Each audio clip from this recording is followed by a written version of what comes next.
My name's Steve Schneck. I'm the director of the Institute for Policy Research and Catholic Studies here at the Catholic University, and the host of today's event and one of the co-sponsors of today's event. Thank you all very much for coming to this discussion of tuition tax credits. We have a full day ahead of ourselves. I'm particularly pleased with both of the panels today, and I'm also especially pleased that Cardinal Wuerl will be joining us for lunch today as our luncheon speaker. Maybe I could begin by telling you how this conference came into existence, and I hope that it doesn't embarrass one of our speakers this morning, Robert Aguirre, as I go over this. The provenance of this conference began in Rome last spring. I was attending a conference at the Vatican, and so was Robert Aguirre, the president of the Catholic Alliance of Latino Leaders, who's here this morning.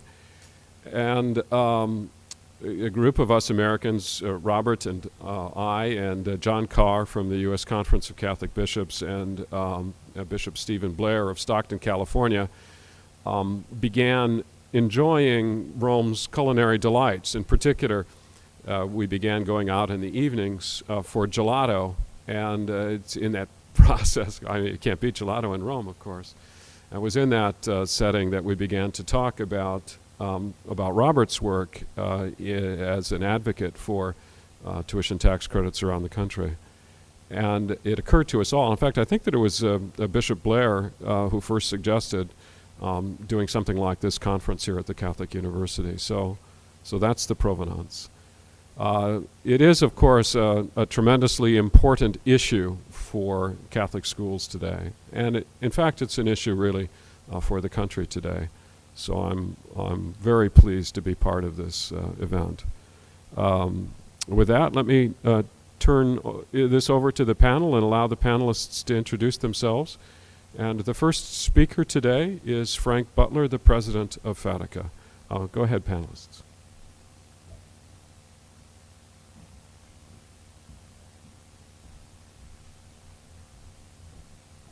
Thanks, Steve. Good morning, everyone. It's great to be with you.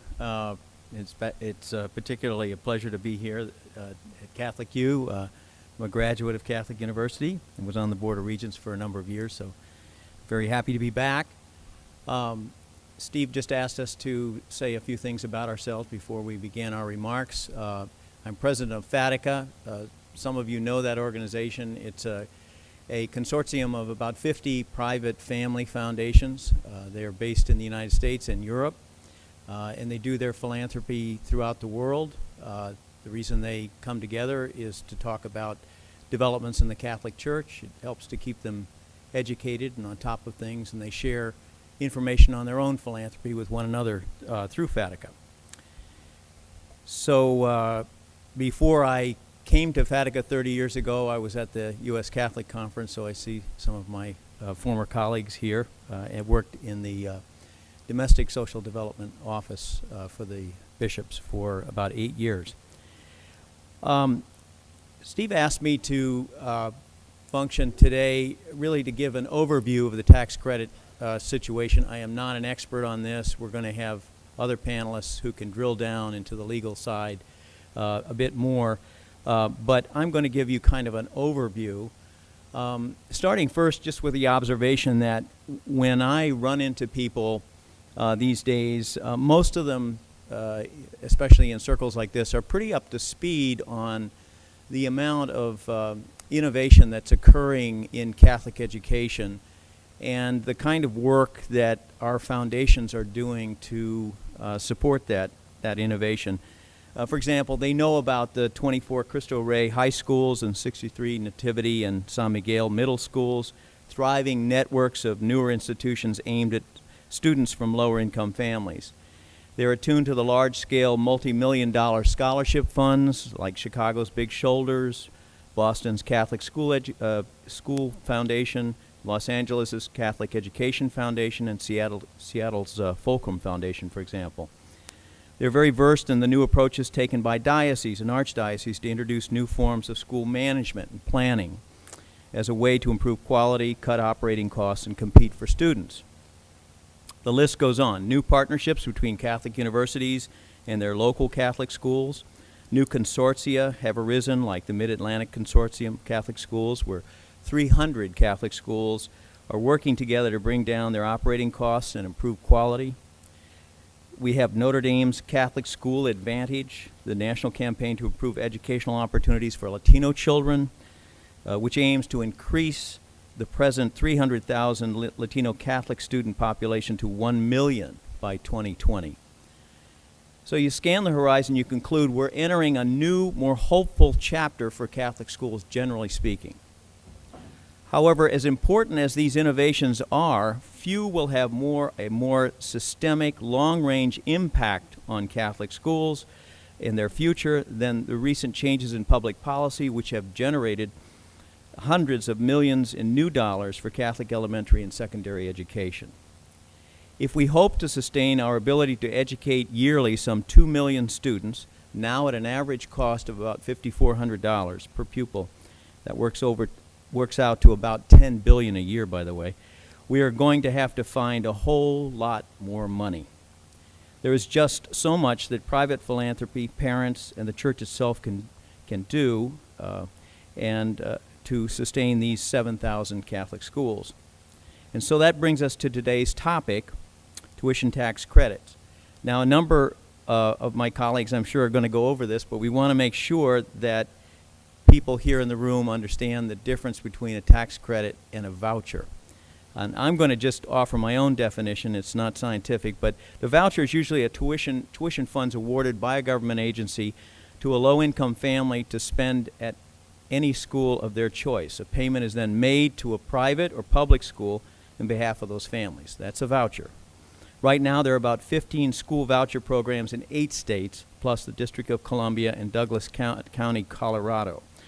And during this year, 67,000 students participated in school voucher programs. That worked out to about $425 million. Tuition tax credit programs work a little differently. Certain states allow individuals or businesses to deduct a portion of their income taxes to donate to education. Under the tax credit approach, an income tax bill is directly reduced. If you owe $4,000 in taxes, for example, for the year, and you are eligible for a $500 tuition tax credit, you only have to pay $3,500 in taxes. Essentially, the government has allowed you to make a gift of $500 to a public school or to a school tuition organization, or both. The donations that go to public schools are often used to help pay for after-school programs, school trips, or school supplies. The donations that go to school tuition organizations are used by that organization to create scholarships that are then given to students. These programs currently exist in Arizona, Florida, Illinois, Iowa, Minnesota, Pennsylvania, Rhode Island, Georgia, and Indiana. Last April, the Supreme Court in the case Arizona Christian School Tuition Organization versus Wynn, we're going to hear more about that from Bob Destro in a moment, upheld the practice of allowing citizens to take a tax credit for their donations to school tuition organizations. During the 2008 fiscal year, more than $54 million in scholarship money in Arizona was awarded to children through the tax credit program there. In Georgia, where Catholic schools are growing, the state's new tax credit program has generated about $4 million in scholarships for the Archdiocese of Atlanta. So hundreds of kids who otherwise could not swing their tuition in the Catholic schools there can now do so. Companies and individuals can give up to 75% of their Georgia state tax liability to the program and receive a dollar-for-dollar credit. Under the law, individuals and corporations can receive a tax credit for donations to SSOs. These are these scholarship organizations. Single individuals can receive a tax credit for donations up to $1,000 a year, while the limit for married couples jointly filing is $2,500. Corporations, too, can donate and receive a tax credit up to 75% of their state income tax liability. In Pennsylvania, a pioneer state in school tuition tax credits, the Educational Improvement Tax Credit Act generates about $80 million annually for low and middle income students. Pennsylvania authorizes tax credits to businesses rather than individual taxpayers. Second, credits are authorized for contributions not only toward scholarships for private schools, but also toward innovative educational programs in public schools. A third of the monies are set aside for partnerships with the schools for innovation linking these entities to museums, science centers, symphonies, and symphonies to the schools. Pennsylvania's tax credit is 75 cents on the dollar. For every dollar contributed, a business can reduce its taxes by 75 cents. The Diocese of Pittsburgh reports that its 12 high schools have reported increased enrollment each year since the state program began because of the availability of tuition help. So, as Arizona and Pennsylvania models have shown, it's possible within the confines of the tax system to provide parents with genuine school choice.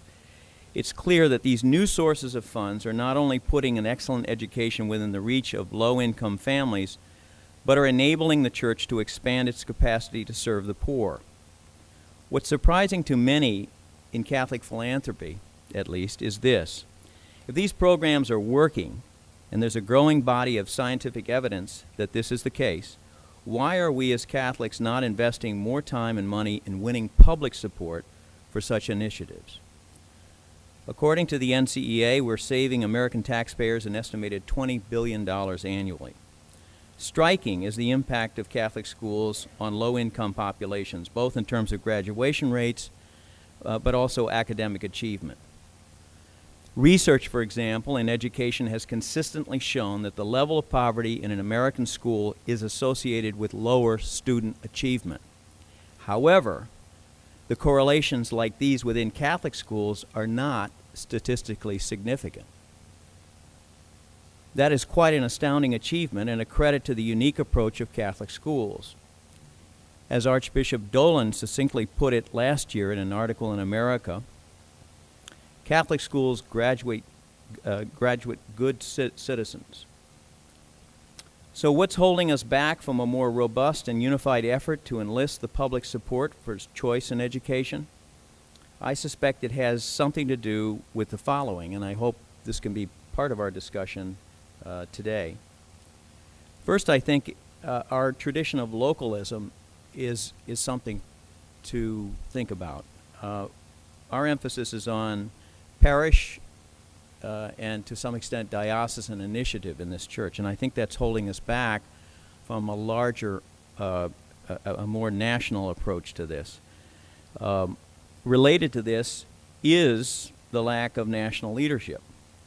In many ways, we've ceded the issue of tax credits and vouchers to conservative think tanks when it really ought to be led by folks motivated by more than contempt for big government. Adding to our challenges also, I think, is somewhat of a hospice mentality that's at work that has been shaped by an erosion of Catholic school capacity over the past decades. Add to these factors a passive tendency among Catholic laity to take responsibility for the Church's mission, something their religious forebears did very robustly, and you have identified some of the main elements in our present predicament. In 2010, American students ranked 17th in the world. That's ironic because we're still the largest, most competitive economy in the face of the globe. But will we remain so? The World Economic Forum is warning of a talent crisis and believes the United States will need to add 26 million workers to the mix over the next 20 years to maintain the current level of economic growth. Catholic schools can help make that happen, but we have to do a better job of making our case that we significantly contribute to the common good and that public policy is sound when it allows tuition tax credits. Thanks very much.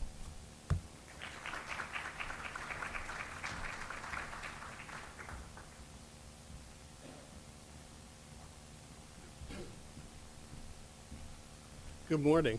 I'm Bob Destro. I teach at Catholic University Law School across the way here, and have been involved in this kind of education litigation at the constitutional level now for, I hate to admit, probably, if I totaled it up, maybe 33 years.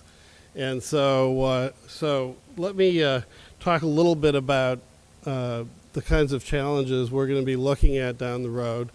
From my experience in representing the Catholic tuition organizations of the Archdiocese of Phoenix and the Diocese of Tucson in the Arizona tuition tax credit case that the Supreme Court decided last year, or this past year.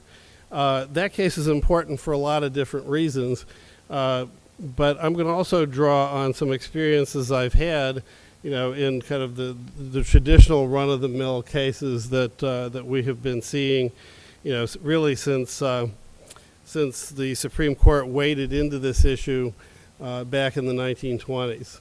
So let me start out by kind of setting a little bit of a tone, and the first part of it is like I'm thrilled to see you here, and the reason that I'm thrilled to see you here is because we're here at the Catholic University of America. And kind of, so we're kind of part of the family, and to have you here, I mean, I kind of like to convey, I haven't checked this with John Garvey, the president, who would have loved to have been here but couldn't, but, we ought to be a little bit like Catholic State. And the reason I say that is, I grew up in Ohio, I went to state universities, I went to the State University in California for law school, and one of the things that we can offer here is that we have people who do this stuff for a living, like me and other people. And one of the most fascinating reactions that I had from the folks in Tucson and Phoenix is that we didn't know you guys did this stuff. And a lot of times people don't even know that we have a law school or that we have a social work school. And so, we're kind of a resource, and if we can't explain how we help you, then we really ought to hang up our shingles and go home. And so what I want to encourage you to do is to contact people here who have the expertise that you need early and often. And if we don't know who can help you here, well, we can certainly find out by calling a few people.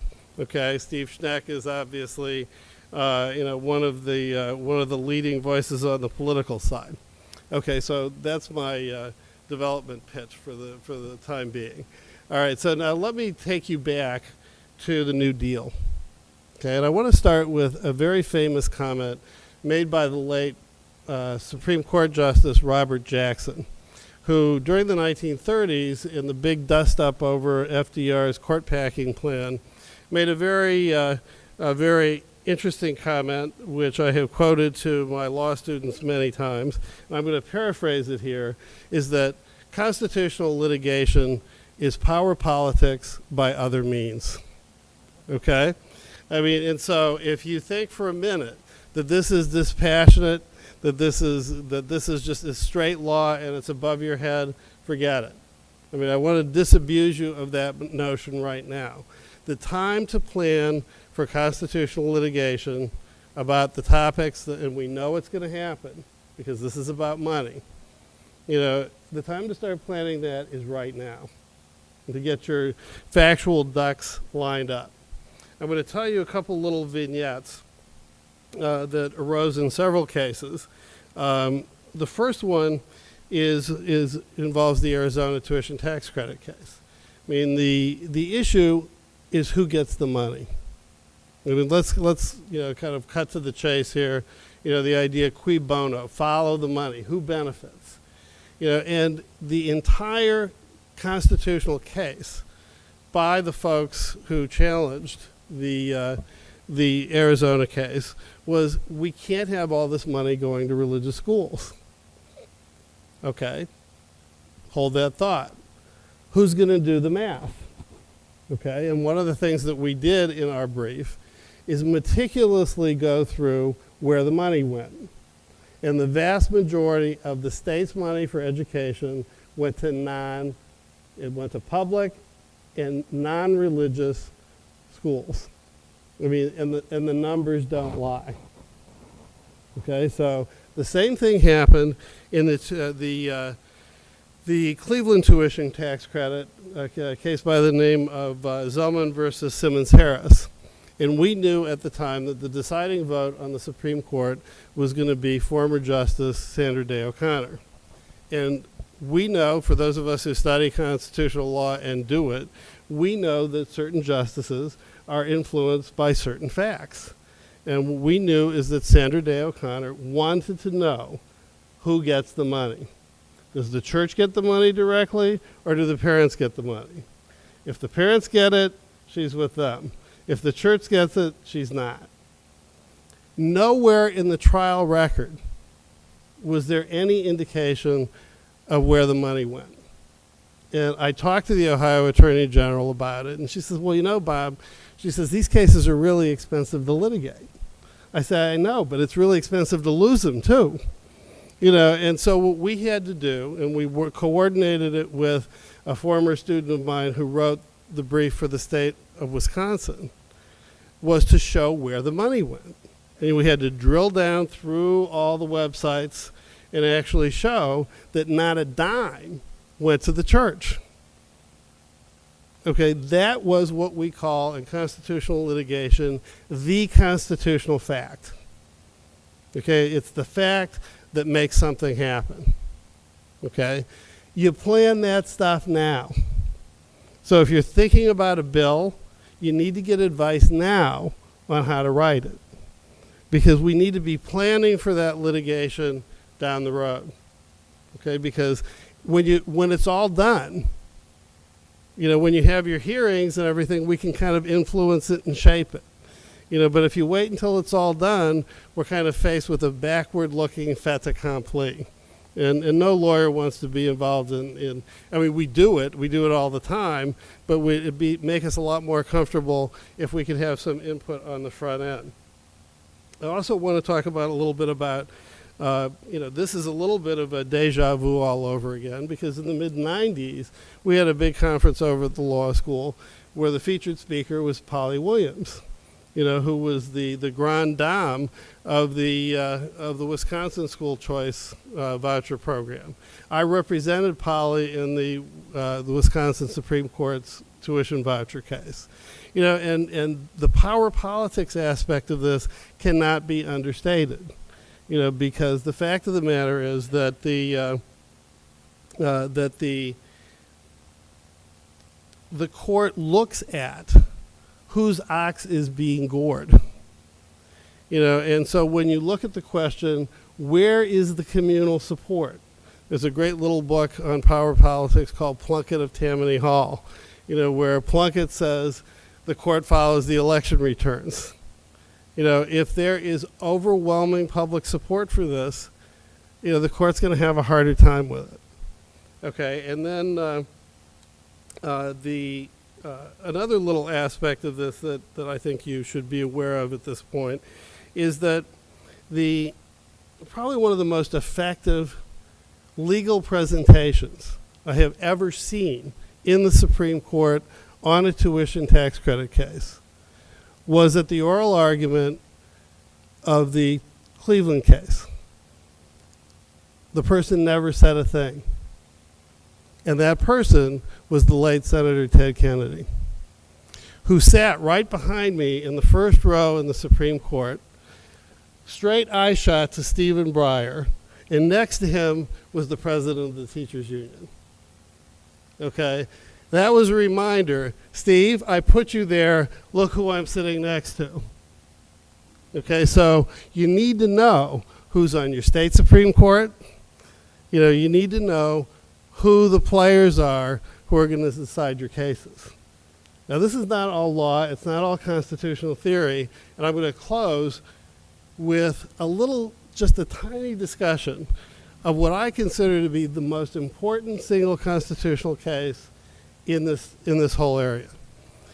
And if you look at a textbook on education law, you're not going to find it. It's a case called National Labor Relations Board versus the Catholic Bishop of Chicago. And that case involved a suit against the late Cardinal Cody by the National Labor Relations Board at the behest of teachers' unions in Chicago that wanted to organize the Catholic schools. And like many people who think they kind of run everything, you know, they didn't remember that the late Cardinal Cody had Illinois license plate number 1 for a reason. Okay, that, you know, that he was just as powerful as they are. And what they wanted was to bargain over the substance of curriculum. And he said no. And the church, as we all know, has got deep and abiding roots in that labor movement. And that we wouldn't be having this discussion today if those unions hadn't overreached. Because if we had organized them, we'd have all the teachers' unions on our side. You know, but what's important about that case is that we also need to understand the valid concerns of organized labor. And we need to figure out how to get them on our side. Because then, if they are on your side, the ACLU is going to be all by themselves filing these cases. And for those of you who want to read, probably I think one of the most interesting opinions that was in the Arizona case, and that was written by Justice Kagan. It was her first big opinion. And she was almost hysterical. She said, look, why can't taxpayers sue? They're harmed, kind of existentially, you know, by the thought of even a dime of tax money going to these religious places. Okay, and you think about that and you say, well, geez, if they're harmed, why am I not harmed by paying for schools that I don't like? And the court doesn't really want to get into that anymore. So when you hear Frank talk about how you save money, you know, it says, if you're saving money, where's the harm? And I want you to think about that question as you do the politics that all of you do so well. Where is the constitutional harm when you reach into these communities and let families and parents control the educational destiny of their own children? Because if there's one thing that the Virginia colonists would have gone to the mat on, they disestablished the Anglican Church. They were not about to turn over the schools to the state. That history hasn't really been written in constitutional law. It's being worked on as we speak. But the fact of the matter is that the political arguments, the coalitions, who benefits, who's harmed, you know, if we can isolate the ACLU for what it is, and I'm not, you know, look, I was on the board of the ACLU when I was living in Cleveland. If we can isolate it for what it is, which is basically the people who oppose vouchers and tax credits are into state control of education. Okay? That's fine. 89% of American school kids go to state schools. Who controls that curriculum? Okay, and I will guarantee you it's not the school board. So I just leave you with those thoughts, and thank you for your attention. We'll be happy to answer your questions later.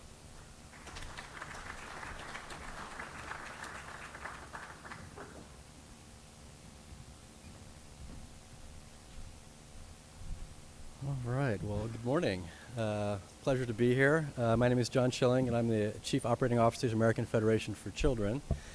And just a little bit by way of background, I have been involved in the education reform battles for almost 15 years now, including in state government back in Arizona, and then working for nonprofit organizations. And I can honestly say that we really have made a good deal of progress in 15 years. Not enough progress for most of us, but nonetheless a lot of progress. And sorry, can you hear me? How's this? Better? Okay. And in my personal background, I am as a Catholic, I was educated in Catholic schools, and the Franciscans had me in high school, and the Jesuits got me in college, so I got both barrels, so I got my heart and my mind trained. And hopefully I've been able to apply those principles successfully in my professional life. So let me talk a little bit about what we do at the American Federation for Children, and I will try to do this without my glasses. The American Federation for Children is a 501c4 organization, and we do advocacy and direct lobbying around the country on behalf of advancing publicly funded private school choice.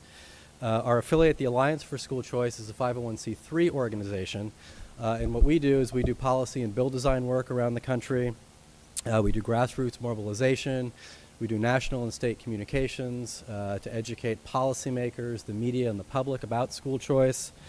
We work very closely with state and local allies around the country on program implementation to ensure that the maximum number of eligible children are actually participating in all of these programs. We also have an affiliated American Federation for Children Action Fund, and this fund is a bipartisan fund. It invests in state legislative races around the country where we will support state legislative candidates who are in favor of school choice and sometimes oppose state legislative candidates who are not in favor of school choice. What makes us unique as an organization, as the nation's voice for school choice, is that we are the only organization structured to do all three of these things, to do education, to do advocacy, and to do political work around the country. We invest strategically in a limited number of places where we believe the opportunities are greatest to have a measurable impact to really advance school choice. How do we decide where to invest? Well, an awful lot goes into it, and we have a very good government relations team that works around the country, mostly state-based, that analyzes what is going on in various states, and that helps us make a determination about where to invest.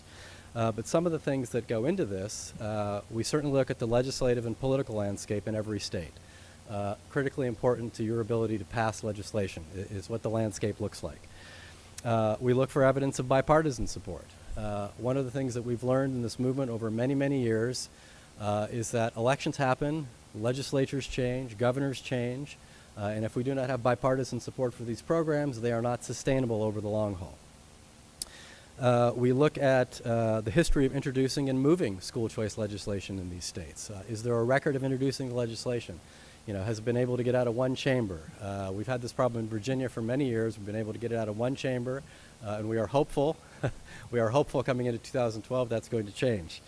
We look at whether there's grassroots support, organized or unorganized. If it's unorganized, we'll try to go in there and help organize it a little better. We look at the treatment of the issue in the state and local media. Is there support? Is there editorial board support? Are there columnists who are writing about this? And we look at whether there are local leaders who are willing to step up with their time and their financial resources.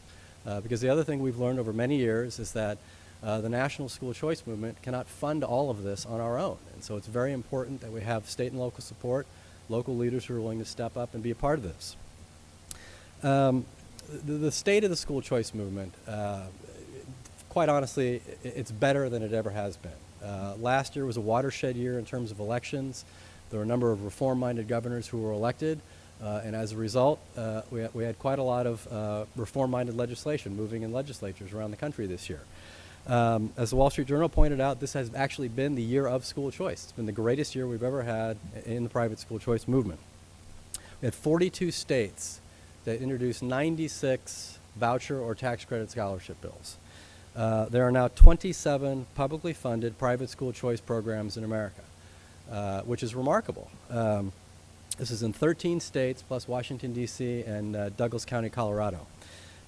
15 of these are voucher programs, 10 are tax credit scholarship programs, one is a new education savings account program in Arizona, and one is an income tax credit of significant size. 10 of these programs are programs that are specifically designed to serve special needs students. And as we, and of these 27 programs, I think they're now serving just over 200,000 children, which is great, which is almost double where it was 5-6 years ago. And these children are not only predominantly children from low-income families, they are children predominantly who would otherwise be stuck in a failing school. So we are providing tremendous opportunities for these children. And the public money that is now available, 2010-2011 school year, is about $714 million nationwide. Now that is a drop in the bucket of the nearly $600 billion that is spent on public education in this country. But $714 million on publicly funded private school choice programs is quite remarkable, and it is a huge increase over what it was 4 or 5 years ago.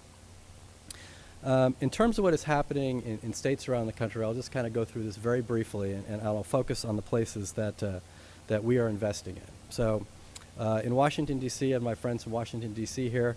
Our coalition spent 2 very long years trying to save the Opportunity Scholarship Program. Very long battle, some lonely moments where we looked like the program was withering on the vine.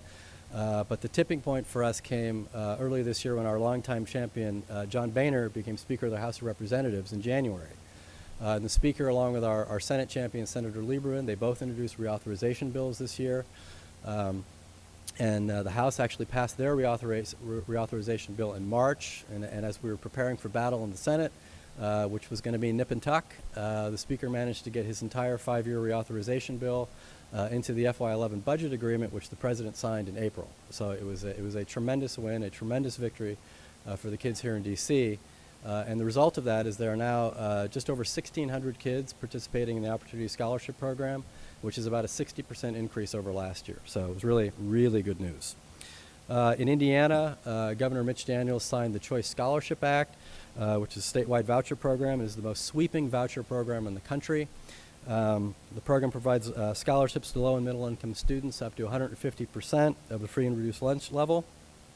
The Indiana program enrolled nearly 4,000 kids for the 2011-2012 school year in a very short period of time.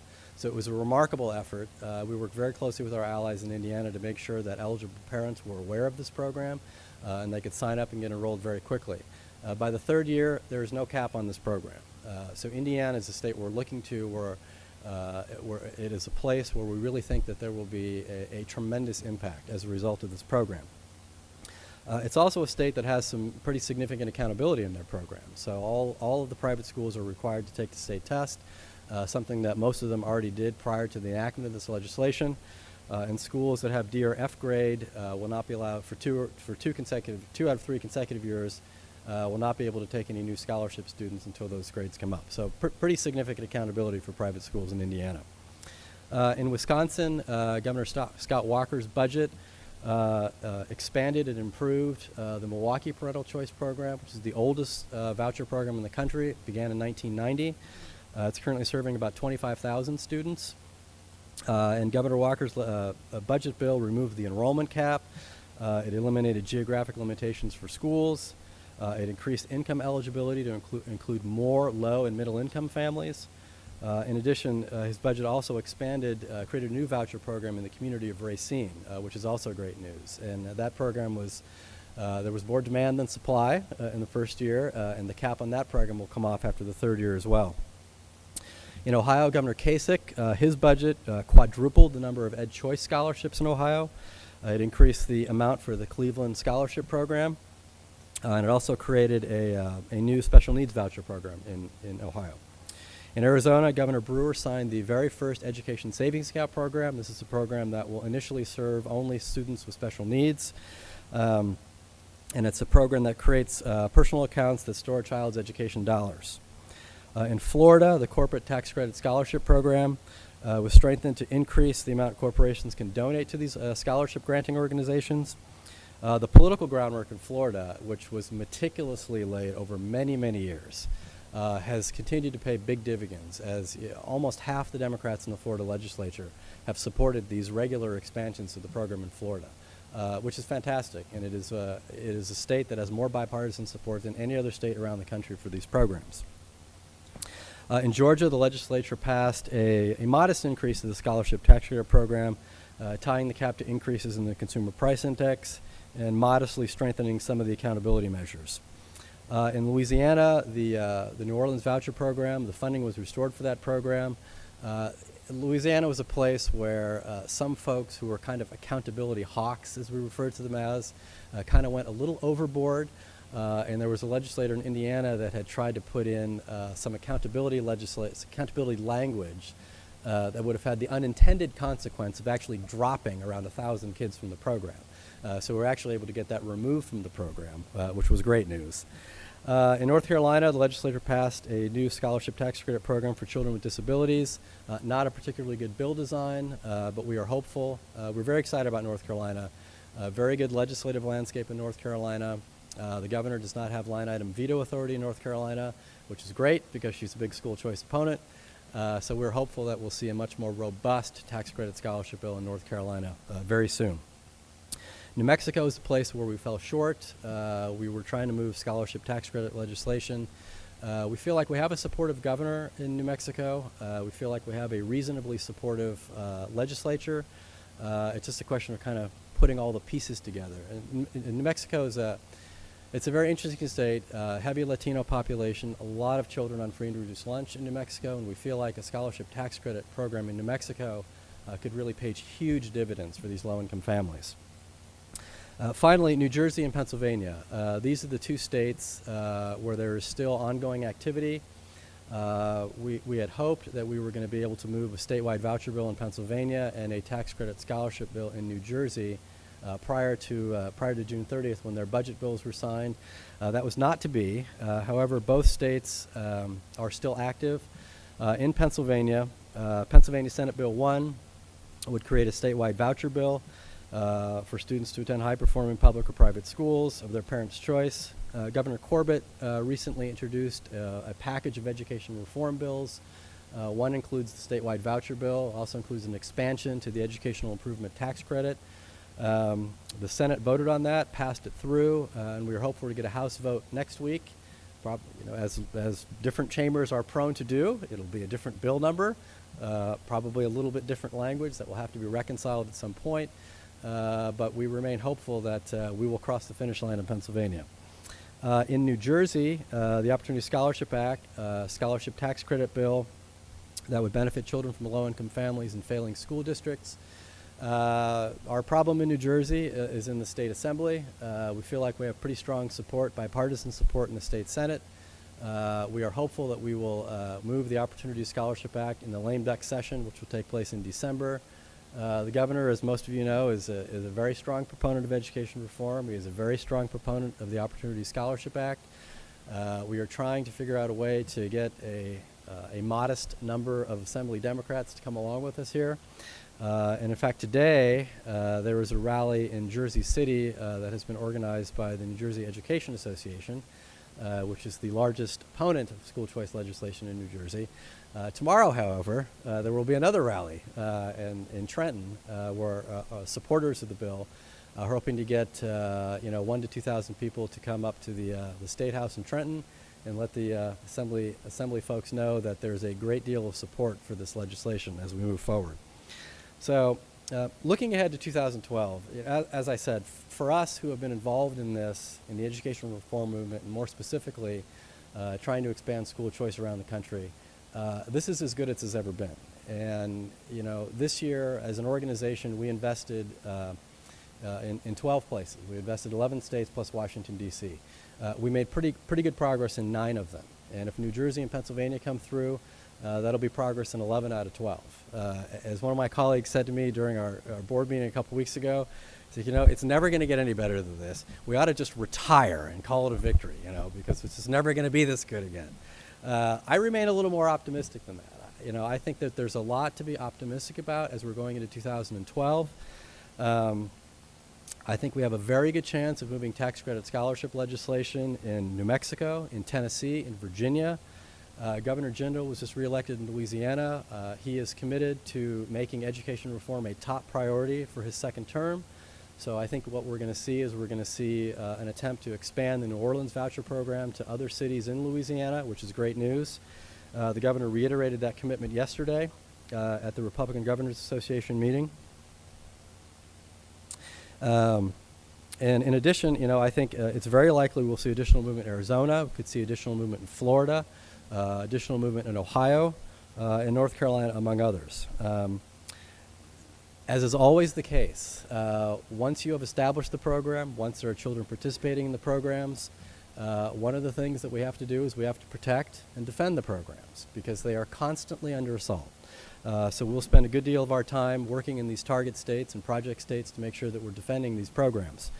There will also be a lot of effort devoted to program implementation, family mobilization, public relations, and ongoing education about school choice. One of the things we always say to folks is, as hard as it is to pass the bills, and it's very difficult to pass the bills, it's very difficult to get the coalitions together to create enough energy in state legislatures to pass these bills. That's the easy part. The hard part is implementing the programs and making them sustainable over a long period of time. Because these programs, we want to make sure that they withstand the ups and downs of election cycles, because legislatures do change, governors do change. The other part that's important is the underlying accountability in these programs. And we believe strongly that reasonable financial, administrative, and academic accountability is necessary in these programs to ensure program quality and to ensure long-term sustainability of the programs. We have to ensure the programs are well run. We have to ensure that the taxpayers' money is being wisely spent. And we have to be able to demonstrate whether the children participating in these programs are making progress. And I don't want to limit that progress to simply test scores. This is an area where we in the school choice movement, we've gotten ourselves a little bit boxed in on this issue. The natural reflex on the part of the media, on the part of policymakers, is to immediately point to the test scores and say, all right, are the raw test scores improving year over year? Or are the raw test scores simply improving? Many of the kids who come into these programs, in fact, most of the kids that come into these programs, these are kids who are already behind. And it takes anywhere from 2 to 4 years to really get them to the point where we are seeing genuine and legitimate, statistically significant academic progress. The other thing we want to look at are outcomes. Are the children graduating from high school? This is a very important part. We have not focused on this part enough. And one of the things that we were really gratified about here in Washington, D.C. is the last study that came out in 2010.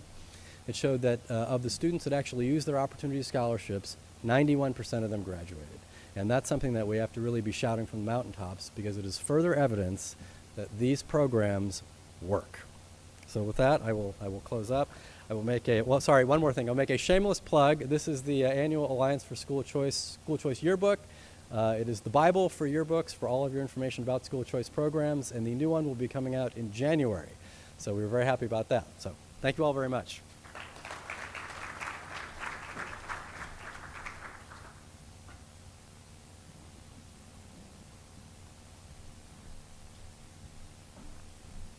Hello, good morning, everybody. Let me see if I can do this here.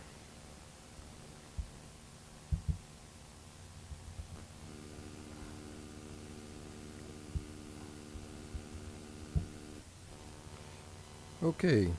Good morning. I understand we're supposed to introduce ourselves. So my name is Robert Aguirre. I'm from San Antonio, Texas. I'm a businessman there, been involved in the school choice effort since 1989. Hi, Ron.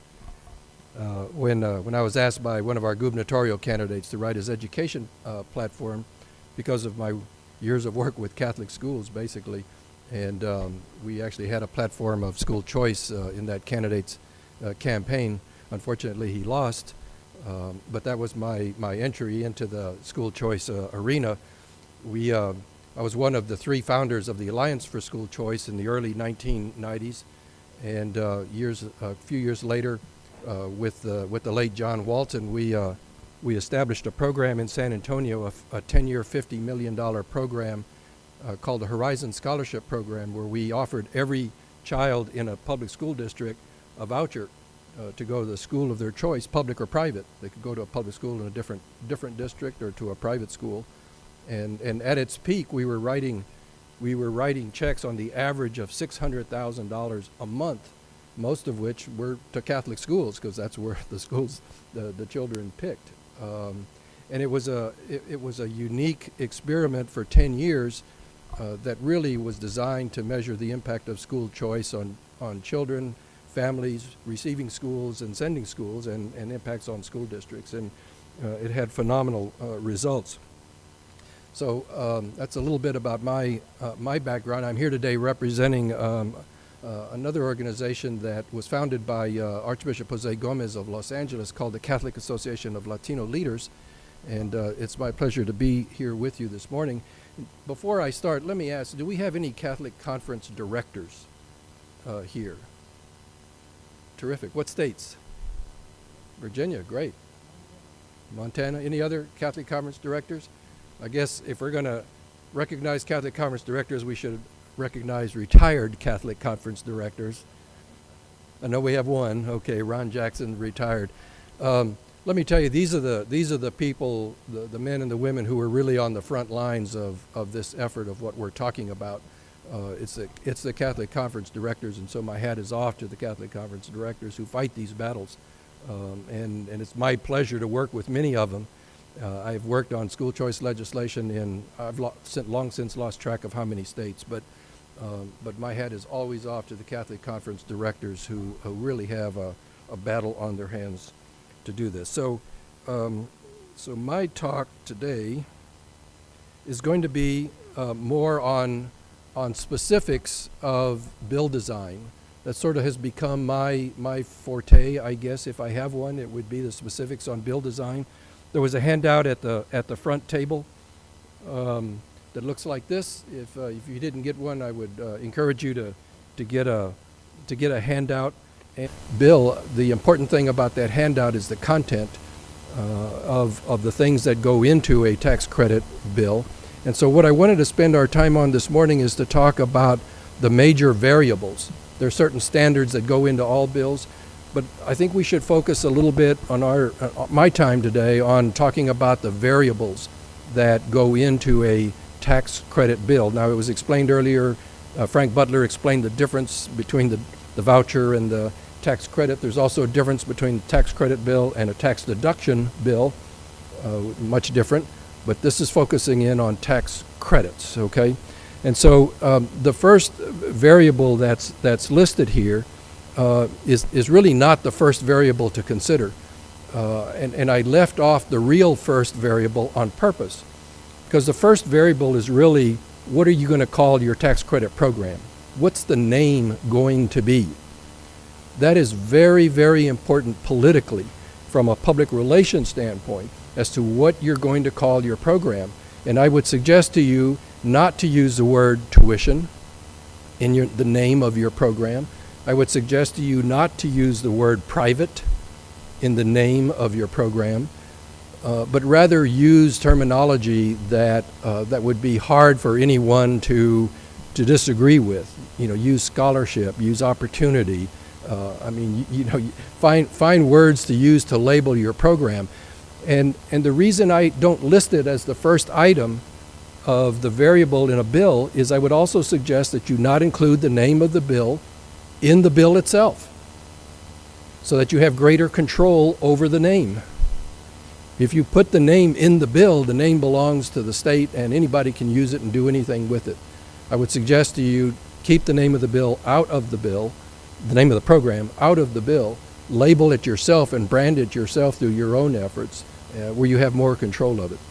So once you get past the name of what you want to call your program, the first variable would be which nonprofits would be qualified to receive and disperse tax credits. The first one I look to is I ask the question, does the Archdiocese in the state have a separate foundation or a separate nonprofit that they use to help fund assistance for scholarships? Sometimes, maybe it's just directly done through the Archdiocese. I'd like to design bills that say that an eligible organization to receive tax credit funds for disbursement should be somebody who's in the business of, and I use the term business loosely, in the business of giving out scholarships, so as not to make every single nonprofit in the state eligible to receive tax credit funds. It's an element of control, and so how you articulate who is eligible to receive those tax credit funds, in my opinion, is very important. What percentage of the funds received must be used for scholarships? If you're a nonprofit and you're receiving tax credit funds, the very common rule, if you will, if there's a rule of thumb, is 90% must be dispersed in scholarships. meaning that 10% can be used for administrative expenses or marketing or, just running the shop. That number can be whatever you want it to be. It's a political argument also, of course. The state would prefer, or many people would prefer, if we're going to do this, that 100% of the funds be used. And if you can do that through existing structures, great.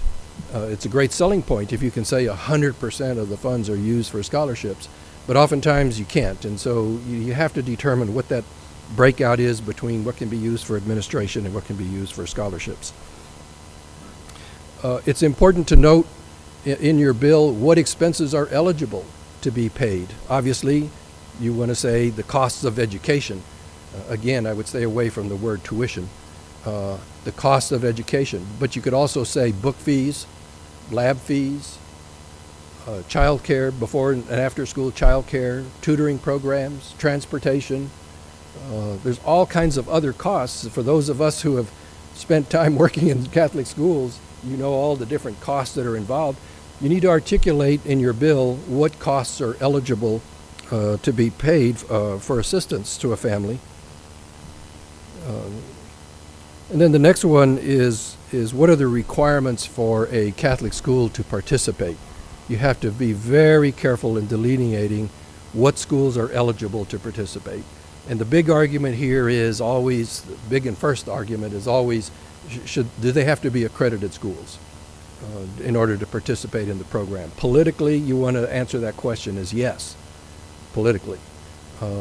I've yet to run across a place where I have worked where the Catholic schools are not accredited, but it's always an issue, particularly with our Orthodox Jewish friends, because most of those schools are not accredited. And so that always becomes an issue as to what you write into your bill. But there are other requirements as well. I always advise states or dioceses to make sure that all schools have an admissions policy. Be very clear about what your admissions policy is. You decide what it is, whatever it is, but be clear about it and put it down in paper so that there's no arguments over if a school ends up turning somebody away for whatever reason.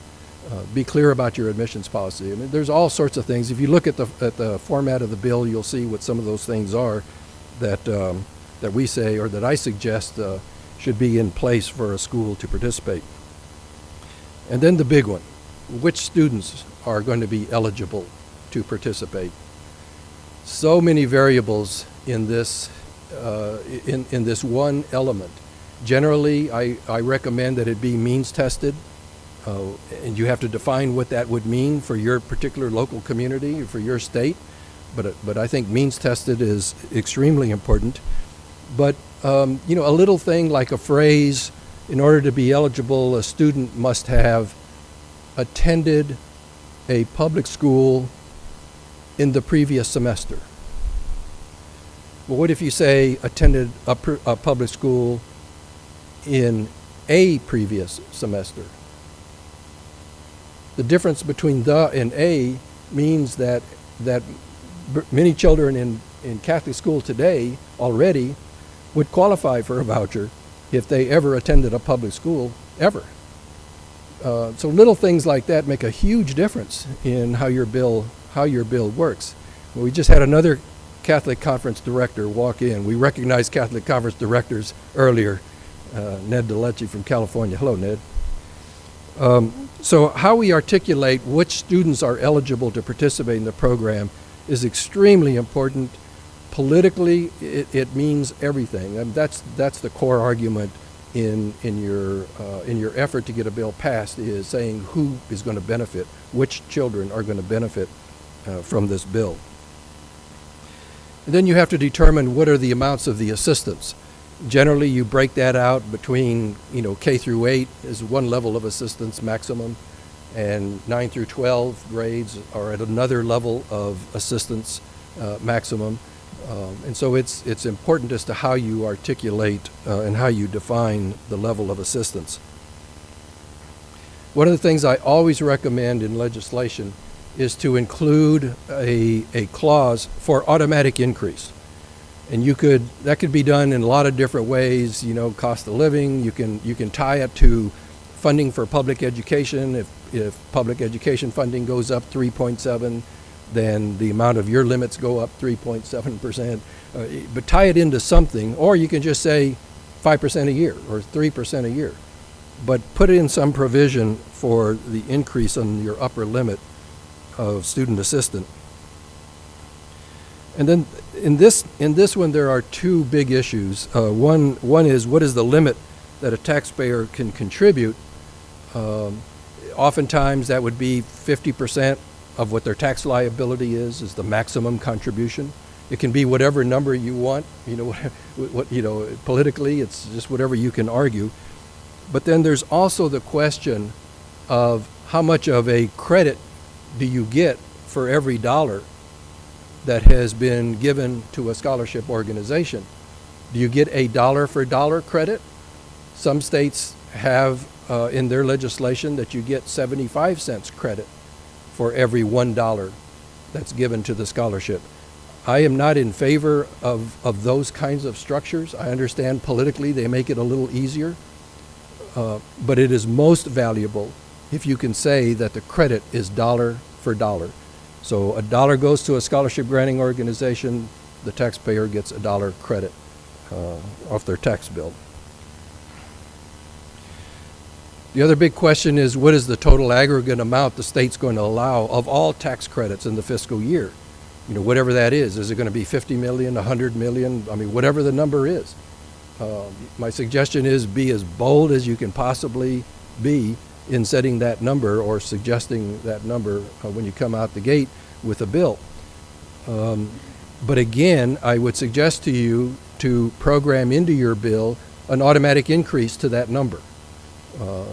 Just like on the limits of student expense or the student scholarship, build into your bill an automatic increase for the upper limit or for the total aggregate. This is really important. This next one comes from learning a lot of hard lessons in a lot of states. This has been a real learning process over the past 20-something years. But what agency is charged with implementing, administering, and enforcing the program, including rulemaking authority?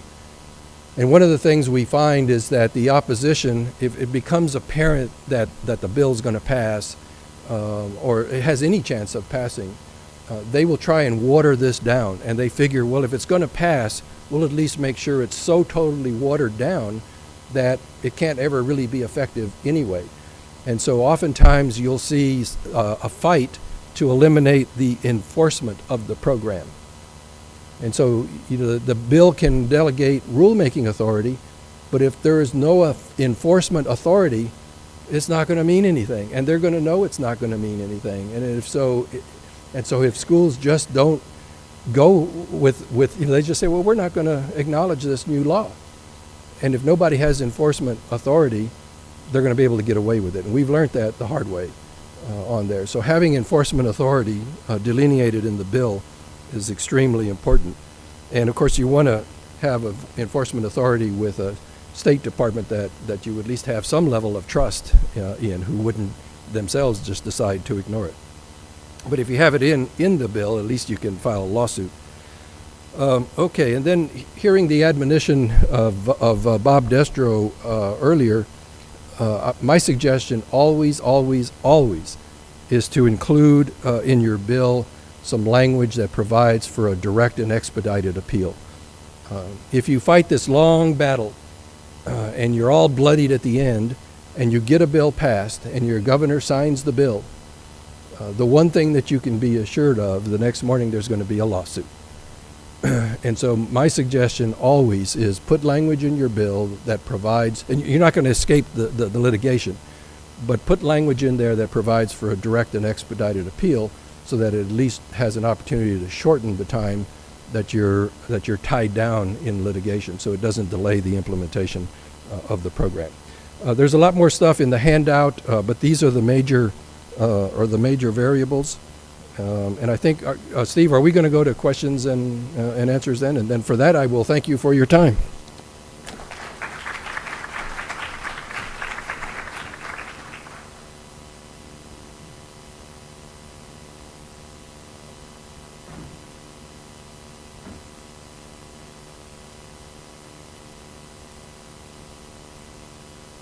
show, I just want to show everybody how this is done. The microphone is here to come and pose questions at this time, so we're open to questions.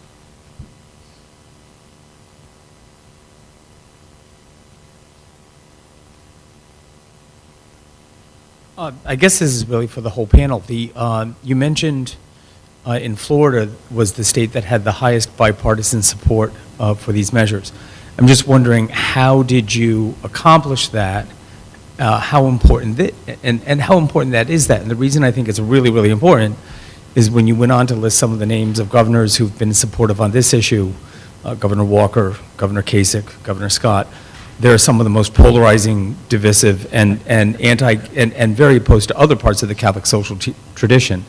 And if we're going to hitch our wagon to them, I'm very worried that it will be imperiled sooner rather than later. Yeah, that's. You have to turn it on, I think, on the top. Push it. Yeah, hear me? Good. The way it worked in Florida was over the course of many years, and when the program was first passed, the gentleman mentioned polarizing governors. So when the program was first passed, Florida was governed by a guy who was a fairly polarizing figure. It was Governor Jeb Bush, and when he was governor, I mean, the governor liked to push things along, and a lot of it was a my way or the highway kind of approach, and it took a long time, to kind of build some deeper relationships in the legislature, and quite honestly, because Governor Bush was such a polarizing figure, real bipartisanship in Florida, quite honestly, didn't occur until after he was gone. It was starting to develop in his last few years as governor. But the way that it worked, our organization and our partner organization in Florida, Step Up for Students, meticulously began building relationships with individual legislators. They began mobilizing parents in the communities of these legislators, and they would organize rallies, big rallies that would come to Tallahassee every year, were anywhere from I think the last rally was in 2010, and I think they had 6,000 people who converged on Tallahassee. A lot of these folks took the bus all the way up from Miami, would travel on the bus for 10 hours at a time just to get to these rallies in Tallahassee. And then these groups of parents from these communities, they would go and they would visit their legislators. And that ultimately, between the pressure of having constituents come and explaining to these legislators how important this program was to their communities, how it was going to benefit their children, how it was going to improve their lives.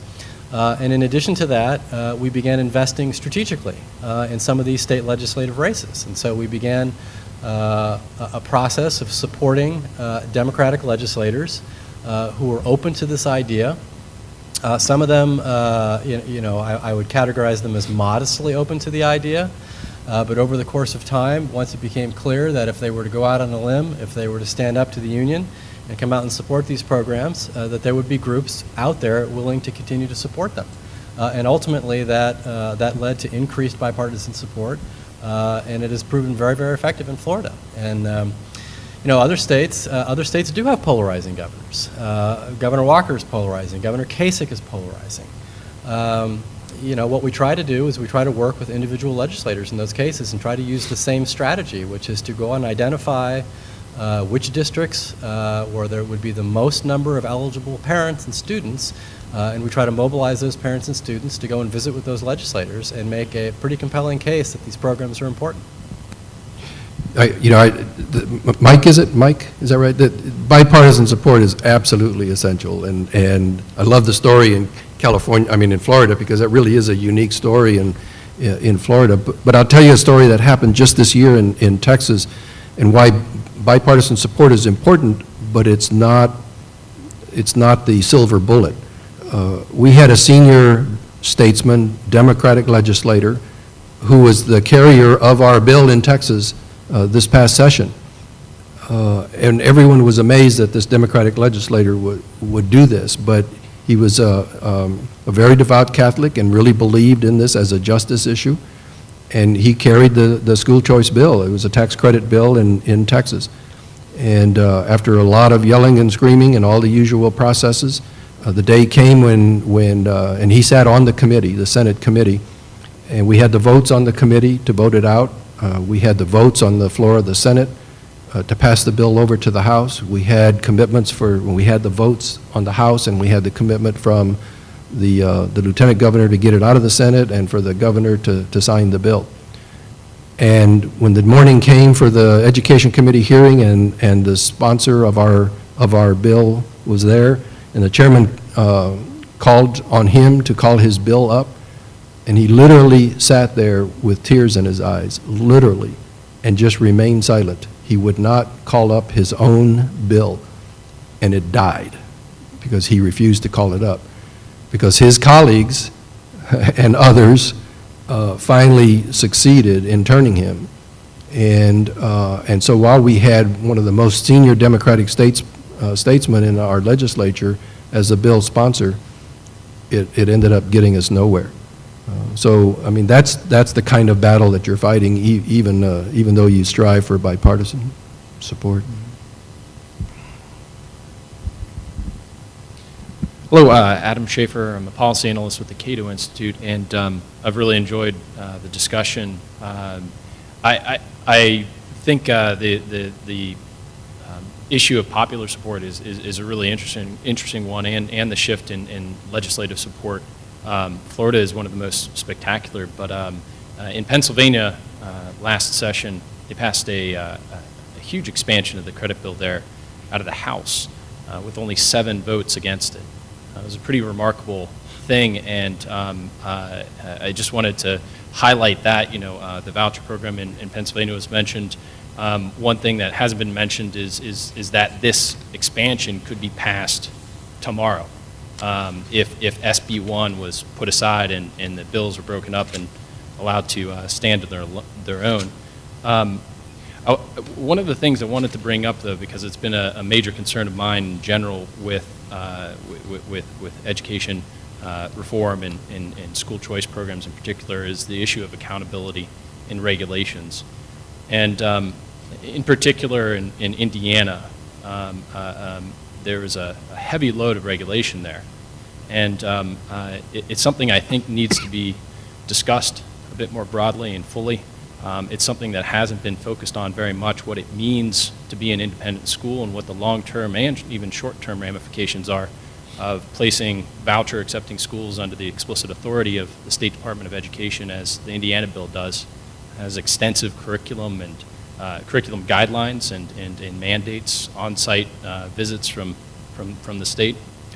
It's extremely concerning. I know that a lot of Catholic schools are accredited and take state tests, but this is not just an immediate problem. It's something that builds over time. In other countries, we've seen this progressive erosion of independence, and it's especially concerning in regard to religious freedom and the flexibility of religious schools in the United States, where you run much more often into those conflicts, those entanglements between church and state.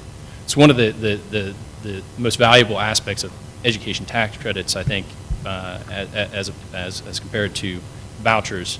The recent Supreme Court decision on the Arizona tax credit program very explicitly and strongly upheld the notion that tax credits are not government funds.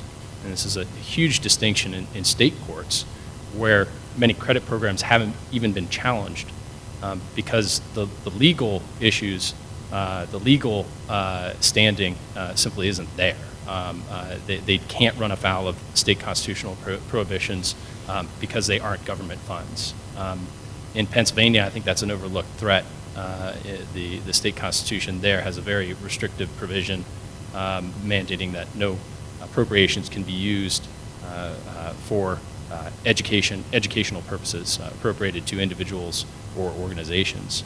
I'd just like a little bit more commentary on that. What's the extent of accountability?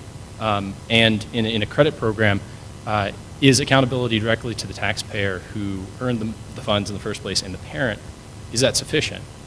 Many existing tax credit programs do not have very many regulations or accountability provisions, and I think that's a good thing for the independence and long-term independence of private schools. And I don't think it's necessary in credits in the same way that it is for vouchers, where public funds are being expended and people expect a certain amount of state regulation for that. Thank you. Thanks, Adam. And I knew the accountability question was coming, and I knew that the voucher versus tax credit commentary was coming. So Adam writes very prolifically about this, some really good stuff about it. The accountability issue, you know, I'm going to go back to the No Child Left Behind Act, which most everybody hates now. And one of the things that No Child Left Behind did do is it sort of introduced an accountability paradigm into this discussion. And you know, I was with another nonprofit organization at the time No Child Left Behind was passed, and we supported it for the very simple reason that we thought, you know, it was a federal act that finally, for the first time, that took the focus away from systems and processes and began focusing on students and results. And part of that was to institute some greater accountability. And what we try to do, just sort of generally speaking, what we try to do is we try to make sure that these programs have reasonable financial, administrative, and academic accountability. And we do that because, for a lot of reasons. Number one, we want to make sure that the quality of the program is strong. And we want to make sure that the programs are going to be sustainable over the long haul. We also have the political and legislative reality of trying to move bills through legislatures. And we need the support of a majority of each chamber in order to get these bills through legislatures. And quite honestly, in order to build bipartisan support, this issue comes up a lot. And I mentioned the example in Louisiana, which was an example of going so far over to the other side that would actually have the unintended consequence of actually destroying the program. And so we worked very hard on that front to try to make sure that we deleted some really unusual accountability provisions, you know, that would not have been helpful. But you know, it's incumbent upon us to demonstrate that the children who are participating in the programs are making progress.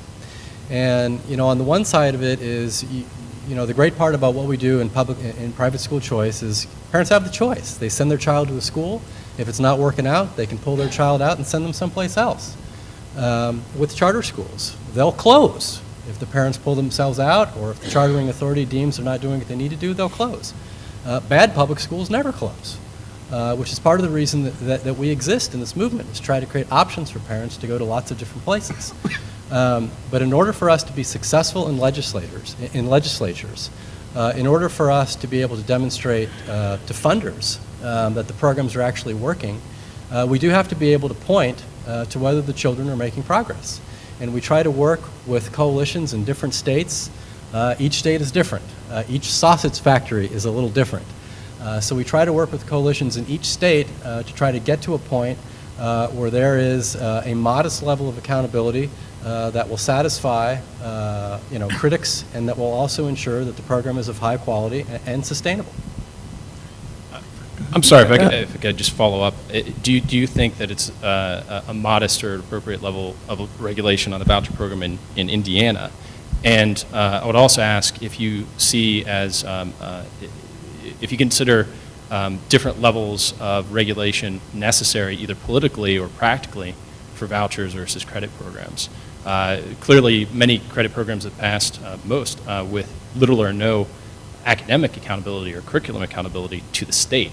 They have accountability to the scholarship organizations, the taxpayers that donate, and to the parents who choose that school, but there's no accountability to the state. So clearly, politically, there's a difference there.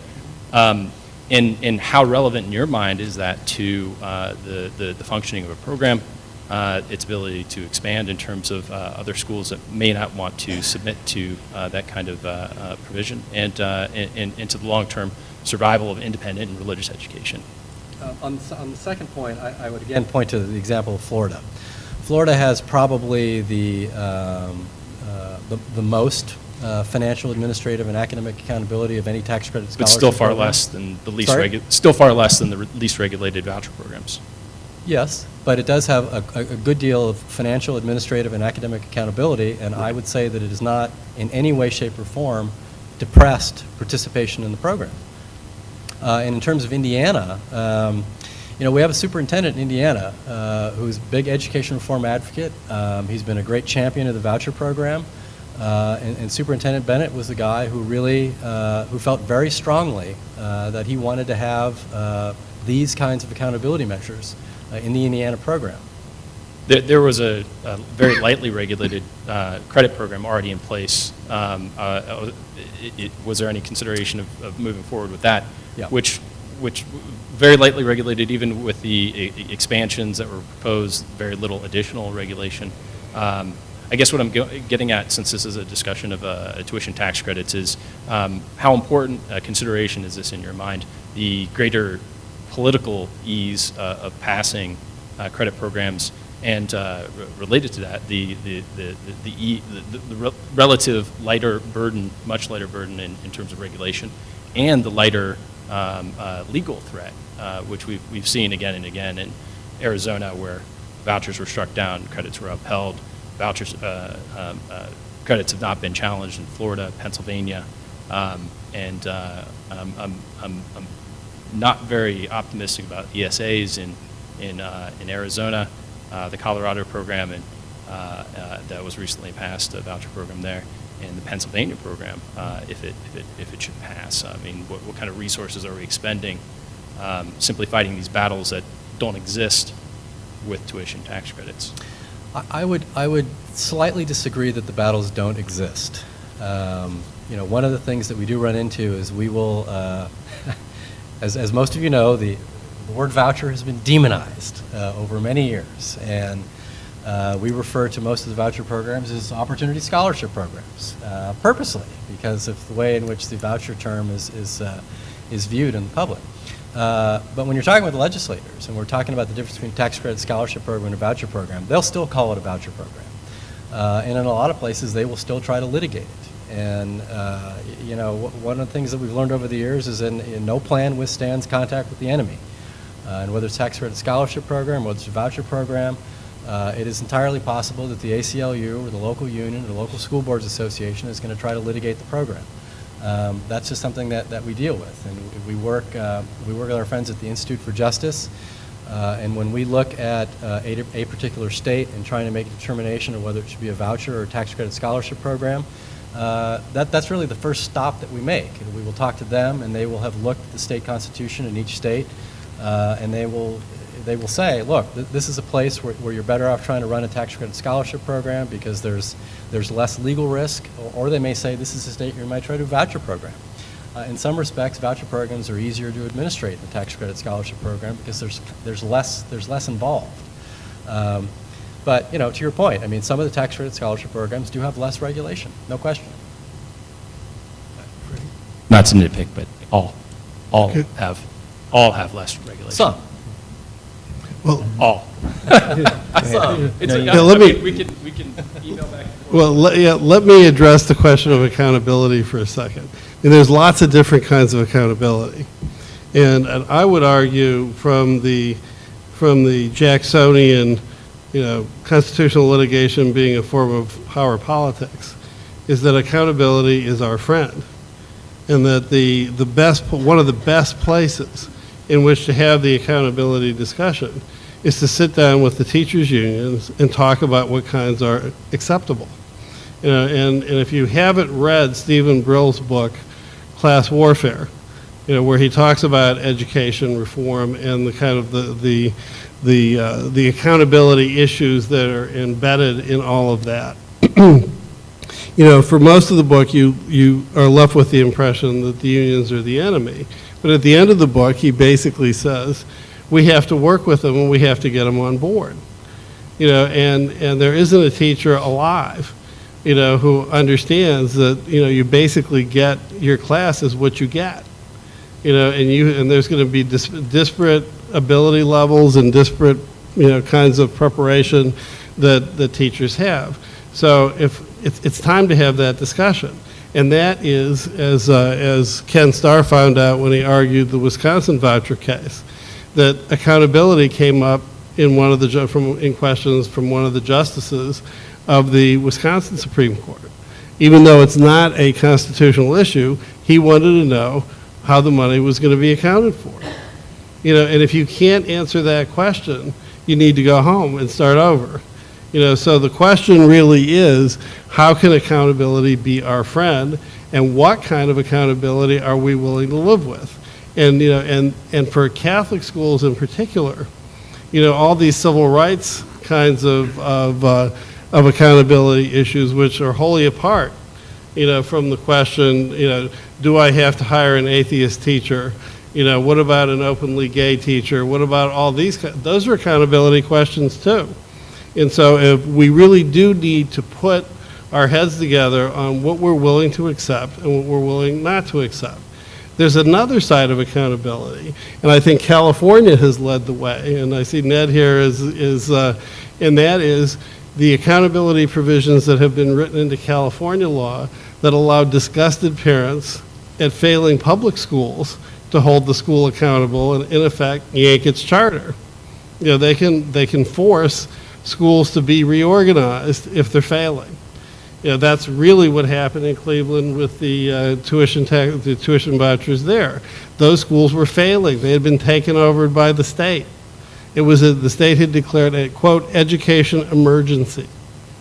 Okay, so accountability really is one of those issues we should full-heartedly, embrace and then figure out how to work with it. And believe me, it will make the job of the constitutional litigators later a lot easier. And I'd like to make a comment too. This is more not so much the relationship with the tax credit program itself, but what's going on in Catholic education generally. I think there's a higher comfort level with accountability, generally speaking. We see it in the donor community. We see it in dioceses that have these very large scholarship programs that they've done. They've set up private scholarship programs. That's a buzzword everybody hears today. So you have a new climate in Catholic education, and parents demand more of this today. So I don't think it's not problematic from the standpoint of school systems, as far as I can see. Maybe other educators here can see that, but that's generally a trend line that I think is to be saluted in Catholic education.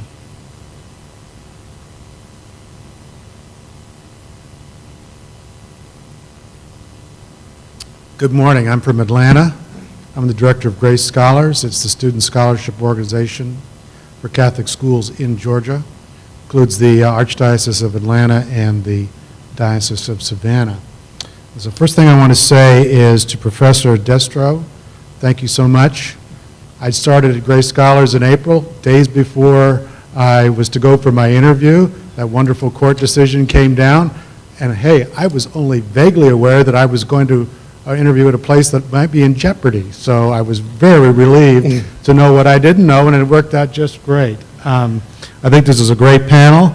I had a few observations, and I think I would just encapsulate them or under a theme of there are things that can be done legislatively, and there are things that can be done outside the legislative arena, and it is something to think about. As you said, it's a sausage factory, and there's some things we don't like in the Georgia law, and one of them is you don't actually have to have attended a public school to get a scholarship. You have to enrolled, and that was put in there intentionally by a legislator who became a member of the board of directors of one of these SSOs, and he said, hey, be careful what you say these days, because anything can end up on YouTube. And it was on YouTube, and it was picked up by an educational foundation which is more liberal and against these things. It's not a loophole. I know the difference between enroll and attend, and I put it in there deliberately. A loophole is unintentional. So the Catholic schools, and we have both bishops, and we have both superintendents of schools on our board, when they set it up in 2008, would not accept the enrolled criteria. You have to have actually attended. So we went beyond what was required, and we did it in several different places. And it emphasizes, I think, what we have in Georgia is a very good view of the Catholic Church and Catholic schools, even though we're a minority composed of compared to every one of the else of these 10 states that have this kind of thing. So when you set something up, don't do the minimum, do what you think is right as a Catholic organization. The other one is transparency, which goes hand in hand with accountability. We don't have it in Georgia. There's a movement very new to voluntarily put certain things on our websites, and we've done it at Grace Scholars. The law requires an audit. We voluntarily posted it. The law, but it doesn't require you to post it. The law requires certain reports to be made to the Department of Revenue and the Department of Education. So we put those on our website. They want to know about our board. We put, of course, all our board members on the website. And as the professor might note, there's many industries out there who've gone the extra step of, say, self-regulation in order to head off certain things that might be imposed upon them in terms of a regulation kind of thing through the legislative process. So I thought that would fit well into what we've done here. Those are outside the legislative arena, things we'd like to have done, but we don't want to have the legislature get involved in because they mess things up, you know. And so I can't say things are working terribly well in Georgia. Things are working pretty well. We have 38 school student scholarship organizations. One of them was we had a meeting recently at one of your affiliate, Center for Educated Georgia by the Georgia Family Council. One of them, I'm brand new here, my SSO is called My SSO. And you see, you can collect 10% of all gifts and all the interest you can generate on the money and put it in your pocket. And there's no, other than the IRS rules on, you know, how much income can be earned at that kind of thing. So I don't know where a lot of these people came from. I know a lot of them came from a lot of wealth, not a lot, some wealth management organizations are now running these things. To Mr. Aguirre, it is kind of disconcerting that people who don't know what a scholarship really is in terms of back office operations all of a sudden can set up shop and put out a shingle on there. But what are you going to do? Anybody can say, they can actually copy the text from the law and say, we're going to do this thing in Texas according to code number such and such, and put it in their articles of incorporation. That's it. And then they got all the other boilerplate from the IRS. So I think just for the record, I was sent a copy of your bill, and that was one of my comments where I suggested they change, and they didn't do it. So. I can't say it's well drafted, and it was gone through a revision, and I think it was made murkier in some areas, but they increased the accountability. But I don't think the Department of Revenue has embraced their mandate in that regard. So we'll see what happens. Because I think some of these small places are not going to be able to handle a big audit. I mean, that was a bear. We had to do a lot of work, and then we only have 2 people on our staff. Anyway, thank you for what you've done. This is a great conference, and I thank the people at CUA.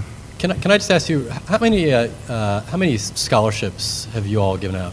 We give out, we have 437 now. Those are multi-year funded. Right. So if a kid comes in to a K through 8 school, actually they're getting 9 scholarships. They come in at kindergarten. Mm-hmm. They get 1 for each year because we're needs-based. We're means tested. We're only one of 2 or 3 out of these 38 that means test.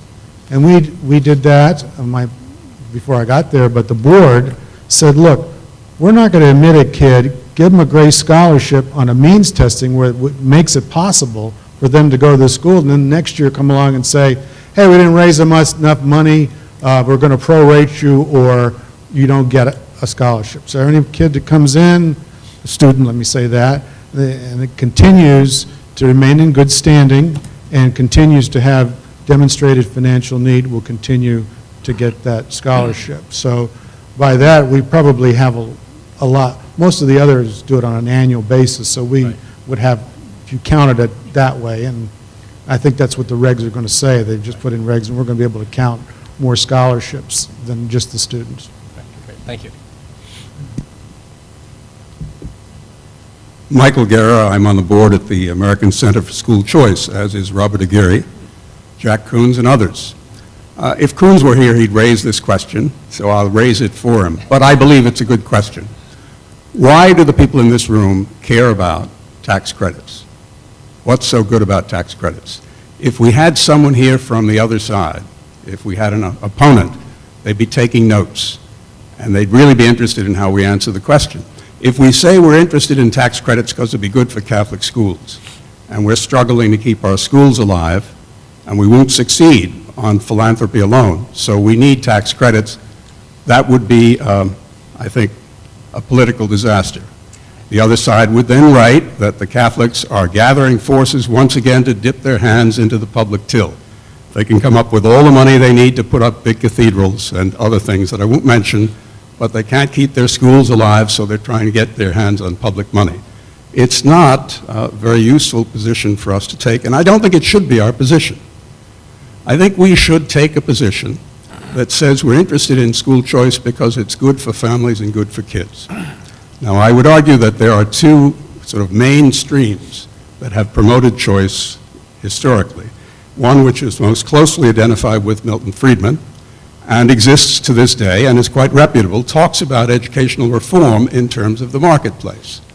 The other, which Coons has written about, but I think more significantly, which Moynihan advocated, was a kind of social justice perspective. This is good, especially for the people cut out, the poor people. And that's quite consistent with Catholic thought.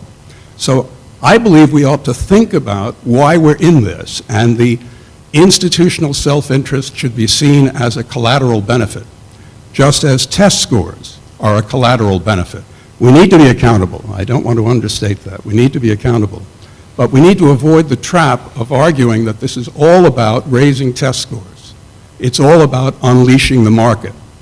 We need to go back to Polly Williams and say that's what it's all about. This single mother who's trying to raise kids, and she rises up and says, I don't want my kids bused to the other side of town. Why can't I pick a school for my kid like everybody else? That's a powerful argument. And within the Catholic community, I would say the faith-based community broadly defined, that is our most powerful motivation. End of comment. Well, I think those are excellent comments, and you know, I think there are those of us in the movement that certainly approach this from sort of the intellectual part, which is to say that you know, education ought to be more market-based, and there ought to be more competition in education, and you know, parents ought to be able to choose schools and go to the school that best serves their child. What we've learned over the course of you know, the last 10, 15 years of doing this is that it is the social justice argument that is winning the day in state legislatures around the country, and it's a point that we try to make very often. Our mission is focused on empowering parents to create more opportunities so they can send their child to the school of their choice, and it's predominantly focused on helping low-income kids. And you know, oftentimes we'll find ourselves at these seminars and these conferences, and we'll have somebody from the other side who comes up, and you know, he wants to make the church-state argument. He wants to say you're only doing this to save Catholic schools, and you know, on and on and on and on. And at the end of the day, when you finally confront these folks and you say, all right, well, why should a low-income family who is trapped in a perpetually failing school or perpetually failing school district, why should they not have the same opportunity to have their child go to a school that works as their higher income peers? There's simply no argument for that because they do not have the moral high ground. And at the end of the day, this is about social justice. It is about providing opportunity for all kids to get a decent education. And the reality is, and you know, my liberal friends hate when I say this out loud, but you know, there are 700,000 empty seats in Catholic schools around the country. If you could take all the low-income kids around the country in urban areas that are in failing schools and plop them into those 700,000 empty seats, we'd be saving the kids and saving the schools. And that's just something I think we have to keep focusing on. I would also suggest, Michael, to add onto that it not only helps children and families, but the big secret is and the fact is that it helps public education as well. Yeah, I just want a postscript. I want to commend you, Mr. Schilling, because you're absolutely right.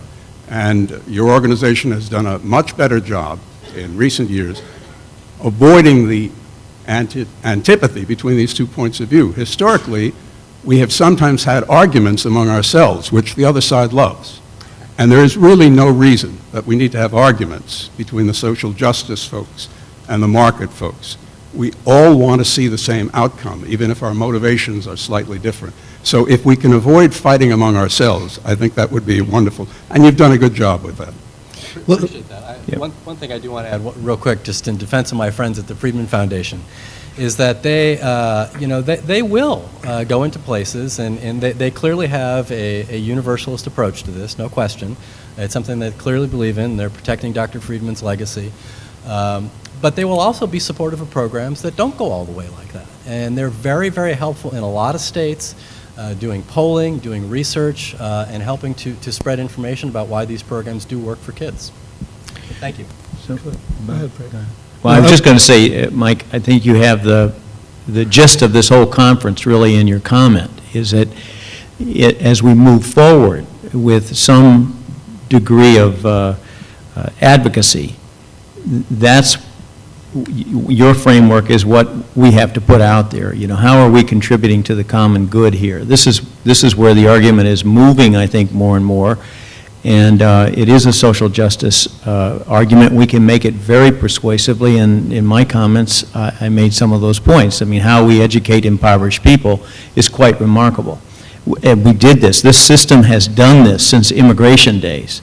We know how to educate. This is a gift for America, and we're not articulating it that way. We have a third of our school populations generally across the country who are minority students now. That's astonishing. And in some cities, we have all minority schools. We have to educate the public on what we're doing here. These are not, in many cases, not Catholic children. And I think the kind of campaign that we have should be rooted very much in our Catholic social principles, in our approach, and in the articulation of this case ought to be fairly secular, if you will, based on principles of justice and not on our sort of family discussions about the function of Catholic education. That's another whole other debate and is worthy of discussion, but our public face, what we're doing here, is something that's very valuable for America. Let me add another point, and I'm going to come at it from the shameless power politics point of view again. And that is, every single state in the Union, maybe not every, but a lot of states in the Union, have school districts that are still under desegregation decrees. The first major school choice case was Brown versus the Board of Education. You know, Louise Brown never had a choice. She never graduated from a desegregated school because what the court gave them was equity. Right? They said, we're going to have it, we want all deliberate speed. If you were to look around, you would find in a lot of these key states that there are districts still under desegregation decrees. Get the legislature to give them the money. That's what Polly argued for back in the early 90s, but it wasn't exactly the same argument, because one of the things you learn in law school is that you never get equity unless you can't get money. In Brown, it was inverted. You got equity because they didn't want to give up the control of the money. And so that's why it took 20 years for the Supreme Court to kind of get with the desegregation program. The Cleveland School Voucher Program was the direct descendant of the Cleveland desegregation case. And the court was made aware of that. And so be aware that for those of you who live in states that have schools under desegregation decrees, all deliberate speed has run out now. It's time to fix it. I just, since I'm playing the role of contrarian here, social justice is what drives most of the people involved in school choice. You know, the kids who are most failed by the system. But I think it's dangerous to make that the prime or sole focus of the argument for it. I have no problem with restricted programs that aren't universal. I'm actually less supportive of universal programs than the folks at the Friedman Foundation, even though I'm at the Cato Institute. There's some issues there. But broader-based, at least middle-class coverage is something that makes programs much more popular and much more feasible to pass. You look at it around the country, it's extremely difficult to pass very targeted programs, and if people think it's just a poverty program, they don't think it has anything to give for them, and they're very skeptical about the ability of any kind of government program, school choice or otherwise, to really make a serious difference, and they're concerned about the cost. So, you know, I've done a lot of extensive research, public opinion on this front, and it's you know, the fiscal aspect is a huge drag on support for vouchers in particular, and tax credits as well. And addressing that side of it, and the middle class benefits, and looking at it from that perspective, I think is something that can be extremely helpful. In addition to the equity arguments, which people get intuitively, they know kids are stuck in these schools. But I think the other side of the argument is extremely important. That's a good point, Adam. And I will tell you, my old friend Susan Mitchell, who chairman of School Choice Wisconsin, she would actually be the political argument there, which is to say, if we do not find a way to get more middle-class families into this, who bring a lot more political clout to this, quite honestly, though, there's a lot of legislators that lose incentive to be supportive. Good morning. Father Quinlan. I'm in the education office at the Diocese of Harrisburg in Pennsylvania, and the moderator of the education department for the PCC, Pennsylvania Catholic Conference. And I was in those roles when our original tax credit bill was passed in 2001. Just to point out that it was Governor Ridge, a Republican governor, a Republican state house, and a Republican Senate that passed the bill. It also is important to realize how they got it, and this is where it became slightly bipartisan, and that is that the program is divided 2/3 to scholarships and 1/3 to educational improvement organizations, which are basically run by public school districts. The Harrisburg Public School District was able to get $1 million under that part and used it to start a pre-K program. So when we had a rally at the Capitol, the superintendent was standing next to me at that rally. The other thing that helped pass the bill was the fact that they bought off some of the opposition because they gave a very generous increase to the teachers' union pension retirement piece, now which we can't afford. But that was how they bought off some of the opposition politically. And the interesting thing is, and the gentleman from the Cato Institute mentioned that our House last spring passed a huge increase in the EITC with only 7 dissenting votes. The irony is that now, for many of the Democrats, they love the EITC because it gives them cover. They can support that against a voucher. And now it's their, so they remain opposed by and large to vouchers, but they seem to like the EITC because it's now it's a non-voucher program they can support.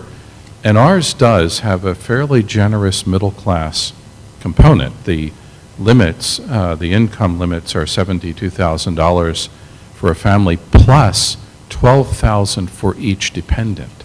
So it's middle-class families are clearly eligible for these programs, and I think that's why some of the success is with the Pennsylvania program and why the support continues to grow. there are some downsides to it, but we'll talk about those later.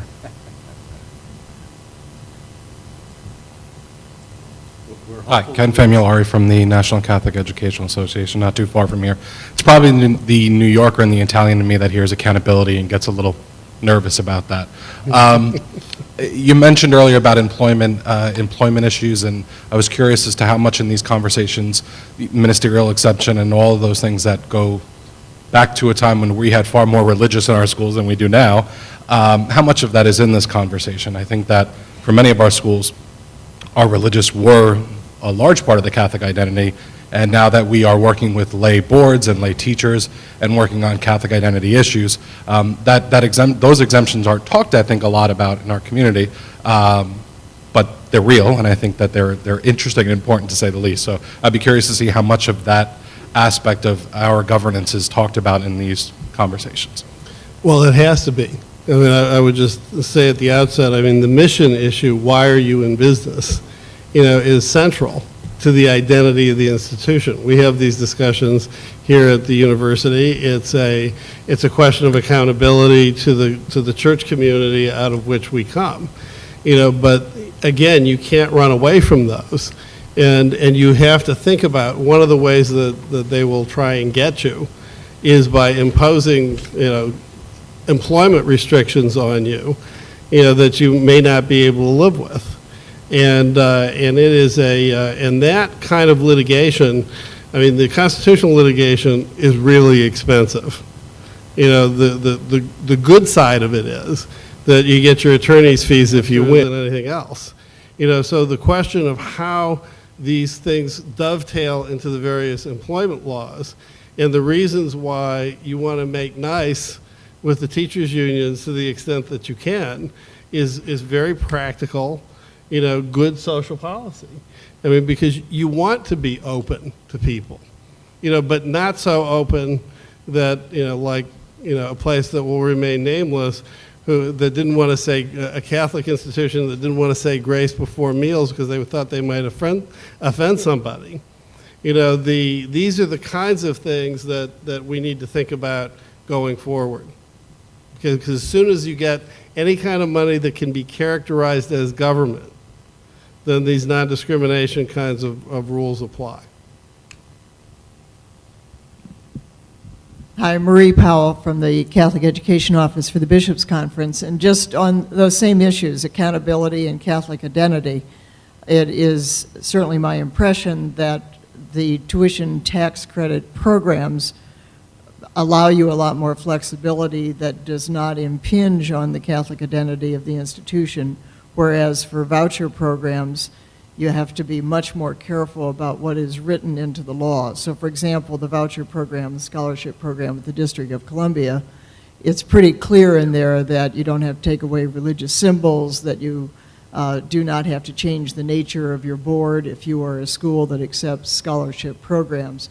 So that was thought about at the beginning, but are you finding in any of the places where there are tuition tax credit programs that there are serious Catholic identity issues that are coming into play that we should be conscious of? Thank you. Marie, I have not seen any such phenomena occur, or any difference between the two. I'd be very interested in John's reaction to it, but I've seen no difference between the two or any impediment to our Catholic identity under either program. I would say that the more successful we are, the more we're going to see that. And one of the many of you may recall that there's been a lot of public outcry, including the president in the State of the Union address in 2009 attacking a Supreme Court decision called Citizens United. And now, at the bottom of Citizens United is the fundamental question, can an organization have First Amendment rights? And I want you to think about that. Can an organization have First Amendment rights? The church is an organization, the school's an organization, a charter school's an organization. If they don't have First Amendment rights, there's no way to protect your identity, period. And I can tell you now that I'm going to be meeting at 12:15 with one of my students who's writing a paper that she's got to give this afternoon, about the First Amendment rights of businesses. And unless you get over that Citizens United hump, we have a very well developed notion of individual rights under the First Amendment, an exquisite notion of individual rights. The rules on organizational identity and rights are in flux now, and they're constantly under attack. So much so that the Christian Legal Society at Hastings Law School lost a case in the Supreme Court last term that said you had to be open to having people who are not Christians be officers of your organization. And they lost that case under the First Amendment. That's an educational mission question. So even though you haven't seen it, it's coming like a freight train. Get ready. Well, one of the examples that I was thinking of is really out of the country. A number of years ago, Michael remembers this, the NCEA convention was in Toronto, and at that point there had been a fairly recent development that the faith-based schools were publicly supported. So I think it was the largest NCEA convention we'd ever had because all those folks from our schools were able to come. But as I talked with persons about how that affected their Catholic identity, it turned out that, in fact, as teachers were losing spots in the regular public schools, they had first choice and were required to be hired by the faith-based schools. And I think we've all had the experience that if you cannot control and influence and hire people who really buy into your mission, that ultimately your Catholic identity is going to be eroded, which I think is what has happened. But I guess you're not seeing that particularly in the scholarship programs in the United States at this point. No. Is that correct? Yes. Okay. Yep. Plus, Marie, there was an element that I had mentioned about it's important that when you define what schools can participate, that those schools have their definitions of who they hire for staff and what are their admissions policies and what is their discipline policies. And that's how you protect that identity, is you have written policies, on there. And so I think it's important that that be ratified in the legislation, that a school's policies is a school's policies.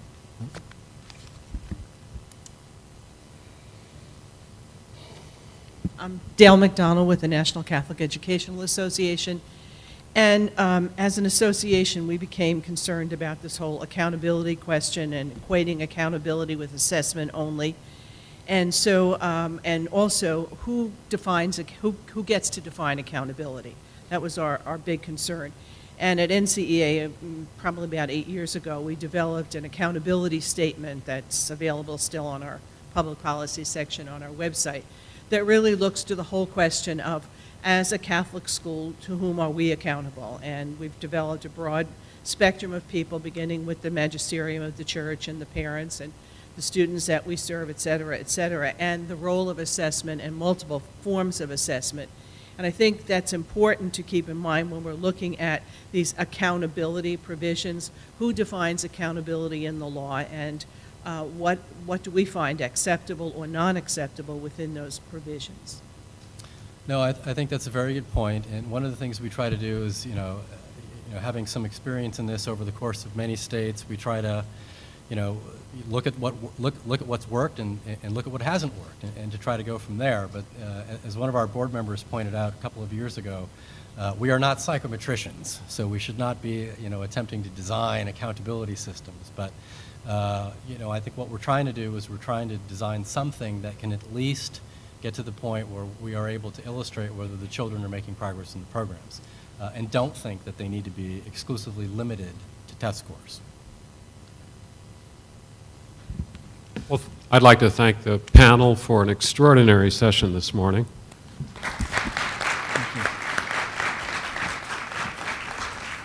Lunch is available in the room to my right, and please, now's the time to go and bring it out here to these tables, and we'll have lunch at this time. I'm sure members of the panel would be glad to. Hello, everybody.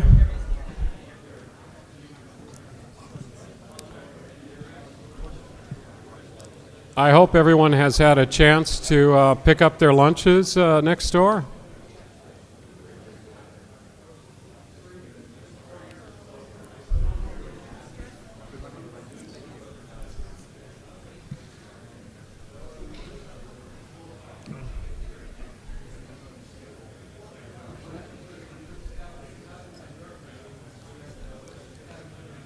Well, at this time, I'd like to begin my introduction.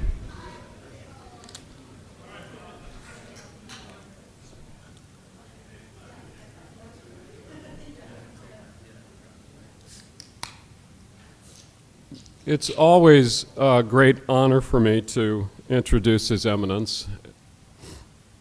Cardinal Donald Wuerl is the Archbishop of Washington, of course, and was elevated to the College of Cardinals in 2010 by His Holiness Pope Benedict XVI. I think we all know that he is nationally known for his catechetical and teaching ministry, and for his many efforts on behalf of Catholic education in the United States. He serves on numerous and international bodies and is, of course, as well Chancellor of this university, the Catholic University of America. He's chairman of the United States Conference of Catholic Bishops Committee on Doctrine. Cardinal Wuerl is the author of numerous articles and books, including the best-selling catechisms, the teaching of Christ, the Catholic Way, and as well as more recent books, The Mass, published in January of 2011, this January, and The Gift of Blessed John Paul II, which was published in April. Cardinal Wuerl also, I think many in this room know, hosted Pope Benedict XVI visit here to Washington, D.C. in April of 2008. And the Cardinal is also active in community activities, joining with civic and business leaders to promote Catholic education in many fora.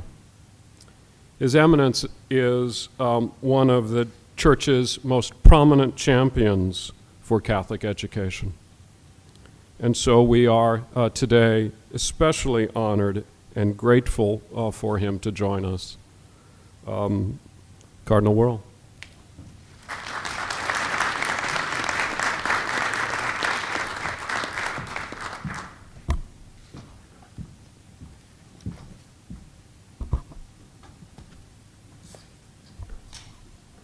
Steve, Dr. Schneck, thank you very, very much for your very kind introduction. And I'd also like to say a word of appreciation to President Garvey for his gracious hospitality as we gather here at Catholic University, and to Mr. Robert Aguirre from C.A.L.L, from the Catholic Association of Latino Leaders. Thank you for co-sponsoring this program today. Dear brothers and sisters in the Lord, friends, I want to begin these reflections with a story about something that happened when I visited one of our schools. This was a high school, and after the Mass and after I had an opportunity to greet everybody, the students at the back of the hall, a reporter came up and said to me, this was a reporter from one of the local media outlets, "What does the church bring to our society?"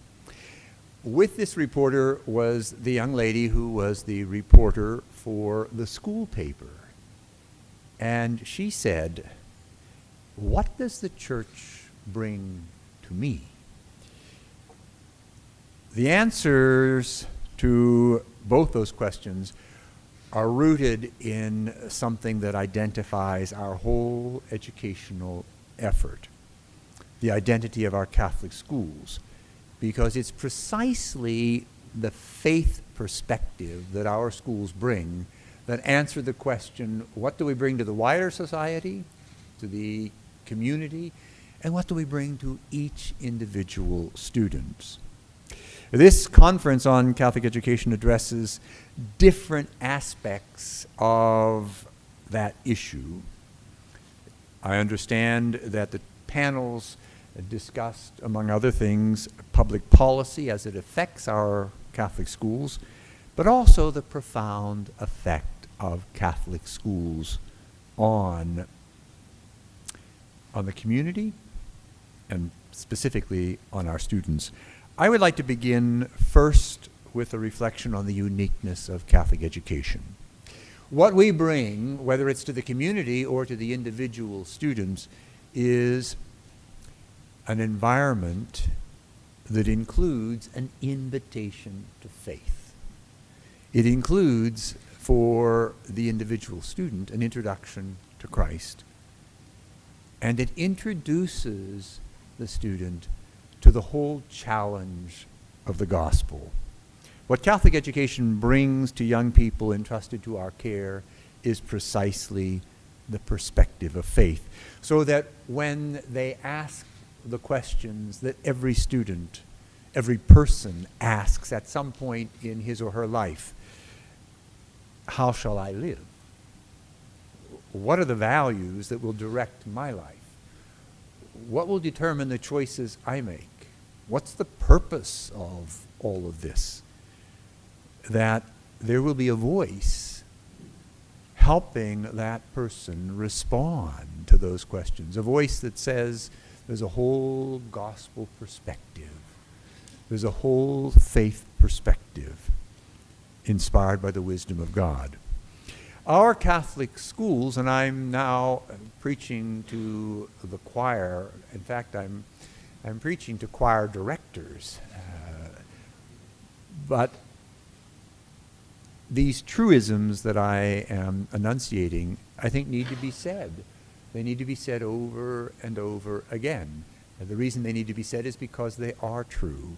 Our Catholic schools are a proven instrument for passing on the faith and for creating that environment in which a young person can learn a whole perspective of life rooted in the wisdom of God. We go all the way back to St. Elizabeth Ann Seton and her efforts in Maryland in the early part of the 19th century with the encouragement of Bishop John Carroll. Those initial beginnings led to a whole system of schools all across the country. Historically, the Church has always turned to Catholic schools to help her carry out her mission. And I want to read to you something that you're all very familiar with. This is the 2005 statement by the United States Conference of Catholic Bishops when it says, these schools, these Catholic schools, afford the fullest and best opportunity to realize the fourfold purpose of Christian education, namely, to provide an atmosphere in which the gospel message is proclaimed, community in Christ is experienced, service to our sisters and brothers is the norm, and thanksgiving and worship of God is cultivated. Isn't that what we recognize in Catholic education? Our role is to provide a frame of reference for a life that reflects what we've just talked about and makes possible hearing that message that is at the heart of our identity, that the Word became flesh and dwelt amongst us. What a time of the year to be reflecting on Catholic schools, the instrument by which that revelation is made visible and present for so many of our young people. This is the season of the year when we are preparing to celebrate the Word taking on flesh, coming among us, so that we might see the glory of God. But concomitantly with the impact that Catholic education has on the student is the educational environment that Catholic schools provide. This morning I was at a board meeting together with our Secretary for Catholic Education, Thomas Burnford, and also our Superintendent of Schools and Deacon Lum. And we were at this board meeting of the Consortium of Catholic Academies, which presents in some of the roughest part of the center city in this community an environment we're talking about, an environment where a student can find a sense of worth, a sense of security, the time an environment to actually begin to learn. This environment that our Catholic schools bring is often taken for granted. But when we enter a classroom, our students are expected to encounter this vision that includes expectations. There are expectations placed on them when they come into our schools. Personal discipline, learning that there's a way in which you behave. I remember once when, in my former diocese, we had one of the senators from the state visit one of our schools. And here we were in this center city school, and just as his car came up, and he came out and walked up the steps, and we greeted him and brought him in, the bell rang for the change of class. And normally, in many, many of our Catholic schools when we were growing up, that just meant that the sister changed classrooms. Now, students change because they have to go to a different environment for that particular topic, that particular subject, that particular teacher. And all these youngsters filed out, single file, and they saw the principal, and they saw me, and they saw this man who they recognized as a guest. They didn't know that he was the senator, and they walked by saying, "Good morning, sister. Good morning, bishop. Good morning, sir. Good morning, sister. Good morning, bishop. Good morning, sir," as they all walked by. And he turned to me and said, "How did you do that?"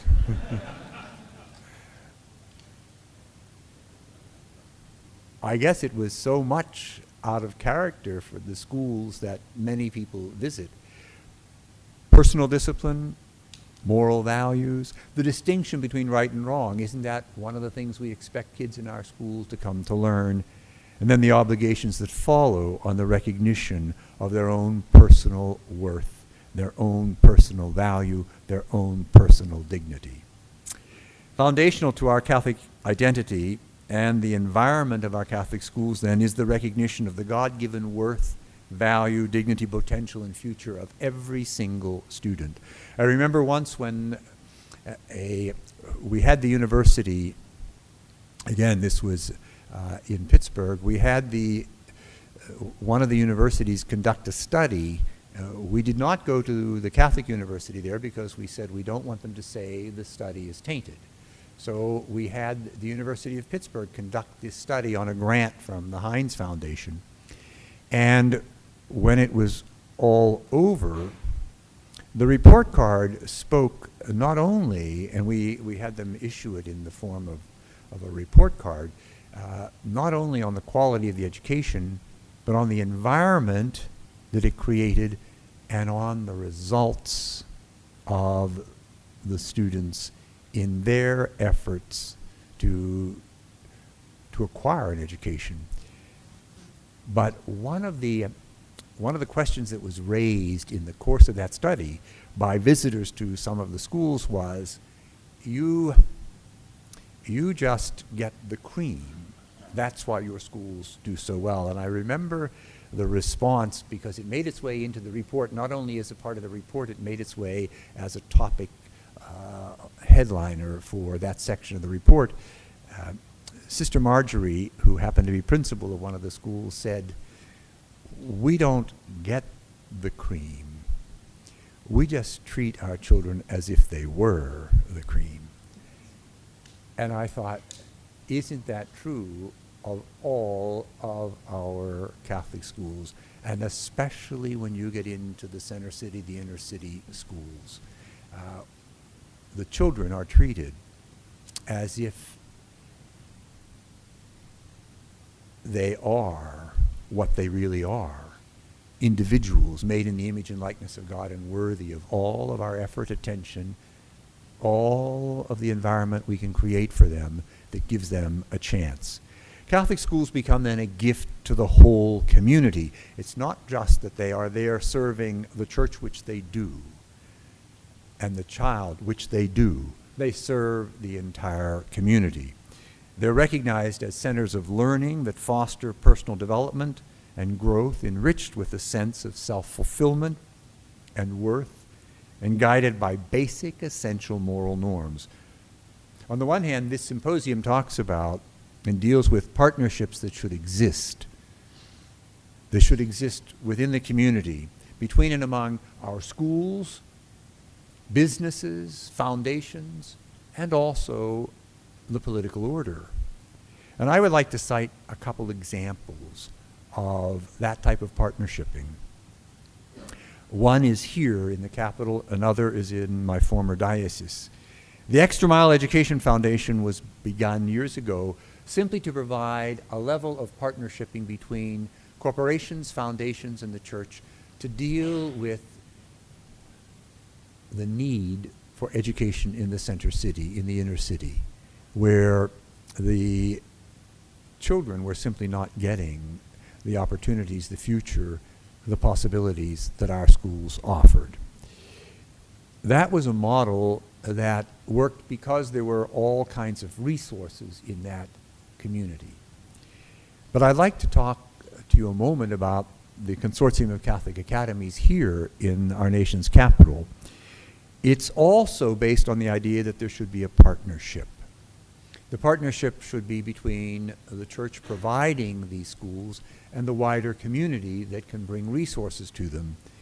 But that partnership has been extended to include, thanks to the Opportunity Scholarship Program, government scholarships. These young people who are in failing public schools, and those schools unfortunately are readily identified, these students get an opportunity to receive a voucher that allows them, allows their parents to choose a school for them where they will have a level playing field. My experience with these kids over 40 years, 25 of them as a bishop, has been that they don't need a lot from us. What they want from us is a level playing field. They can do the rest. When we talk about the extra mile, they don't ask us to walk it for them.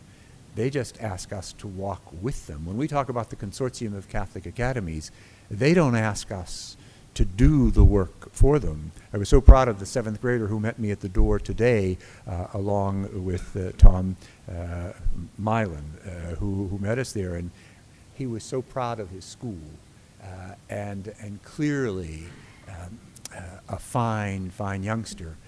He wasn't asking us to do anything for him except give him a level playing field where he could, on his own, indicate what he's capable of doing. Our Catholic schools have this reputation in the inner city, in the center city, for being able to do that, to provide academically an excellent education while providing a faith-based environment and formation that allows the young person to build a future. I've always maintained that we give them 3 things, or they get 3 things when they come to our schools. They get an academically excellent education. They get a moral foundation that will serve them for the rest of their life. And they get the one intangible gift that nobody else can give them: hope. Hope for the future. They can walk out of there with their head high, knowing they're capable of doing anything anybody else can do because they have had that chance on that level playing field to develop their talents, to develop their capabilities, to develop their future. The diversity that is a part of our history as a nation really is the foundation on which we should be approaching how our schools are supported within the community. Public support for a variety of schools and giving parents an opportunity to participate in the diversity that is a part of our heritage, a part of our history, a part of what makes us great, should be the foundation when we begin to address politically, socially, policy-wise, how do you distribute the monies available for the education of our kids. I'm going to cite two options, but the starting point for the validity of both is recognizing diversification in education is just a recognition of who we are. It's been a part of our history. The recognition that we're a pluralistic society, that we approach things out of all kinds of heritages and backgrounds, and we bring that diversification, or at least we should, to our educational enterprise. And then the funding of that. We do that with almost everything else in our nation. We collect the taxes from all of us, and those taxes are used to pay for all kinds of things, including health care.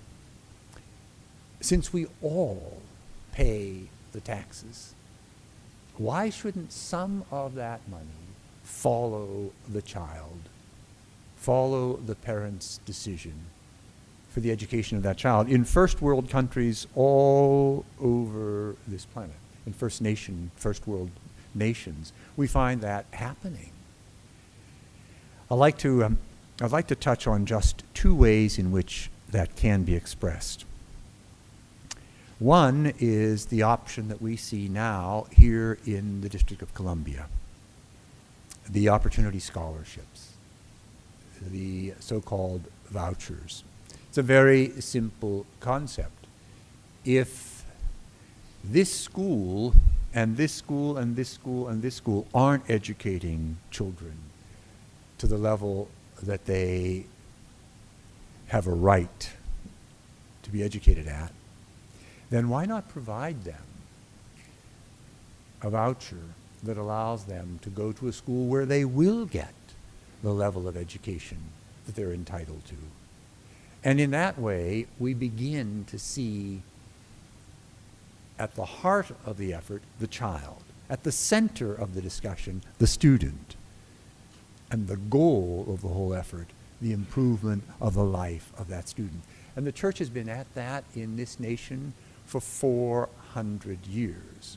We haven't been a nation that long, but we've been here that long doing this. And I think we just need to remind ourselves and to work and to partnership with the wider community to say this is one way. But another way, and I understand you've had considerable discussion about this, and you know a lot more about it than I do, are the tax credits. I can tell you that my experience in Pennsylvania with tax credits was an extraordinarily positive one. It's one of those ways in which the very partnerships we're talking about between schools, and this means Catholic schools, private schools, business and government, reaches its most, I think, positive and effective level. It's a very simple idea. An institution, a diocese, establishes a tuition assistance fund that can only be used for the tuition assistance of children with needs who fit a profile in these schools. And then the business community can contribute to that, and then they get a tax credit for a substantial portion of what they contribute. It has worked very, very well in a number of states, and you're much more familiar with all of that in terms of the diffusion of it and all of the ramifications of it. I cite those two only because this is part of why you're having this symposium, to look at and to address what are some of the ways public policy-wise we can continue to ensure that the diversity of education in this country will continue into the future. In my pastoral letter, Catholic Education, Looking to the Future with Confidence, I make the point of 4 specific areas that we need to be alert to if we want to make sure that going into the future, we will not only have Catholic schools, but our Catholic schools will continue to be that service to the entire wider community that they are today. First is identity. We've talked a little about that already. The reason we have Catholic schools is so that we have Catholic schools. It's that simple. Our Catholic schools are there to be able to bring to the student and to the community what Catholic education does. It brings a faith experience to the individual and to the community. But they also provide, and the second point, academic excellence. We want to make sure that our schools continue to provide the quality education that allows the student, when that student has finished his or her course, to be able to move on to the next level. And all of the statistics, all of the data, the NCEA runs this data for us all the time, shows that that is the case. The third point is accessibility. And this is something we have to work at across the board. Accessibility. Increasingly, as we have to combine schools, increasingly as it's necessary to redimension school systems in dioceses all over the country, one of the principles for merging schools should be, are we ensuring that we have schools that allow students all over this diocese to get to a Catholic school? If you have 3 of them here and 1 here, then let's make sure the one here stays open while you're dealing with how many of those 3 are going to stay open. Accessibility, it's an important element, because we don't want our schools to become so regionalized and localized that many of the youngsters who need Catholic education can't get to them. And the fourth and final point is affordability. And this is the most significant issue in terms of how this all works. How do you pay for it? How do we keep our schools within a price range that these very families we're talking about can afford to send 1, 2, 3, 4 children to that school? That's why the tuition assistance program is so important. That's why voucher programs are so important, because without that, we won't have the resources. The families won't have the resources to access this great institution that provides the child and the neighborhood with an extraordinary resource.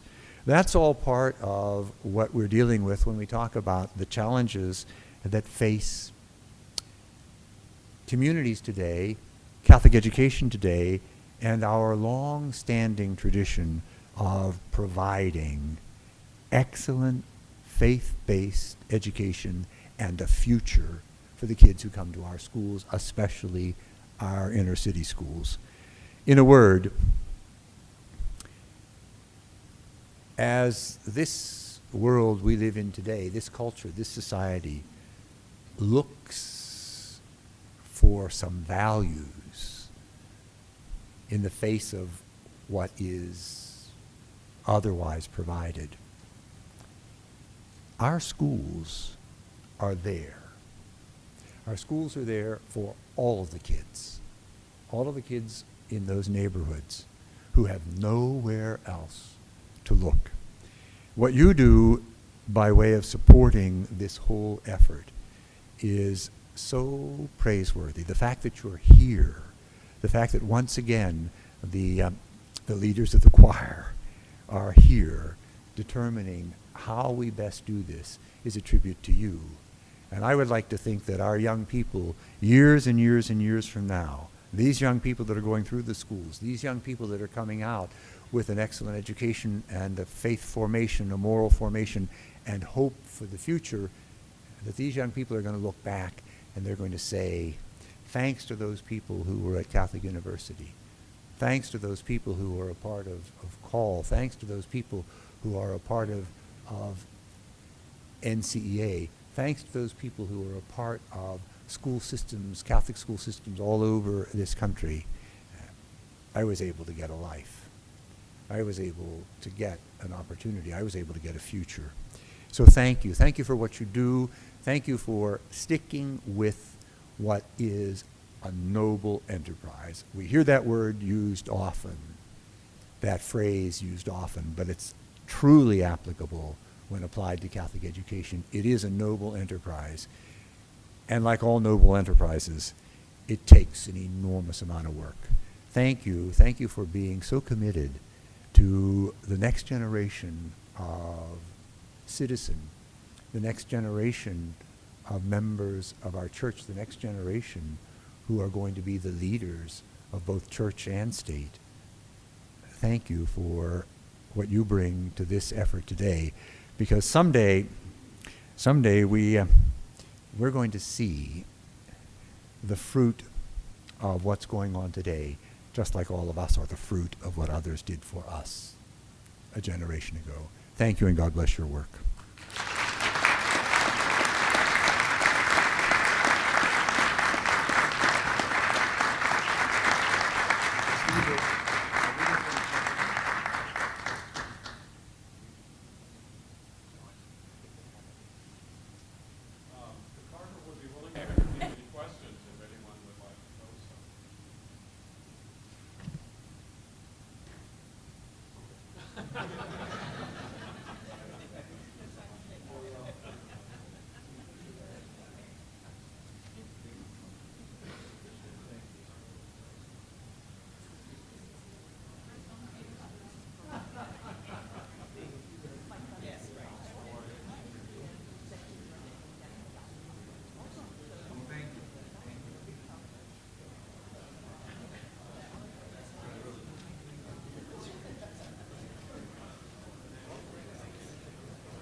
Enjoyed your lunches?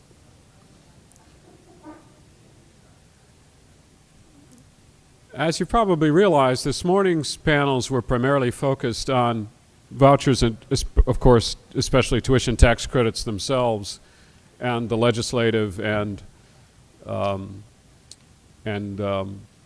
legal efforts to get them enacted around the country. The second panel today is focused more on what these programs might mean for Catholic education itself. And I'm particularly, pleased with the panel that we've been able to bring together for this, and very grateful for the, for the panelists themselves. This will go until about 3 o'clock or so. Once again, there'll be an opportunity for questions and answers after it's over, and I don't know about you, but I found those questions and answers particularly valuable after the first session.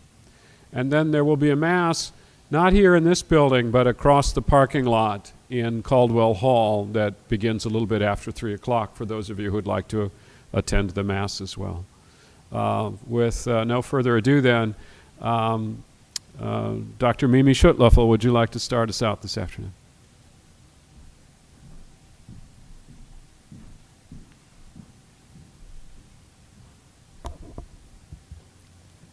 See if I can get this computer to come out of sleep. Good afternoon. This is a wonderful opportunity to be with a group that I don't always get to spend time with. And I appreciated the fact that Steve asked me to be a part of this panel.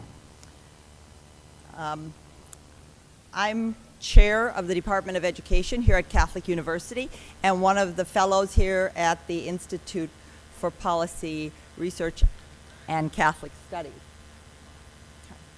When Steve asked me to participate in this conference, I reminded him that while I'm very much aware of the tax credit movement through the work of my doctoral students and through the colleagues who work in that field, there are probably others more experienced about the nuts and bolts side of this topic, and we certainly heard some of that this morning. So I am going to talk a little bit more in the direction of some of the closing comments from this morning.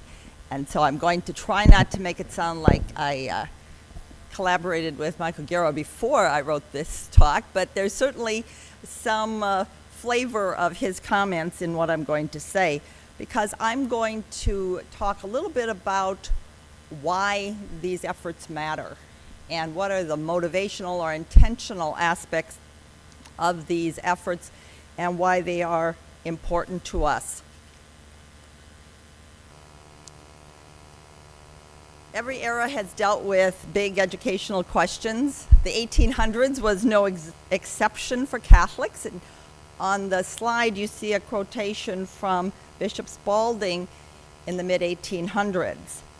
He was referring to the common school movement that was very attractive to many Catholic immigrants, but it was fundamentally a Protestant school, and that raised a great deal of controversy and ultimately generated Catholic schools as we know and still have them today. So my thought is, what's the great question today?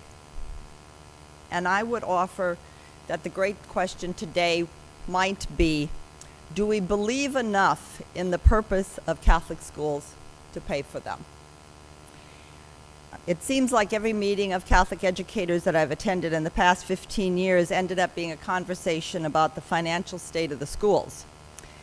And I would argue that this is about more than just raising money. Certainly money is a symptom of what is going on. Because I come from the education department and teach foundations of education, I can't resist including a comment about the great themes, the historical themes of American education. Who will attend school? Who will be taught in schools? Who will pay for them? Who will govern schools? And what is the relationship between schooling and religion? And this is the genesis again of Catholic schools, and one might argue some of the difficulties we have supporting them today. What should be the relationship between schooling and the state? What is the relationship between schooling and parents? The church's position has always been that the parent is the primary educator and that parents should have the option to choose the most appropriate schooling for their children. This seems like an obvious ground to stand on for many of the political movements that were discussed this morning, although we've not been particularly successful on that account. I would say that that's an opportunity perhaps for us. I'm going to go quickly over these couple of slides that, looking at the people in this room, it's no news to them that we have had these trends in declining enrollment, declining services of the religious men and women in schools, which led to the trend in rising tuition, which also impacted the financial state of schools. Certainly the relationship between parish subsidies and schools has changed. The trend is certainly for parishes not to be able to support schools in the way they did in earlier eras. One could argue appropriately so, that there are many ministries within a parish, and the imbalance that's presented by a very high distribution to the schools is not sustainable. This next slide is merely an indicator again of the diminishing numbers of religious in the school. So we have a couple of strategies that my colleagues John Convey and Lendi Fiore have developed for dealing with this at the school level. I'm going to kind of pass over that because I think it's maybe germane to our conversation more specifically, not necessarily the purview of this audience. I would just like to indicate on the next slide some very particular relationships financially within a typical school that are reasonable benchmarks for sustainability. And it has to do with class size. It has to do with the size of tuition. At my local parish school here in Washington, the tuition starting in kindergarten is $8,000. That is a very big number for most families. That is higher than the national figures, but certainly it is part of the difficulty the Mid-Atlantic area has seen in sustaining parish schools. The 70% figure is certainly relevant to the political solutions, the government money, the outside of tuition raising of funds, and the parish subsidies have to be modest and controlled if a school is going to maintain viability. I included this mostly because I thought there may be more diocesan level folks in the room who might find that interesting to them. But that information is available. This is like your local commercial in our book, Weathering the Storm. So what does all this mean? There are those in the Catholic and the larger community would argue that Catholic schools don't serve a purpose any longer. Their argument reads something like children benefit from a pluralistic, inclusive public education. The Catholic schools aren't really that Catholic. They are not serving anyone but an elite group, and they are not convenient, speaking to the Cardinal's emphasis on accessibility, and they're too expensive for the potential outcomes. This is the argument of the naysayers, if you want to say. And how did we get here? Certainly demographics have played a huge role. As Catholics became more affluent and moved out of the city centers into the suburbs, schools were not built. And that has left a vacuum. Certainly the declining number of religious in schools. And not only their presence within the schools, but the leadership that they offered from their community to the schools, and so on. And finally, where I would like to place a little emphasis on the diminished cultural purpose for schools.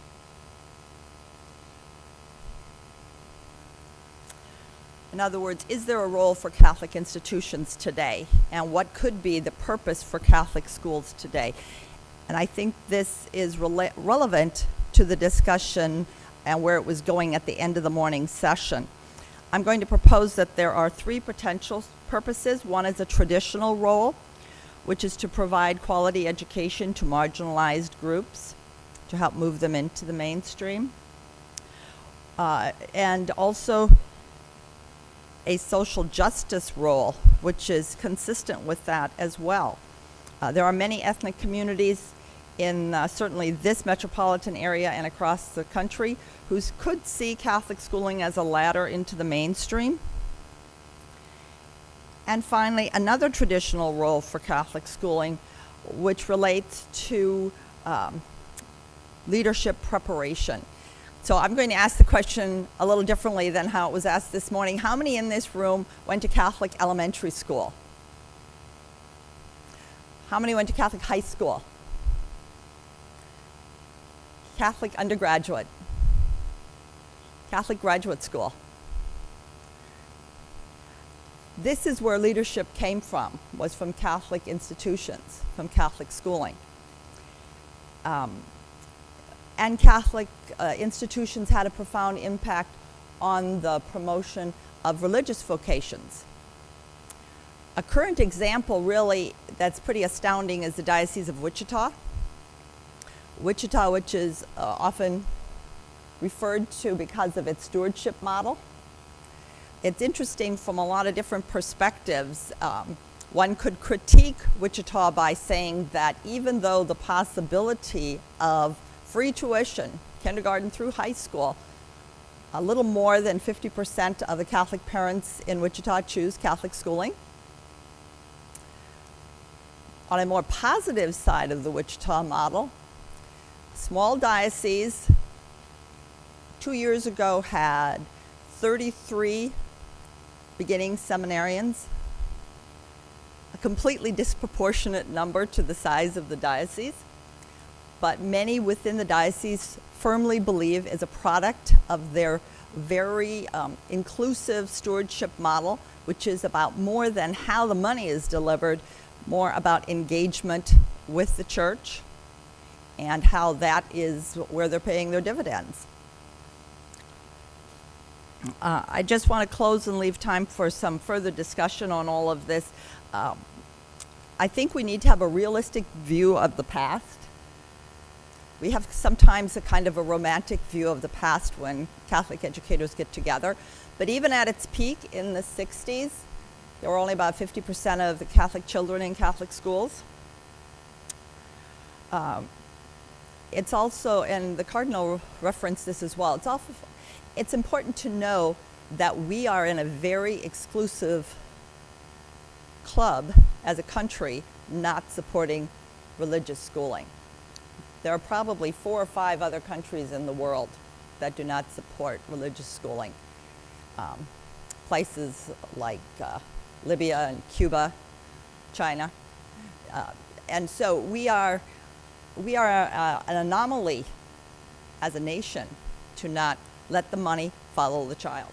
It is a number that, if even modestly raised, could respond to all of our ministries, including Catholic schools.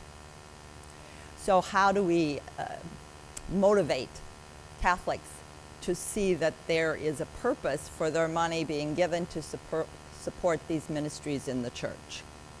I think that needs to be addressed. A renewal of purpose and mission for Catholic schooling that appeals to both Catholics and the wider community.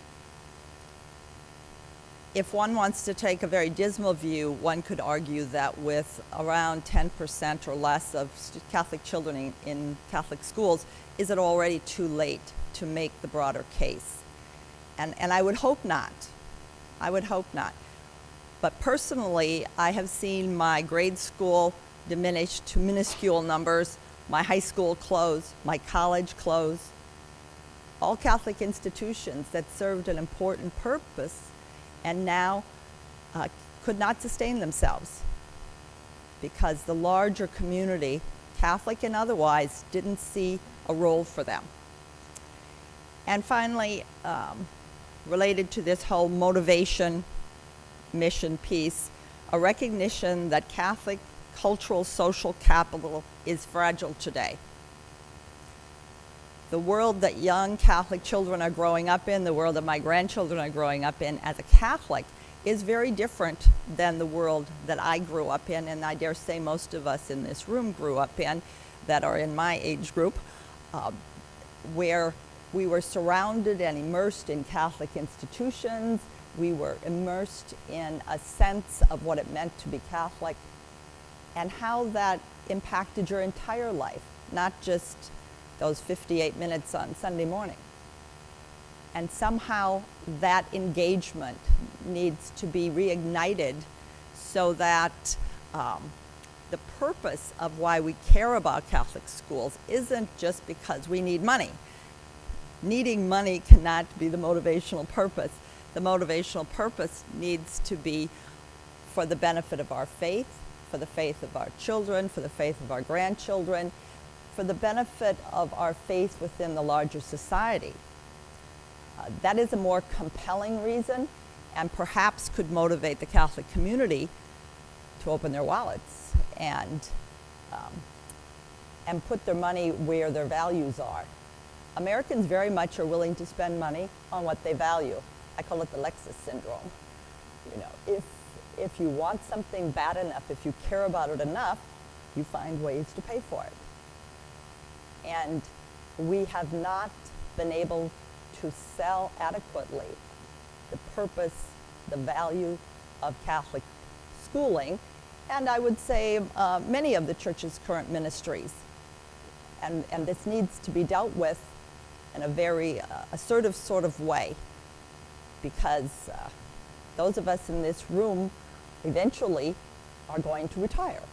And there are going to be a lot of positions of leadership across this country that need to be filled by committed individuals who get it, who get why we do this, why we care about this.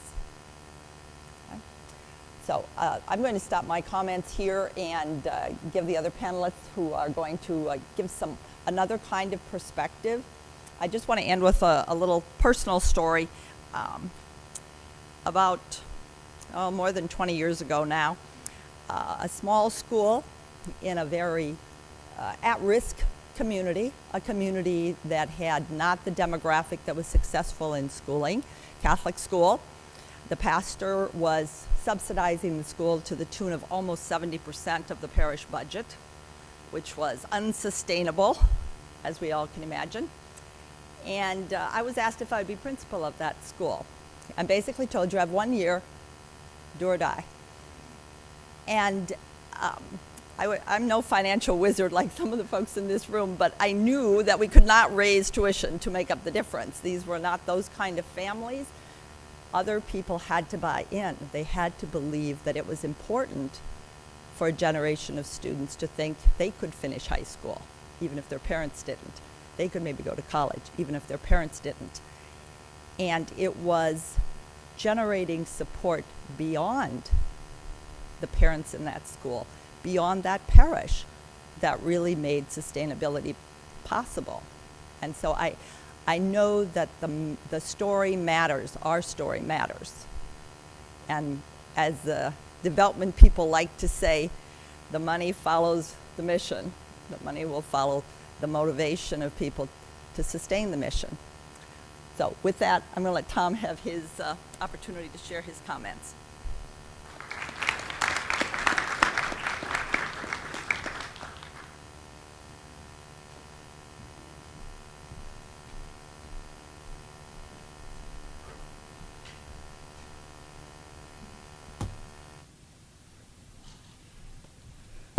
Thank you. Good afternoon, everyone. Good to be here.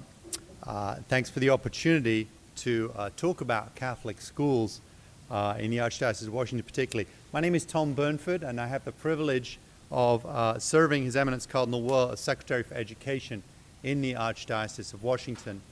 And I'm here to share some thoughts on Catholic schools, particularly in the Archdiocese, as a practitioner. So I spend a fair amount of time in schools. I go around with our superintendent, Deacon Bert Lom, and other staff, some of whom are present. I was in a school this morning with His Eminence, as mentioned. I do a lot of work with parents, do a lot of work with schools that are facing issues, financial issues. So a practitioner's perspective, particularly on why we need to address alternative forms of funding.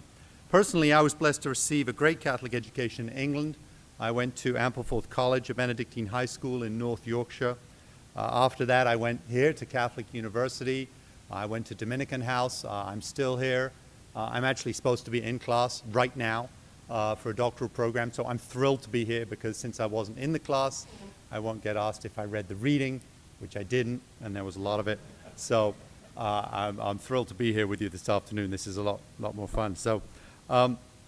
But I've been fortunate because I've been able to have access to a Catholic education throughout my life, to be educated spirit, mind, body, the whole person, to be educated in the faith. And I'm really grateful for that. And I was lucky because my parents valued that Catholic education and they were able to afford it and to provide the resources so I could get it. And so many others today, as we know, don't have access to the education that the Church provides today, an education that's truly transformative at every level. I've experienced that. Many of us have experienced it. And the issue is that every person has a right to a good education. But more than that, every person, every child, every young person, even every adult, has a right also to hear the good news of Jesus Christ.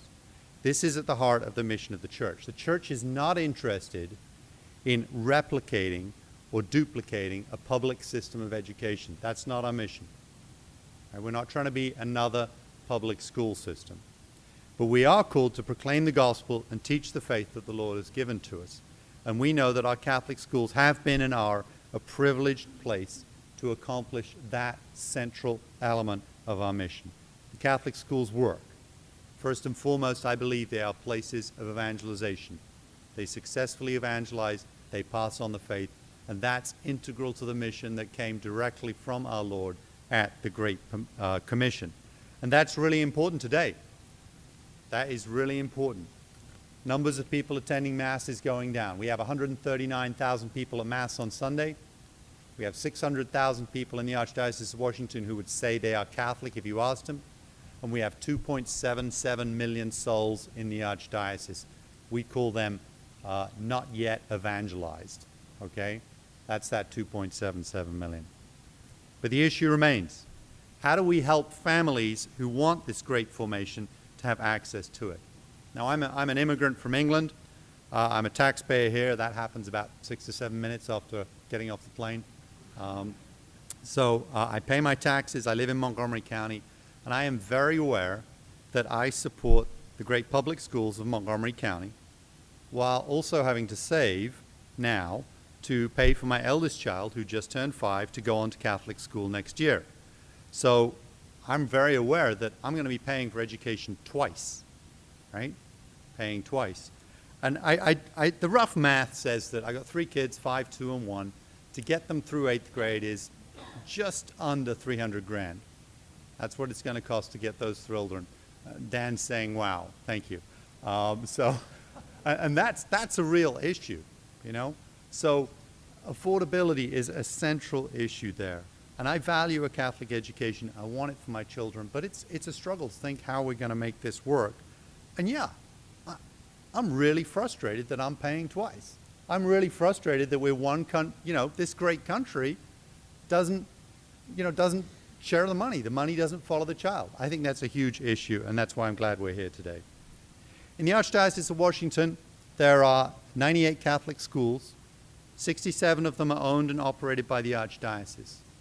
31 are independent Catholic schools who are owned and operated by boards or men and women religious.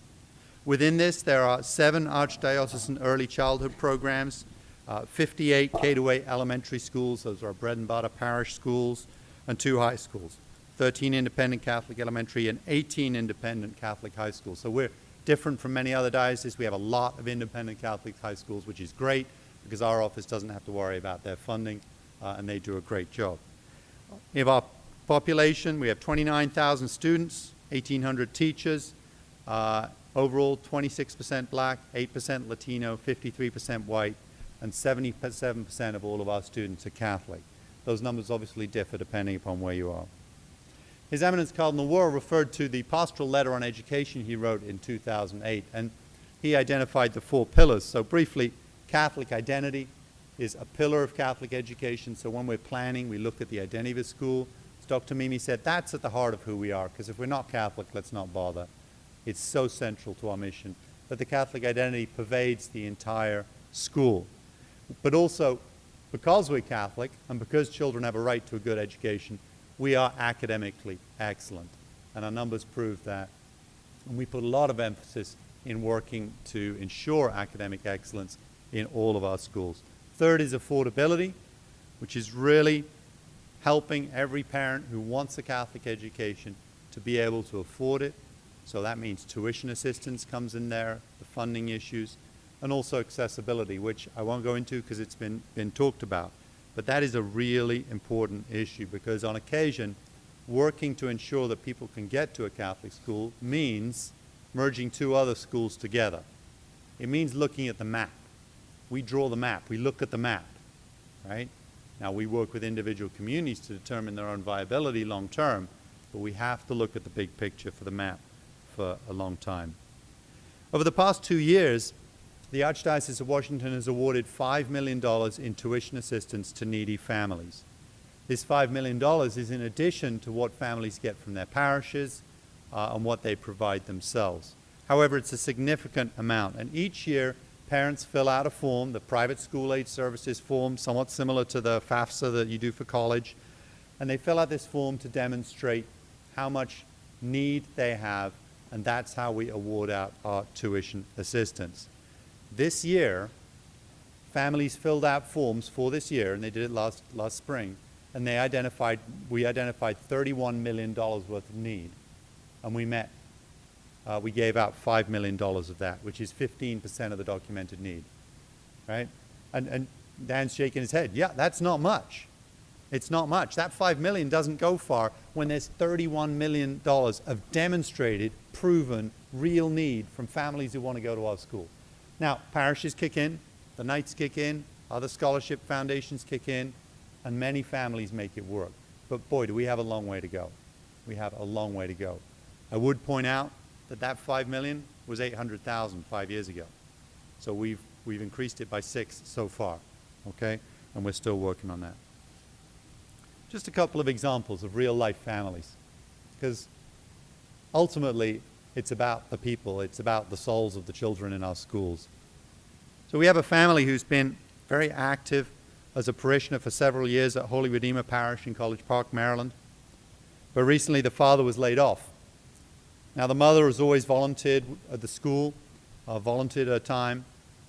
They had 2 children in the school, a first grader and an 8th grader, but the son, when he graduated, was accepted at DeMatha High School.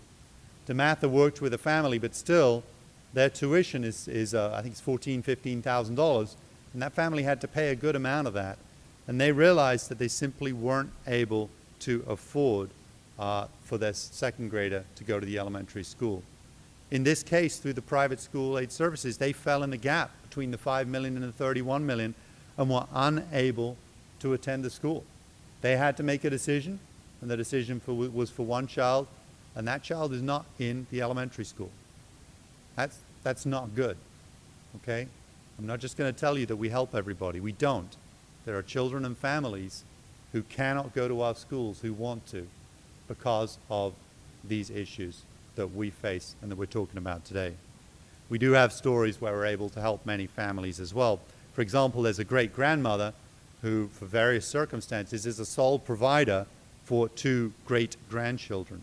She also is a regular volunteer at St. Pius X in Bowie, but unfortunately she had an accident and broke her hip, which meant she was unable to earn wages, to earn an income through her job to provide for her children. And in that case, we were able to put together a package with the parish, with the Archdiocese providing assistance, and those 2 students are still in St. Pius X. So we do whatever we can to help families, and it doesn't always work. We know there are many families that piece together their tuition assistance each year for children. They get money from various sources, but each year they're worrying about next year.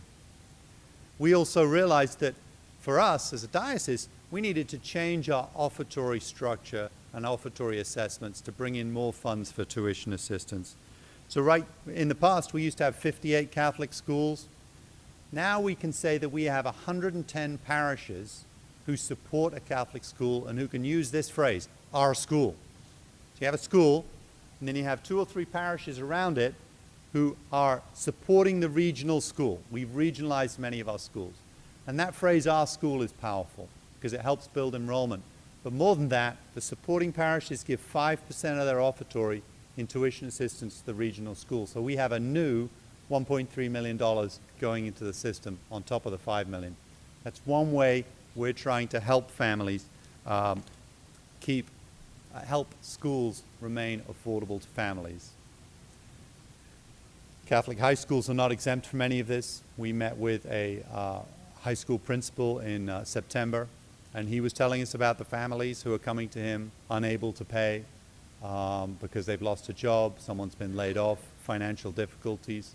And for the first time in its history, this Catholic high school is running at a deficit this year. That's a significant issue. They're running at a deficit, they're keeping the students in there, they're doing whatever they can. But running at a deficit for the first time will get their attention. Things are difficult out there.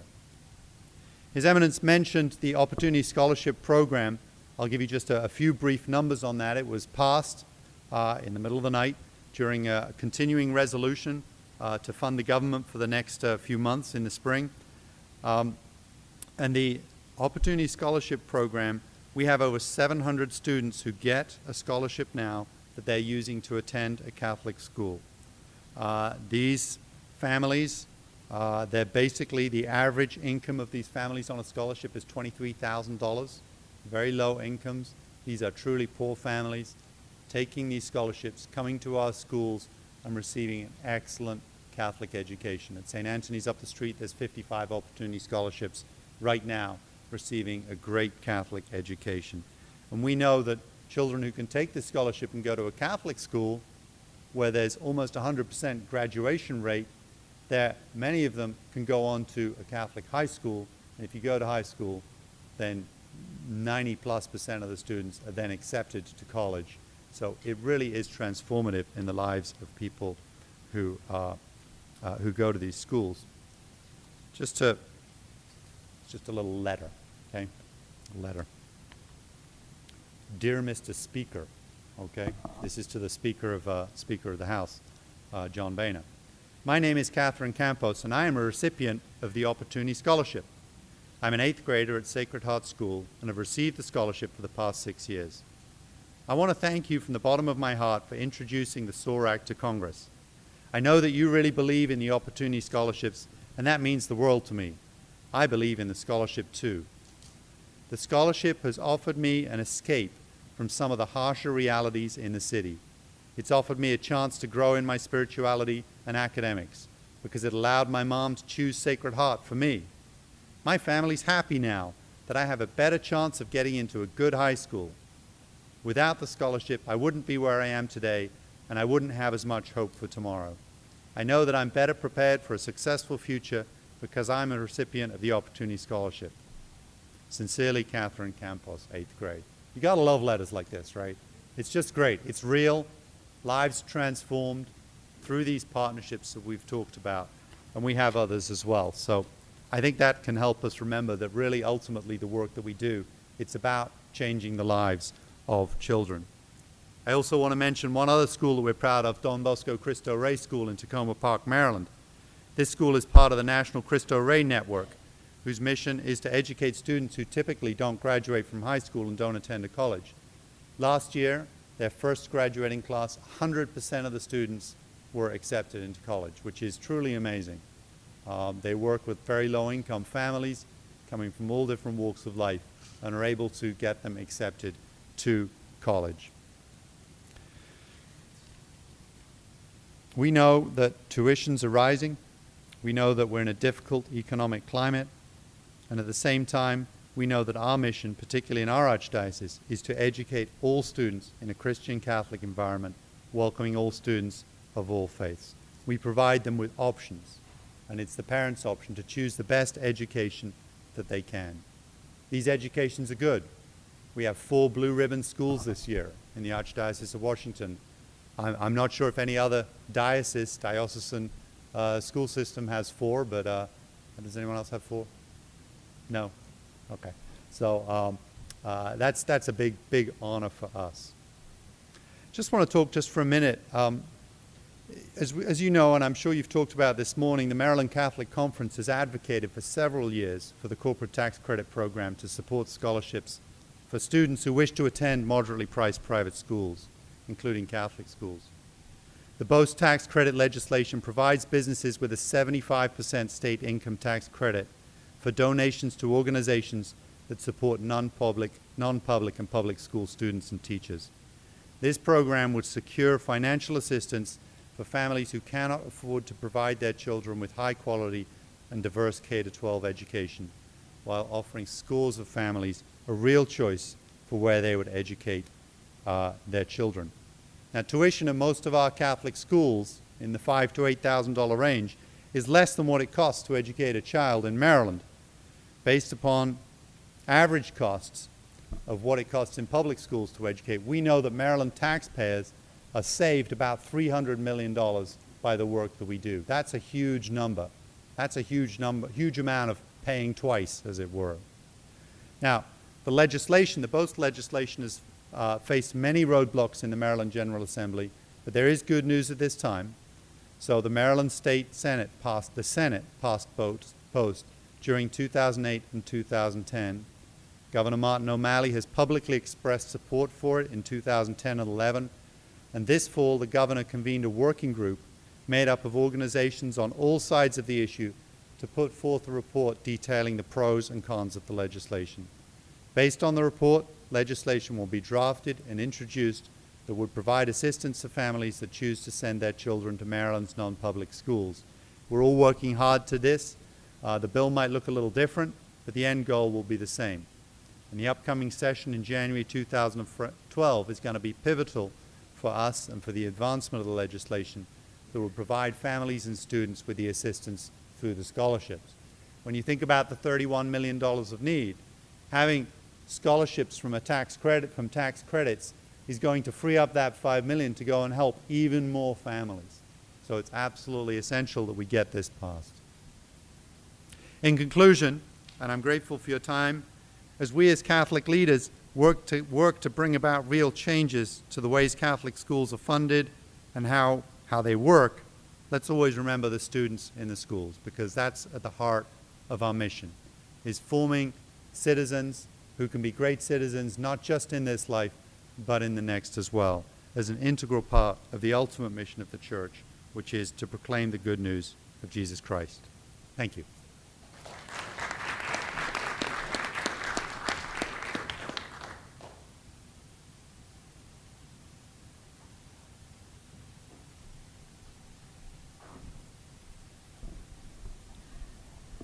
As I mentioned before, I'm Marie Powell. I currently serve as the Executive Director of the Secretariat of Catholic Education for the U.S. Conference of Catholic Bishops.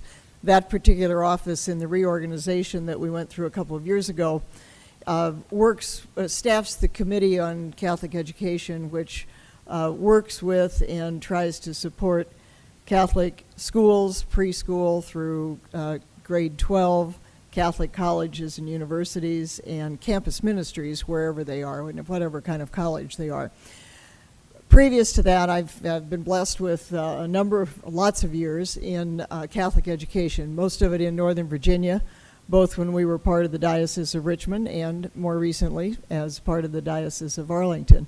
I've been a teacher at both the elementary and secondary levels, a school administrator, worked for 4 years as in charge of government programs for the Diocese of Arlington, took a stint as superintendent, and came to the Bishops' Conference originally to head up the office on parental advocacy. And it's really that aspect of my work that I really want to highlight in this particular presentation, because I think it would be most useful to you as you are trying to figure out how to get more tax credit bills passed in various states. Mimi and Tom did a great job of summarizing really the challenges of maintaining and sustaining Catholic schools, to make them available for families, to make them affordable for families. And so I'm going to go back to just give you my assessment of some of the things that, as you are supporting legislation, we need to keep in mind as to what's been successful, or in some cases what's not been successful, as in various states. So these are the things that I would like to point out. First of all, I'd like to mention that the bishops of the United States have, in fact, gone on record a number of times supporting advocacy efforts, not just what we're all familiar with, that parents are the primary educators of their children, but that in fact the Catholic community should in fact organize and cooperate with other groups in order to promote legislation that assists parents to in fact be able to select the kind of education that they feel is best for their children. If you go back clear to 1972, which To Teach as Jesus did, the bishop said, the Catholic community should collaborate with all Americans committed to educational freedom so that the rights of parents to exercise freedom of choice in education is recognized and made operative. I think made operative is really the key that we want to keep in mind. The 1990 statement in support of Catholic elementary and secondary schools called even more specifically for assistance on this in this area. They called for the formation of diocesan, state, and national organizations of Catholic school parents, and they pledged to raise money for a national office to support such organizations. That was that led to the creation of the Office of Parental Advocacy, which really got up and running in the early 90s. And I hope there's not a connection. I was, in fact, the last person to serve in that position. There were 4 of us, and then it was abolished in the reorganization. But at any rate, there's others who are carrying on the good work. But at any rate, for about 12 years, there was a specific office in the Bishops' Conference which was geared towards assisting the organization of advocacy groups, particularly around parents, and it gave a lot of guidance as to how they should be formed. In 2005, Cardinal Wuerl mentioned that the bishops did another statement. It's my theory that since bishops are closing lots of schools, that they decide about every 15 years that maybe they still need to come out with a statement that says, yes, we still don't don't look just at our closings. We still find them very valuable. So 2005, we had another statement, and this is even more specific. The entire Catholic community should be encouraged to advocate for parental school choice and personal and corporate tax credits, which will assist parents. So this conference dedicated to tax credit legislation in particular was mentioned specifically in the 2005 legislation, or statement by the Catholic bishops. I handed out a couple of things that were on the table there. One is entitled Advocacy Organizations in which Catholic school communities participate. There should be more out there if you did not.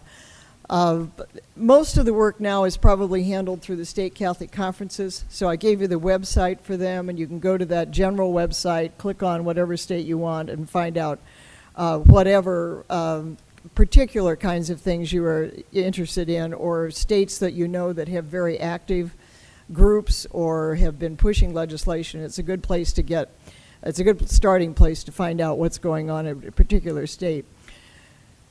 I also identified Catholic school groups organized on state level. Many of these were a result of the organizing initiatives that the Bishops' Conference did when it had an Office of Catholic Advocacy, Catholic School Parents.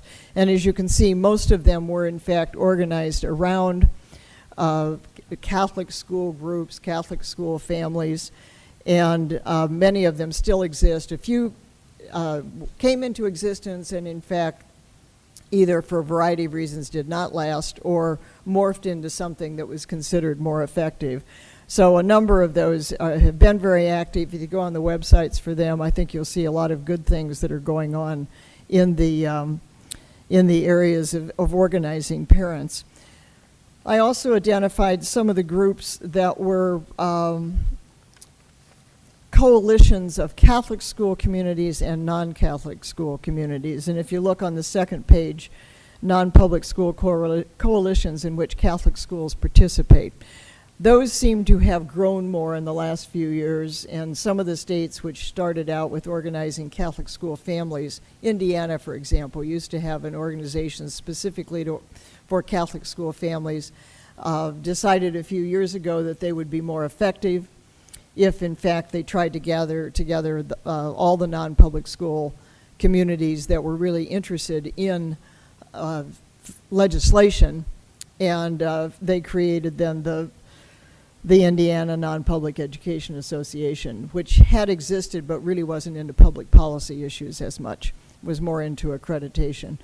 And we've seen in the last few years, what John Schilling noted is Indiana passed a really massive school choice bill. That was one example. Iowa had an interesting experience in that the Catholic Conference in Iowa did a lot of work to try and get some tax credit legislation passed. They got all the way through, got the bill through both houses, but it was vetoed by the governor, and when I was still in my job as parent advocacy, it occasioned an opportunity to talk with the State Catholic Conference director, and I said, have you ever thought about a parent organization? And well, they thought about it, but they hadn't really put it together, and Sarah Eide, who was the director of the Catholic Conference at that time, did a really terrific job of really assessing in her state what was likely to be the most successful organization. And in Iowa, they decided that it was going to be a non-public school coalition. And so she got together with the other major school groups, created an organization. The next year, they got the legislation passed again, and it created enough activity and communication with the governor that, in fact, he signed it. So in some cases, because coalitions of non-public schools are probably more important. It really depends on the state and what kind of organizations you have. There's been less emphasis from direction from the national level that would just be for Catholic school communities. But at any rate, I wanted to give you those in case you were interested in finding out what other groups are actually doing. I wanted to give you a little bit of my assessment of which kinds of things you need to be keeping in mind as you are promoting legislation. Some of those Bob Destro gave today and Robert Aguirre gave earlier today, but a couple things, at least from my perspective, and you may have a different one depending on your own experience. But it appears to me, looking at the kinds of choice legislation that has passed in different states, that at least as the beginning, you're most successful when you can identify the neediest people to, in fact, receive the benefits of whatever you're asking the public taxpayers to give. So in many cases, that's low-income persons. In some states, it's students with disabilities. Arizona has a program for foster children. But they're very specific people who have a compelling story as to why they should be helped. Now, the downside of that is it's very difficult to get the middle-class parents in our schools to, unless they're really altruistic and have a lot of time, to organize and spend a lot of time organizing to be helping others. You certainly need to talk about the social justice issues and our teaching of the Catholic Church, but the reality is that we've got a lot of families where all adult wage earners are in fact working jobs, and so you have to have really compelling reason to get them out for meetings and rallies and things like that. The tax credit legislation, because it doesn't necessarily make judgments about what level of income a scholarship recipient can be eligible for, if sometimes those are set by the organization that actually donates the scholarship, those are a little more able to, in fact, include middle-class families. But at least when you're first going forth to the legislature, it seems to me that the ones that can identify the most obviously needy groups are those that can have the first successes. It's very important, particularly on the tax credit programs that involve corporate donations, that you really get the support of the business community. And sometimes that is not that difficult because businesses are very interested in educated citizenry. They want them for their jobs, they want them for the success of the economy and the communities in which they live. But that is definitely a group that needs to be recruited. And it's not necessarily even just Catholic communities, Catholic businessmen. The Diocese of Memphis, for example, which doesn't have a publicly supported program, but they had Protestant businessmen who donated $15 million originally to reopen Catholic schools that had been closed anywhere from a couple of years to 50 years, that were in inner city areas because they saw the effectiveness of Catholic schools in creating students and graduates who were well educated, who had a sense of values, who had a sense of accountability. So focusing on getting the support of the business community, I think, is very important to go ahead and find success in your advocacy efforts. Another approach that's been used that's been successful is, and this was mentioned before, is to find ways that you benefit the public school community. And the Pennsylvania tax credit program is certainly a prime example of that.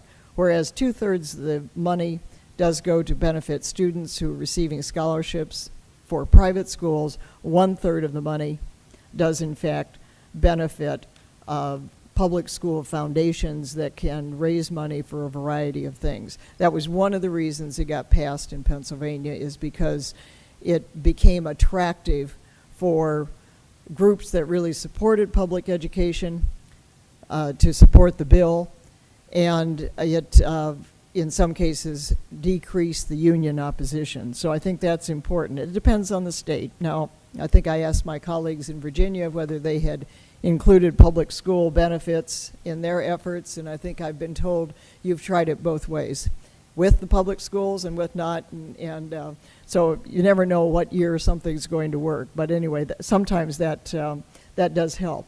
That also helps you with getting some bipartisan support.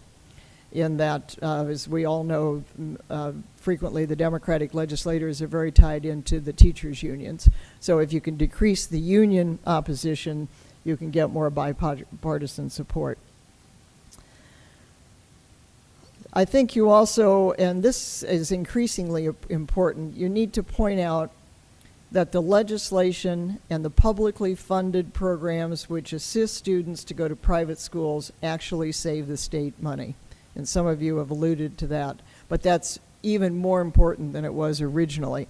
I was very surprised when the economy generally across the country tanked here a couple of years ago, that it did not have a negative effect on most of the school choice funding programs. And when I asked different folks about that, you know, why I had read that their appropriations had actually gone up or their tax credit maximums had gone up, I got the same answer from everybody.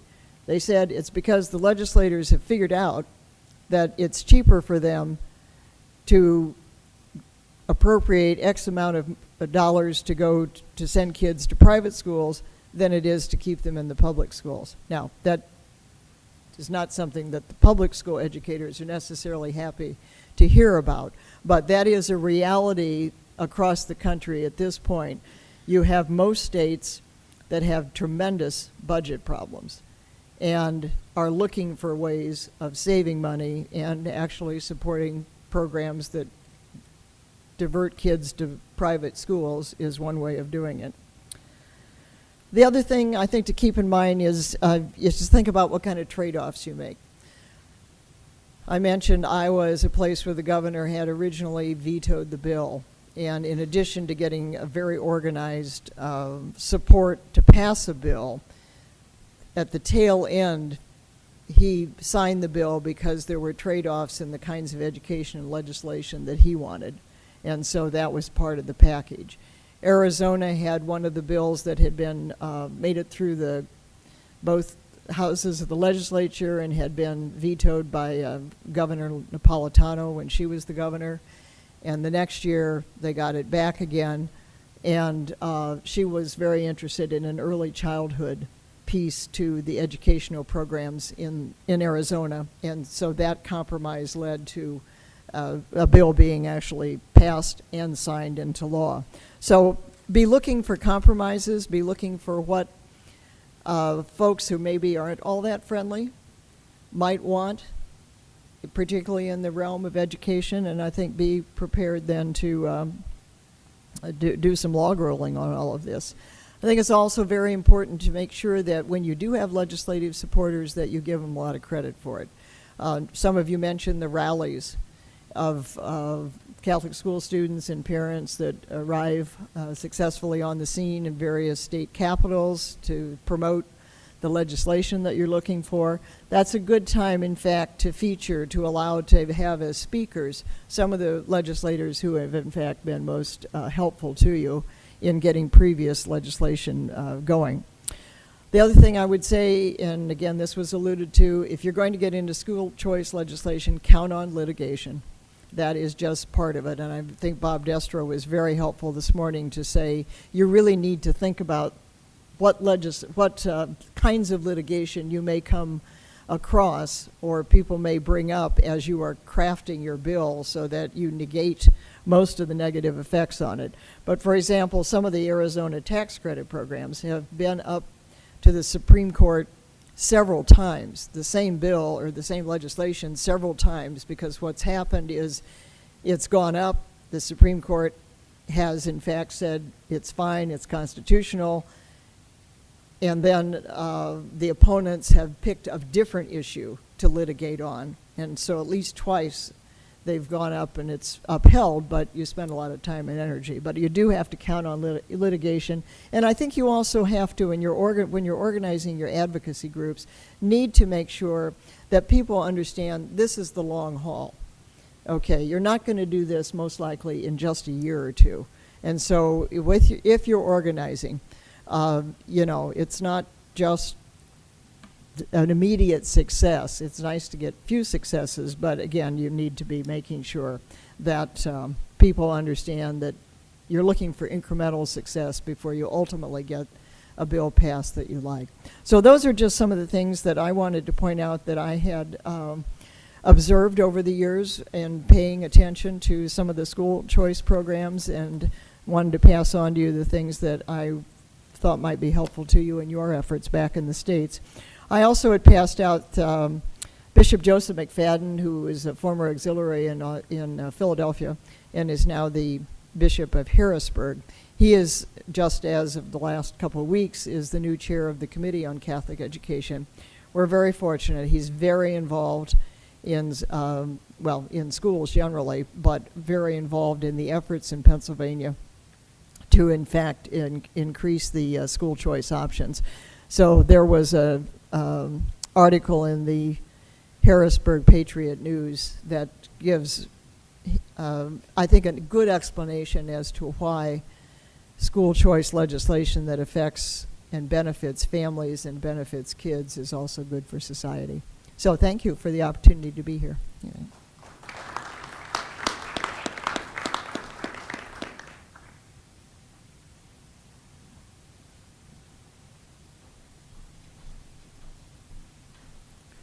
Good afternoon. I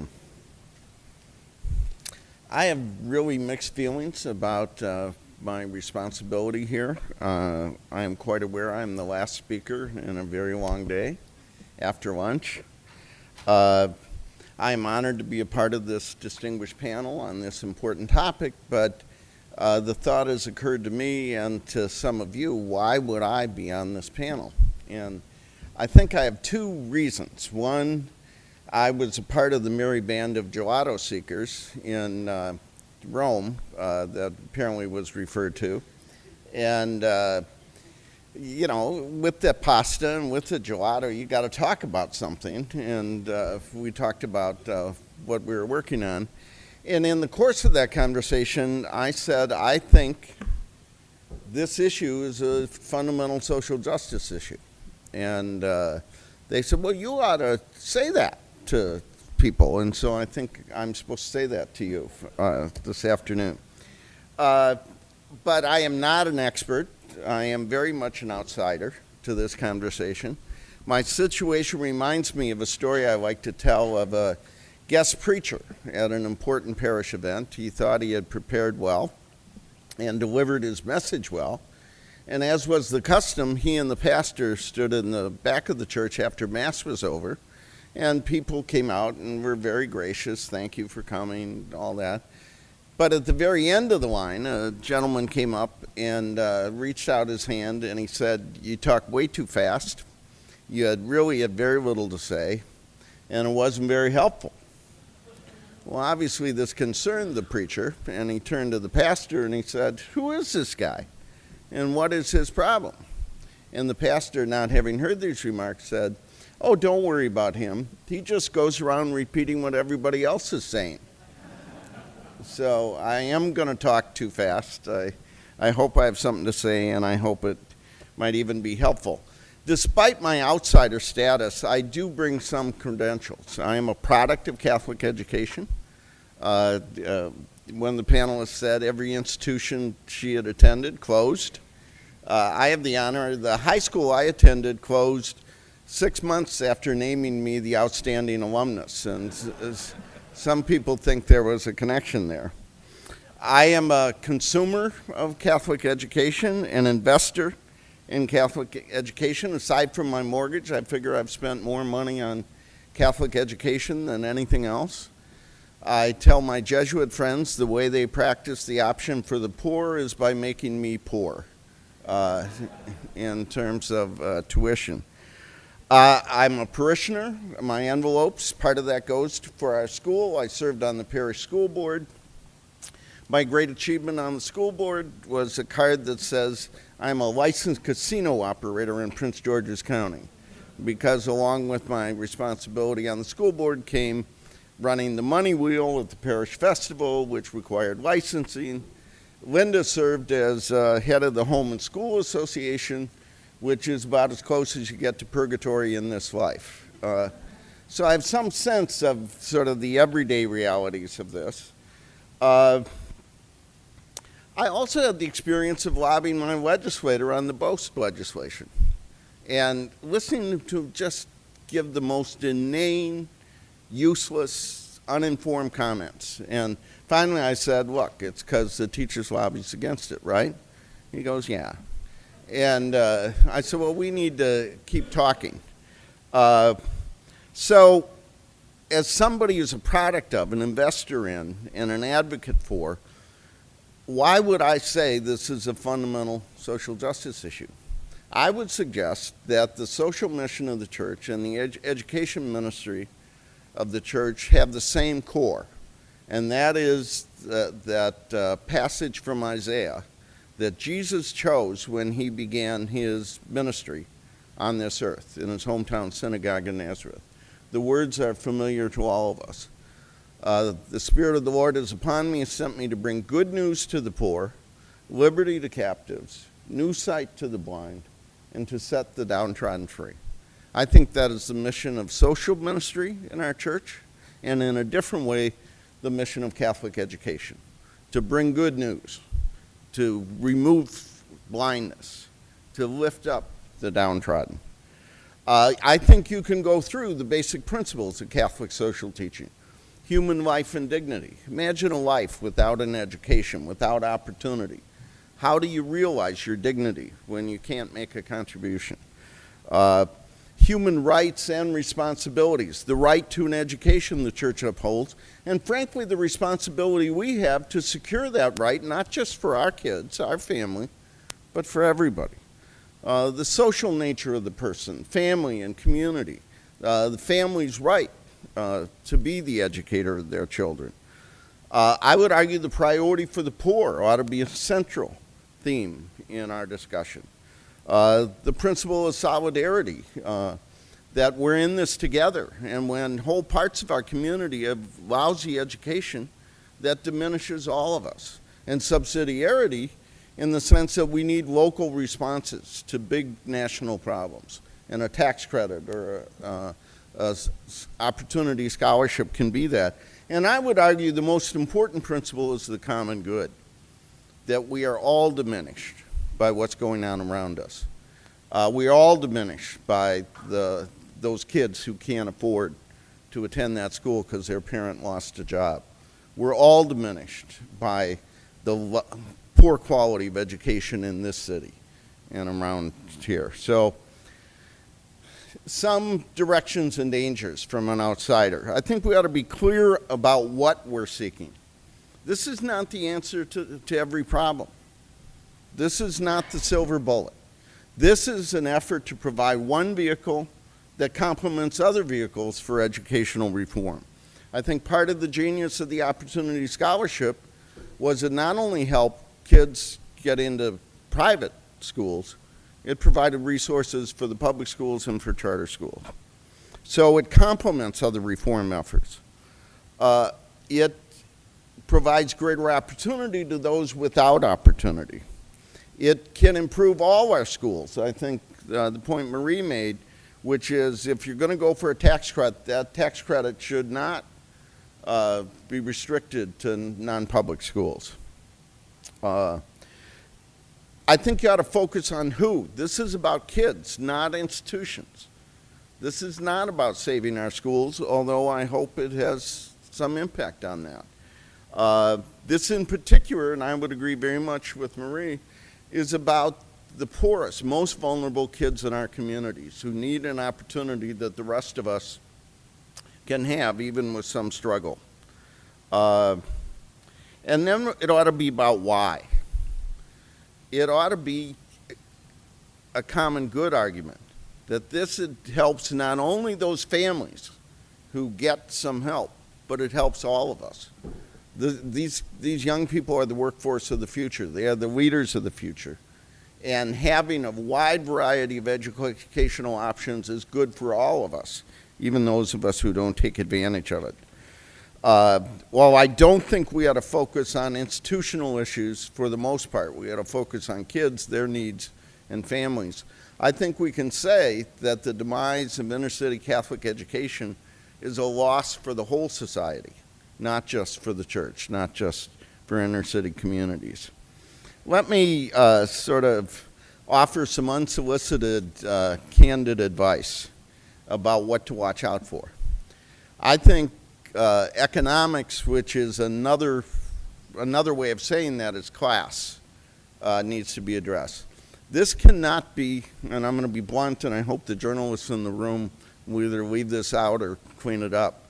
This cannot be a way that rich people in rich institutions help other affluent kids, families pay their tuition. We have a country that is growing apart economically in dramatic ways. And if this is seen sort of as a way for big, powerful economic institutions to help economically affluent, powerful families meet the needs of private education, we're dead. We ought to look at this issue from the bottom up. As Marie said, this ought to be about the poorest, most vulnerable kids and whether they're going to be able to make a contribution to the whole society. I think we got to talk about race and ethnicity. I'll be blunt.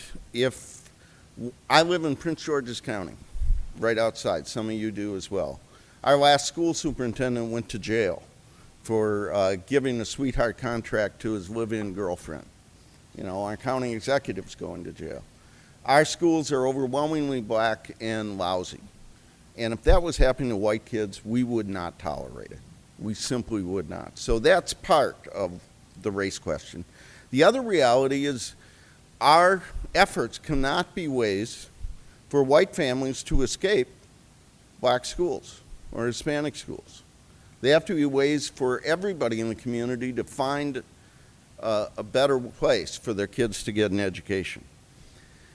These things, and I think Bob has done really good work here, these things have to be very carefully drafted, not only to survive litigation, but to survive scrutiny. Candidly, most tax credits are a lot better at relieving the tax burden of affluent companies and people than they are at helping the poor. They're not focused, they're not targeted, they don't accomplish all that they do. So we ought to be able to withstand scrutiny and be able to explain that by foregoing this income, tax income, is actually going to make a difference. And I think some of the structures we've been talking about. Candidly, it's hard to make the case for the value of inner-city Catholic education when we're getting out of the business. I understand as well as anybody. I work with Dan Curtin here in the Archdiocese of Washington. You can't sustain what you can't sustain. But part of our argument is we're losing something incredibly valuable. And if we're losing it on our watch, it's hard to make the case. Accessibility is not only about geography. It's also about disability.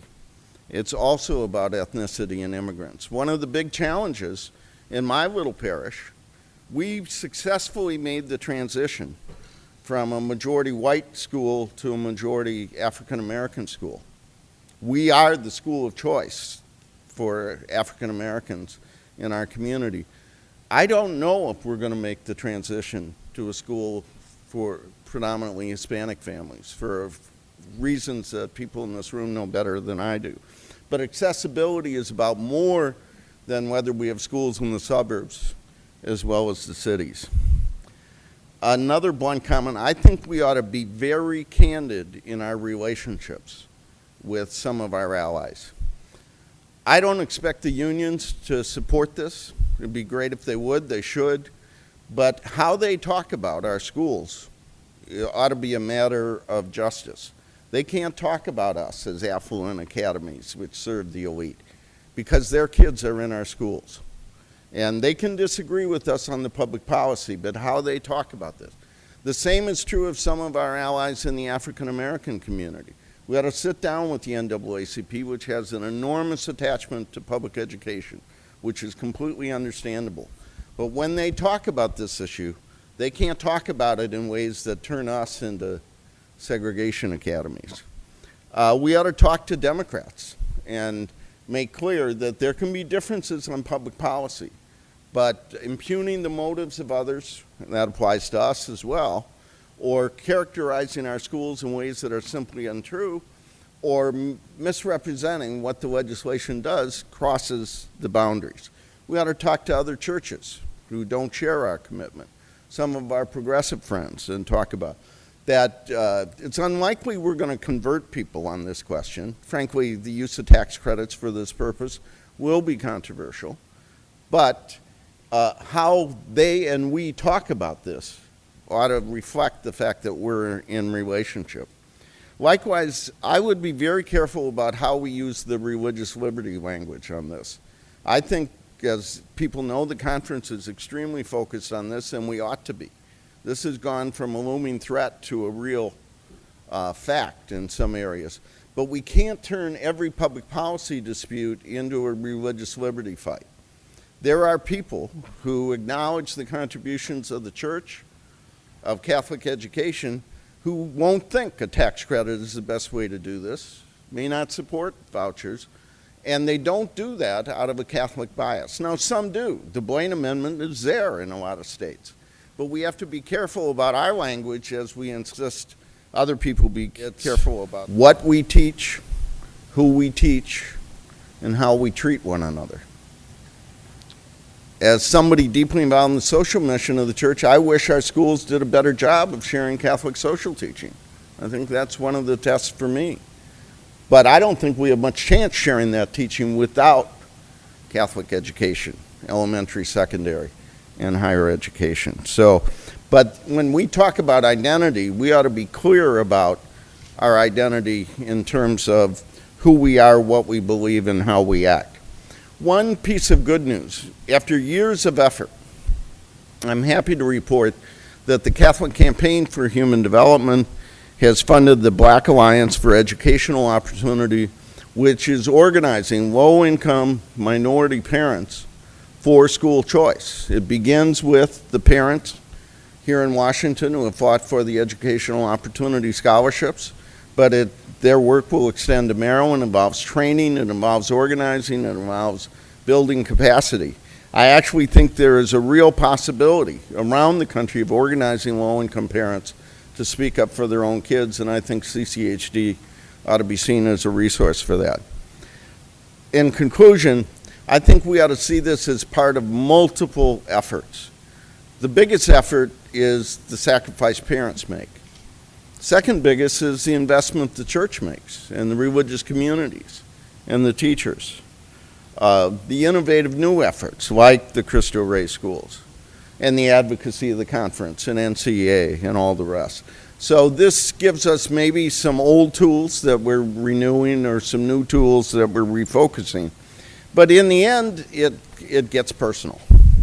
For me, Catholic education about St. Ambrose, where my kids went. It's about Bishop McNamara High School, where my kids went. There was a period in our life, we have two daughters. One, Kelly, was sort of an activist on the death penalty and pro-life stuff. And Molly was a cheerleader and a member of the dance team. And I said to Linda, it's like we're living with Sister Helen Prejean and Britney Spears in the same house. Well, Sister Helen had a baby 3 weeks ago, made us grandparents. Apparently it's never happened before. Well, we have Skype. We sit around and watch this baby do nothing, and I'm just mesmerized by it.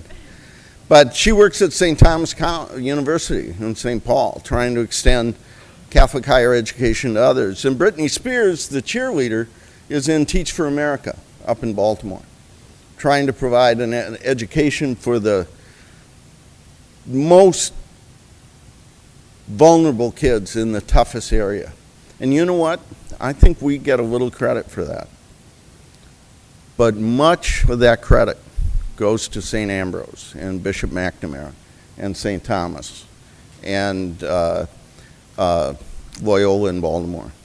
And the more families that have had the opportunities we have, especially the more low-income families who don't have much opportunity, the better off our whole society will be. And that's why I think this is a social justice issue. Thank you.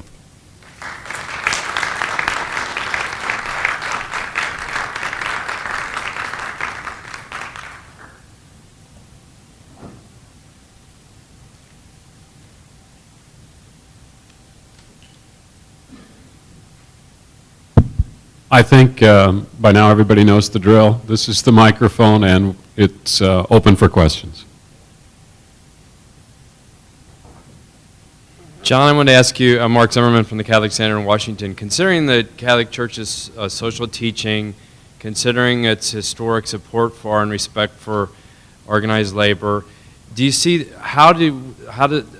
the area of education opportunities, how do you build bridges? How does the Catholic Church build bridges with organized labor, especially teachers' unions, to provide these educational opportunities for more children and more families?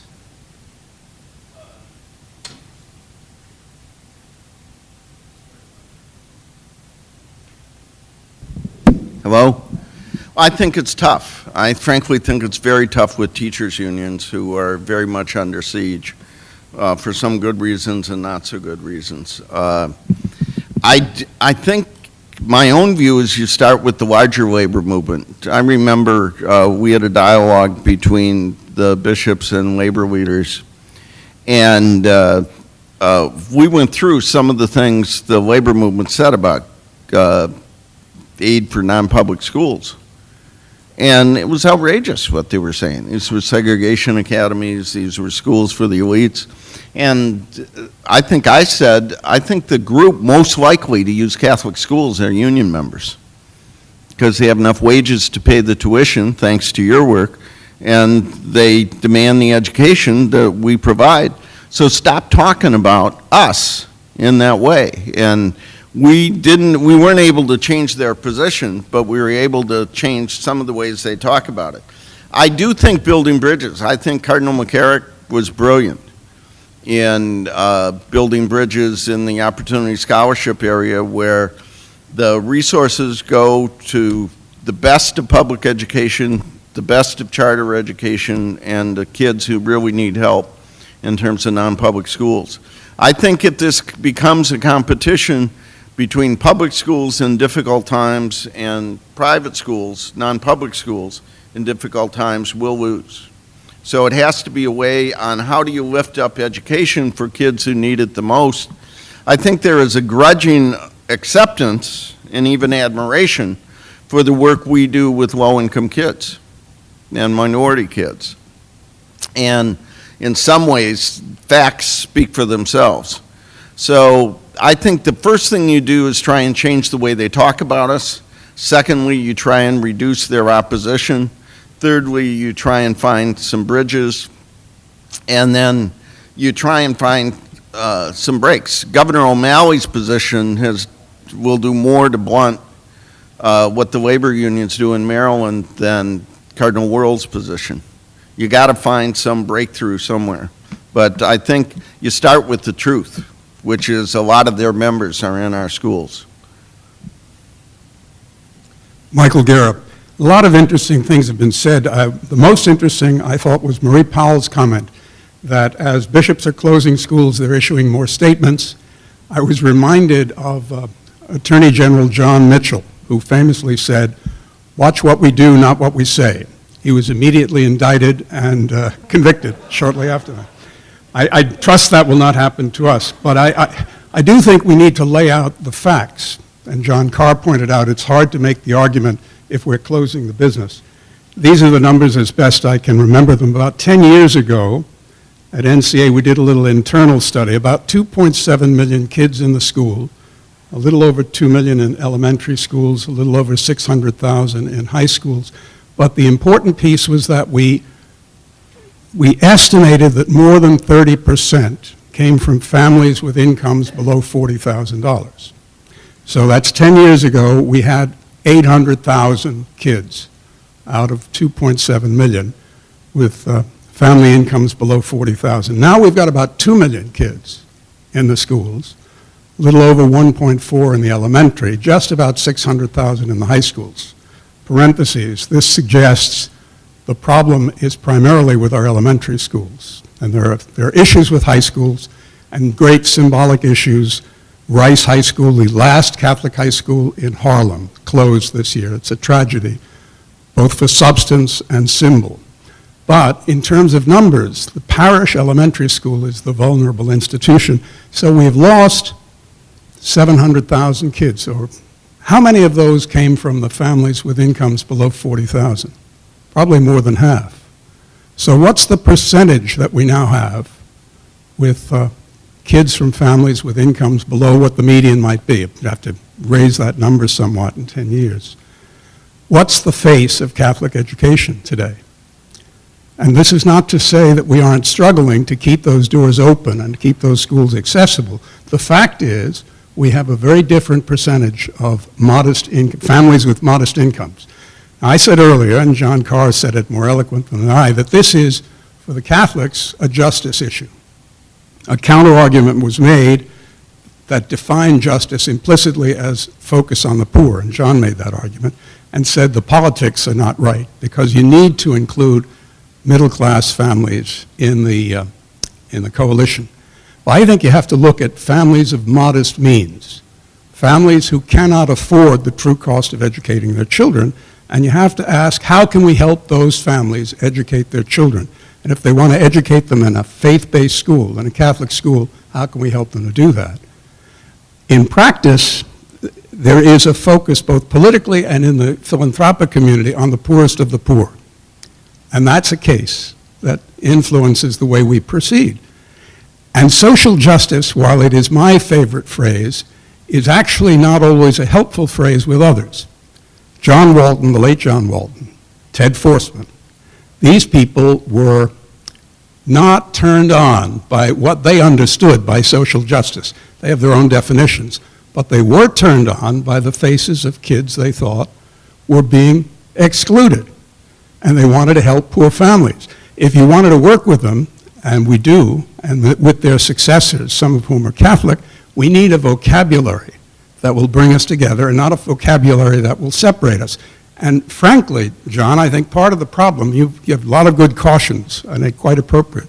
Part of our historical problem within the Catholic community has been the breach between what I would call the social justice community and the educational community. It has been rare. I can understand why they'd load you up with gelato and pasta and then tell you, come and say this, because it's been rare that a representative of the social justice community would become an advocate for school choice. It was always awkward to form that alliance. To this day, there are communities, Network I think is one, that won't go near school choice because for them it's the antithesis of social justice. So vocabulary, this is something that requires some patience. So I appreciate your insights, which I think are valid, but if we're going to make progress and we're going to join forces with other people of goodwill, we need to find a common vocabulary.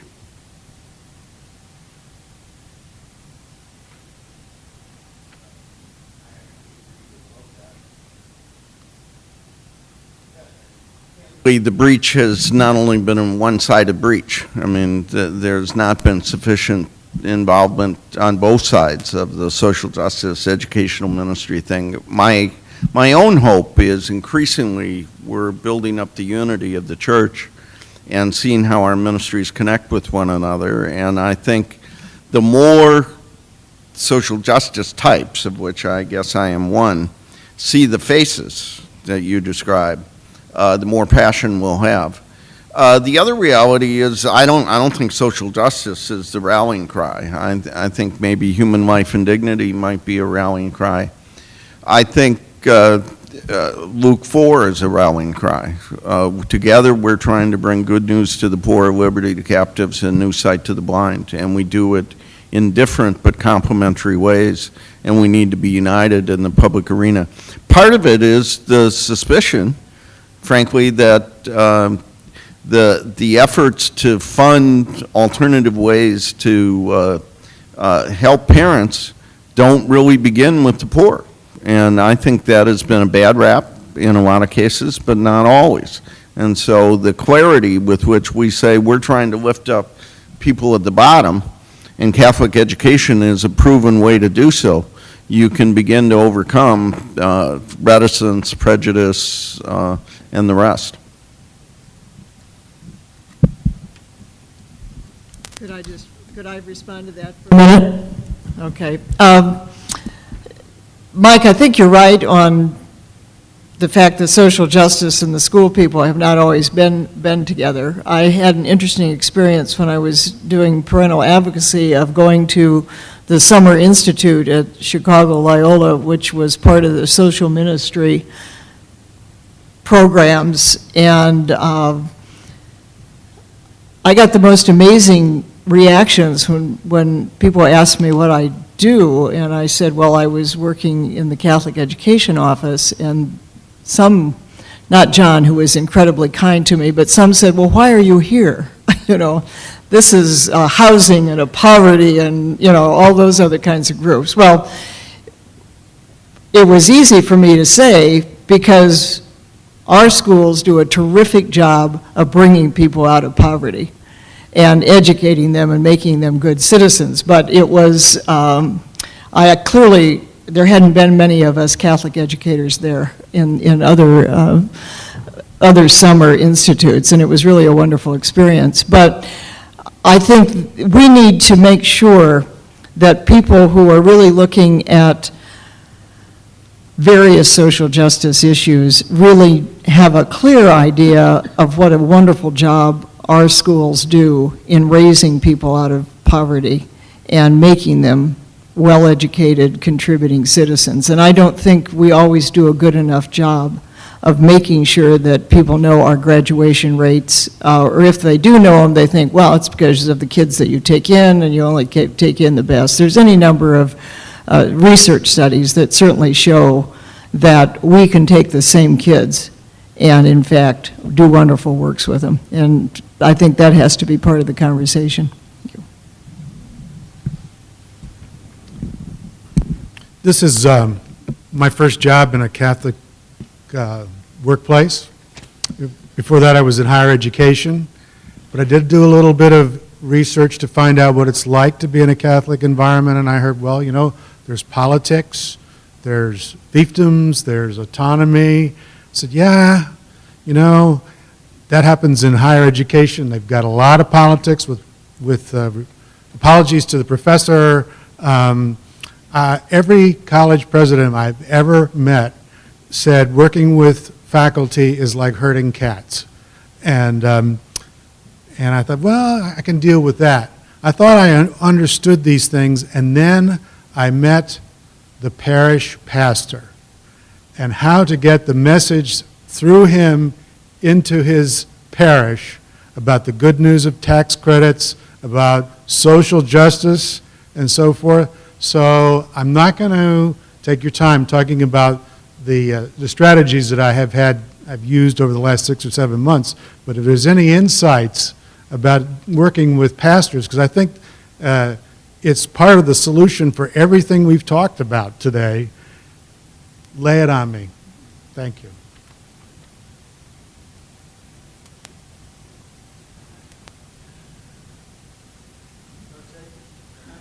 I'd invite the others to.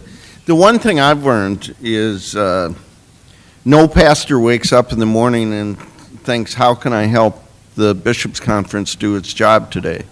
Or the school's office do its job today? Or there's some evidence that not even the people who work at the Bishop's Conference wake up every morning and ask. So the key question I've said to my staff is, how do we help them do their job? They want to be good pastors. They want to be good leaders. They want to build up a vibrant local community of faith. And so to the extent we can help them do that, they'll look on us as an exception to the rule, which is those people are not helpful to us. I always said you want to be on the list of exceptions. There are always 2 or 3 parts of the church structure where people said, you know, they're useful. I mean, the insurance office and this and that. You want to get on the list of exceptions. And the way you get on the list of exceptions is by helping them be a better pastor. Now, figuring out how to do that is a life's work. A thought on that one is, and it's related, but we've found great success in helping our pastors and training them into communicating the realities about a school to their community. We believe it's charitable to tell the truth. So we have policies in place that require parishes to hold meetings with parents and parishioners when their school hits certain financial thresholds.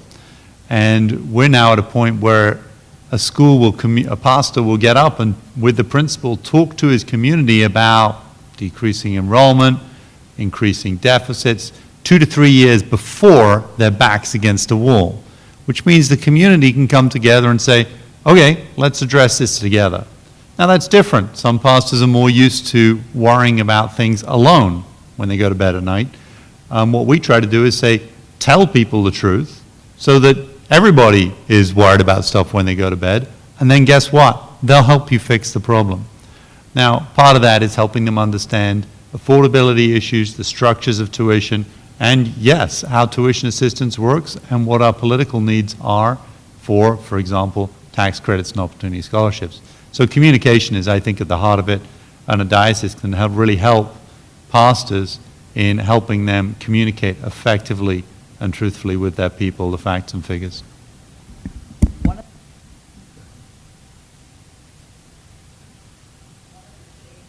That we've noticed in recent times in the seminarian population is that there are fewer and fewer seminarians who have gone through Catholic schooling. And so they have no firsthand experience in that environment.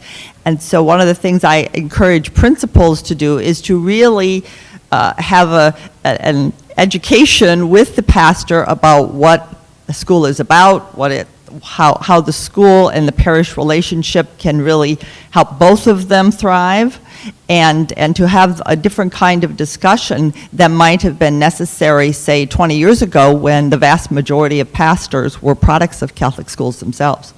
So that environment has changed. Frank Butler, just an observation and then a question. First, observation on John's comment about unions and the dialogue with unions. I think if you look at the diocesan level or look at the local church level, you'll see some very encouraging things. I was particularly reminded in your comment about the dialogue that I don't think at the leadership level that's going to happen. I think it's going to be down with the rank and file. If you look at the Diocese of Bridgeport, for example, you have the diocesan schools and the teachers themselves working on educational innovation, actually working on classroom projects. And that's created a whole different atmosphere between the public system and the Catholic school system. I also think that the schools of education now have been moving in the direction of having the capacity to talk to both Catholic school teachers and public school teachers and bring them around. And I think a lot of good will happen there. And there is a lot of change occurring.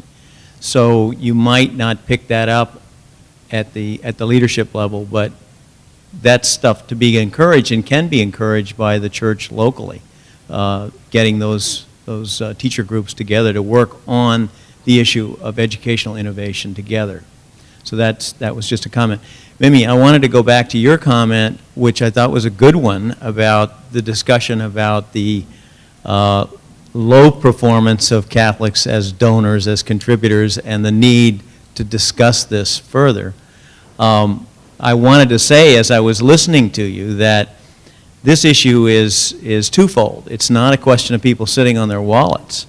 This is a question of the degree of participation people feel in the church generally. That's what drives giving. And the giving has gone down, and the performance has gone down compared to other religious groups, but it directly correlates to the sense of belonging, of participation, and so forth. And that is really the key issue. So I'd just like to hear a few other comments on that subject, if you would. Cardinal's gone, right? I think that this is something that we don't talk about very much, or at least we don't talk about it in maybe a helpful sort of way where people can embrace at a personal level where money goes and what it's being used for.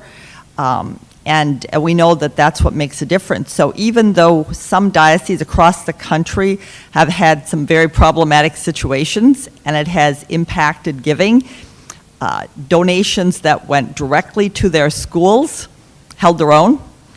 And so I think that's kind of an interesting phenomenon because people want to have some say about where their money goes. They want to have some direction about it, and then that accountability word that we've heard a lot. So I think when people are engaged in where the money is going to go, they will give the money because they believe in that cause. They're less motivated perhaps by these kind of bucket drives where it's going to go into the big bucket and thank you very much. You don't really know what happens. I had an interesting experience a few weeks ago when I was in a parish in Kansas City, and the pastor had 2 large screens up front in the sanctuary, and it was that Sunday when they did the financial statement. And he, on one screen, projected, this is what the parking lot looked like before, and it cost us X amount of dollars. We took these 3 bids, and this is what your money has purchased for you. And through a whole category of money, income and outgo, he explained what we did with your money to the parishioners and thanked them repeatedly for how your money helped us do these things for our parish. The language was very precise, sending a very clear message that we are all in this together. It's real money fixing real things, and I can't do it without you. And remember last year when I asked everybody to put in $10 more, this is what we could do with those $10. It was extraordinary. I think more of that would make a big difference in lots of places. I don't have the sense that's happening everywhere.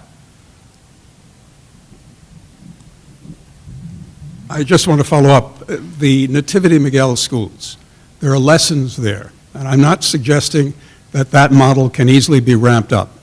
But they're growing. There are over 60 schools, so maybe there are 3,000 or 4,000 kids. But the per pupil cost is somewhere between $12,000 and $15,000 because they're small, they're long day, long school year, and they're serving a very poor clientele, so they collect very little money in tuition. They have to raise that money every year, and they succeed. And you can go to cities all over the country, and you'll find, largely but not exclusively, Catholic people excited about those schools because there's accountability. They think these are schools that are succeeding, and by and large I think they are succeeding, and they're willing to invest even though the logic says this is a disproportionate commitment of dollars for a relatively small number of kids. However, these are schools that work, and they work with kids who very much need those schools, and they attract an awful lot of private money. They're accountable, they're successful. I think there are lessons for all of us in that. I just have 2 comments sort of in this vein. The first is before getting to NCEA, I was in an inner city New York Catholic high school, and a challenge we faced was a lot of the money coming in was from folks who were not either aware or interested in our Catholic mission. They were aware and interested in the fact that we did a better job educating the young men of our neighborhood than our public school counterpart. And we certainly we didn't have the infrastructure to evangelize our community, more or less, you know, donors and a lot of other folks affiliated with our school because we were kind of busy keeping the walls in shape and making sure the school's open. So I think that's a challenge that we're facing, that people are either, again, not aware, not interested. I think of both are different things. The second thing I would add is, you know, from talking to high schools and leadership in high schools, our schools don't have the capacity to start engaging their communities in public relations campaigns for tax credits and school vouchers and things related. They have a hard enough job doing student recruitment. So certainly that's where organizations like ours come in, and some of the other great groups are represented here. But I think the group that's been left out in a lot of this conversation is our school boards. We probably have more school governance issues in school boards now than we've ever had. So particularly in our large areas like New York, where most of the schools, if not all the high schools now, are not diocesan, but board-based or congregationally sponsored, we have a large group of people that I don't know that we're ready to fully engage as to what their responsibilities could be and should be, and how we could be using them not just for money and resources, but for also saying, hey, could you go out to our local community and say, hey, spread the word about these issues, because our teachers don't have the time to do it, and some of our leadership doesn't have the time to do it either. So I think there's a very large group of people who are waiting for us to say, hey, here's what we think you could be doing. Those are my two comments. Minor point to that is one thing we've started doing in Washington is bringing all of the members of our boards, particularly our corporations. We have 52 corporations, separately incorporated archdiocesan entities. Bring the board members together and talk to them annually about what it means to serve in this capacity, because the ministry of the diocese has been entrusted to a board of directors and they're responsible for certain pieces. And so to bring them together and train them, and also to make sure that we have lists and we communicate with them as a group effectively, whether it's through a liaison to a board, like myself, I'm a liaison to various education boards, or directly through mailings to talk to them about current issues, for them to be able to hear from the Cardinal directly through communications avenues. So we try to do that because that's an influential group, and one of the things we've learned is that everybody knows everybody anyway. So they're all talking about the same issues. So to provide that strategic direction, whether it's the new evangelization, religious liberty, Catholic education, whatever it is, there's definite opportunities there, and we've seen some growth in that area. I wanted to ask the panelists, what would your advice be for just engaging, because I was thinking this about you, Tom, you travel all around the Archdiocese and you visit our schools and our parishes. What would, all the panelists though, what advice would you have for engaging our Catholic school parents and the laity, our lay parishioners, in issues like tuition tax credits, to make them, engage them? I think, Mark, communication is an essential piece, and I'm very grateful we have Jennifer Daniels with us here, who works in the Catholic Schools Office on governmental affairs, and she works very closely with the Maryland Catholic Conference and also with the DC Catholic Conference. So there's that link, and then pieces can go out to the schools through principals, through regular communication efforts, so that we make sure that the leadership in the schools, be it pastors and principals, are fully educated and up to date on the current issues, particularly the current political issues. So there's a lot of work. A lot of that work is relational, as you know. And then there's the broader communication efforts, whether it be websites or our incredible newspaper. You may be familiar with that, Mark, which is a great tool for us to communicate to everybody. So I think a lot of it's relational, but engaging the parents, that's really a key issue, and we know principals and pastors work hard on that. That's not easy work. I don't know, Jennifer, if you wanted to add to that, but it's an important piece, certainly.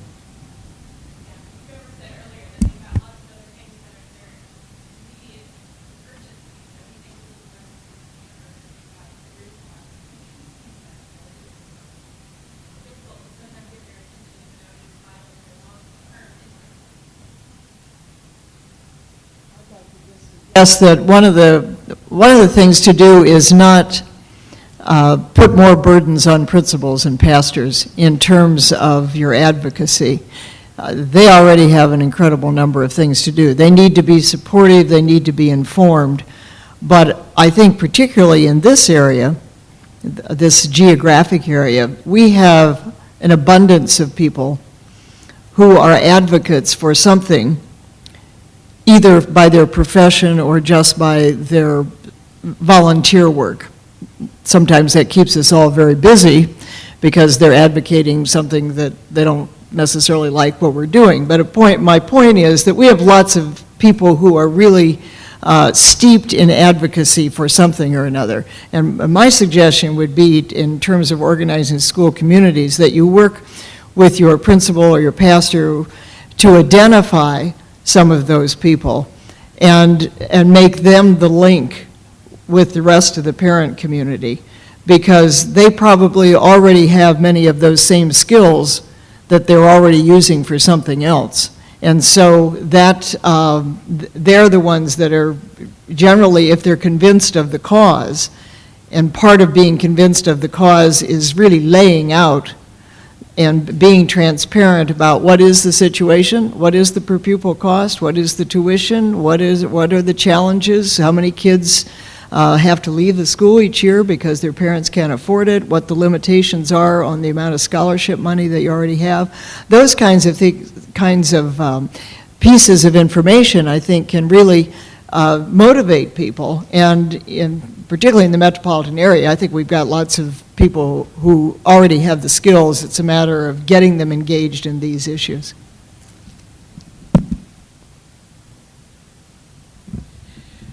I would like to ask the group to really pay attention to language, and I think calling it tuition tax credits, tuition granting organizations, and so on is not exactly helpful.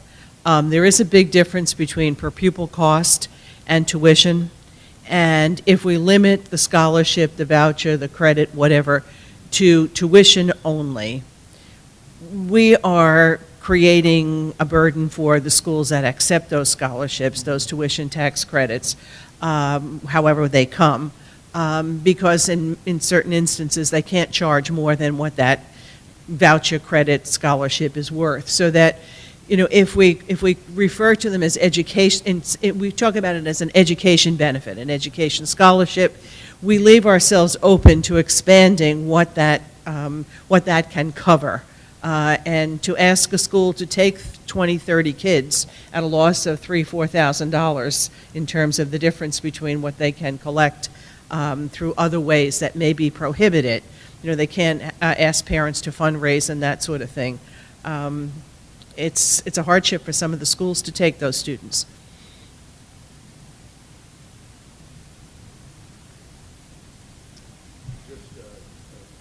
Outsider's perspective, I very much agree with it. Tuition tax credit sounds like something left over from the 70s, and whoever came up with the opportunity scholarship, I mean, we're making people say I'm against opportunity scholarships.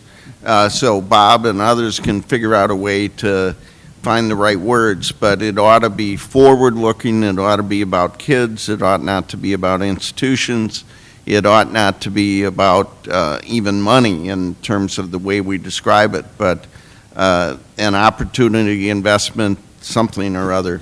But the other side seems to always spend a lot of time on language, and we spend a lot of time on arguments, and language is a big part of the battle.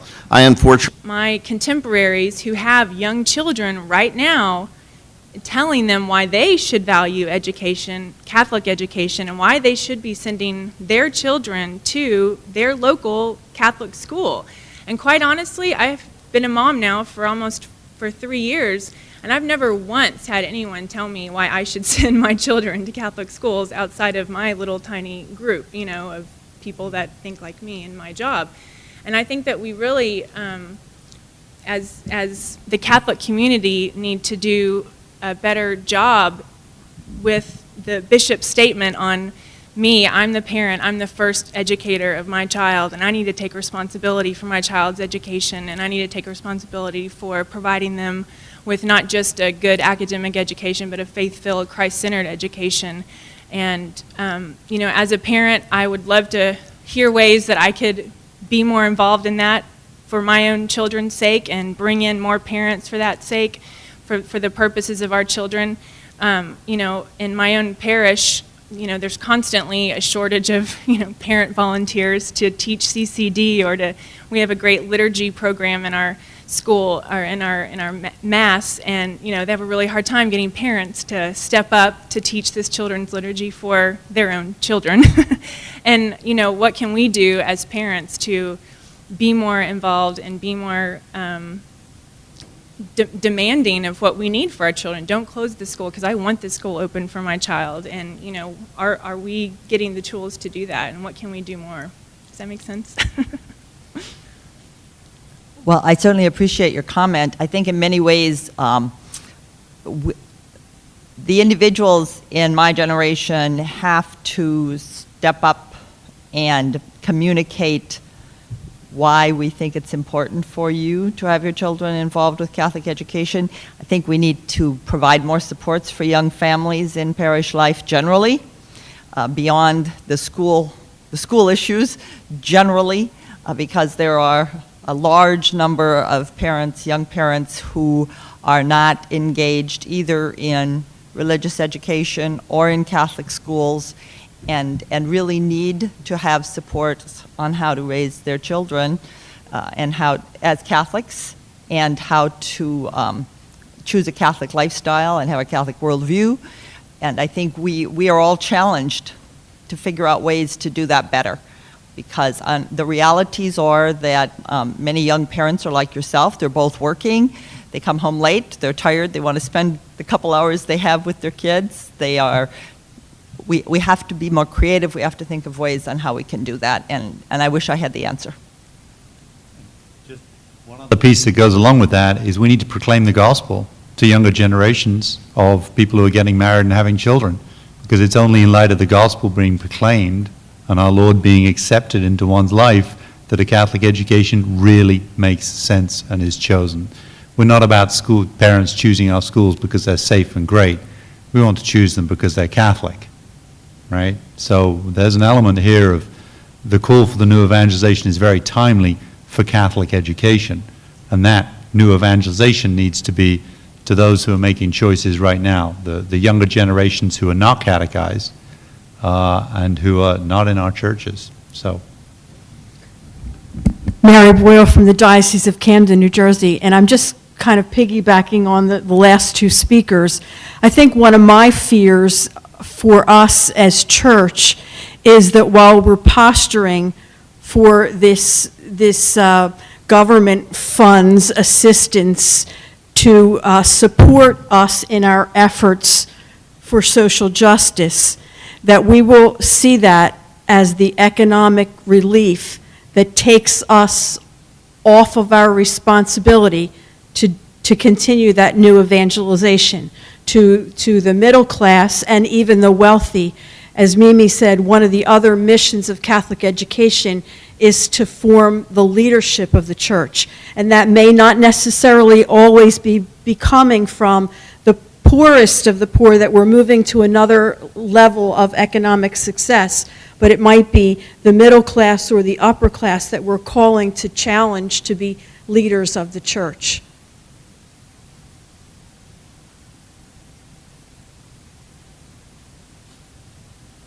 Thank you for that comment.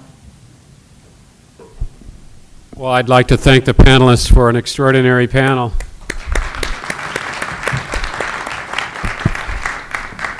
I'm sorry John Carr is gone. His reference to Isaiah 61 I thought was a good opportunity for me to remind everybody that we have a Mass. For those of you who are interested, it's at Caldwell Chapel, and Caldwell Chapel is across the parking lot, straight across the parking lot in the middle of that building called Caldwell Hall. And the Mass will begin about 3:15, and so you have a few minutes.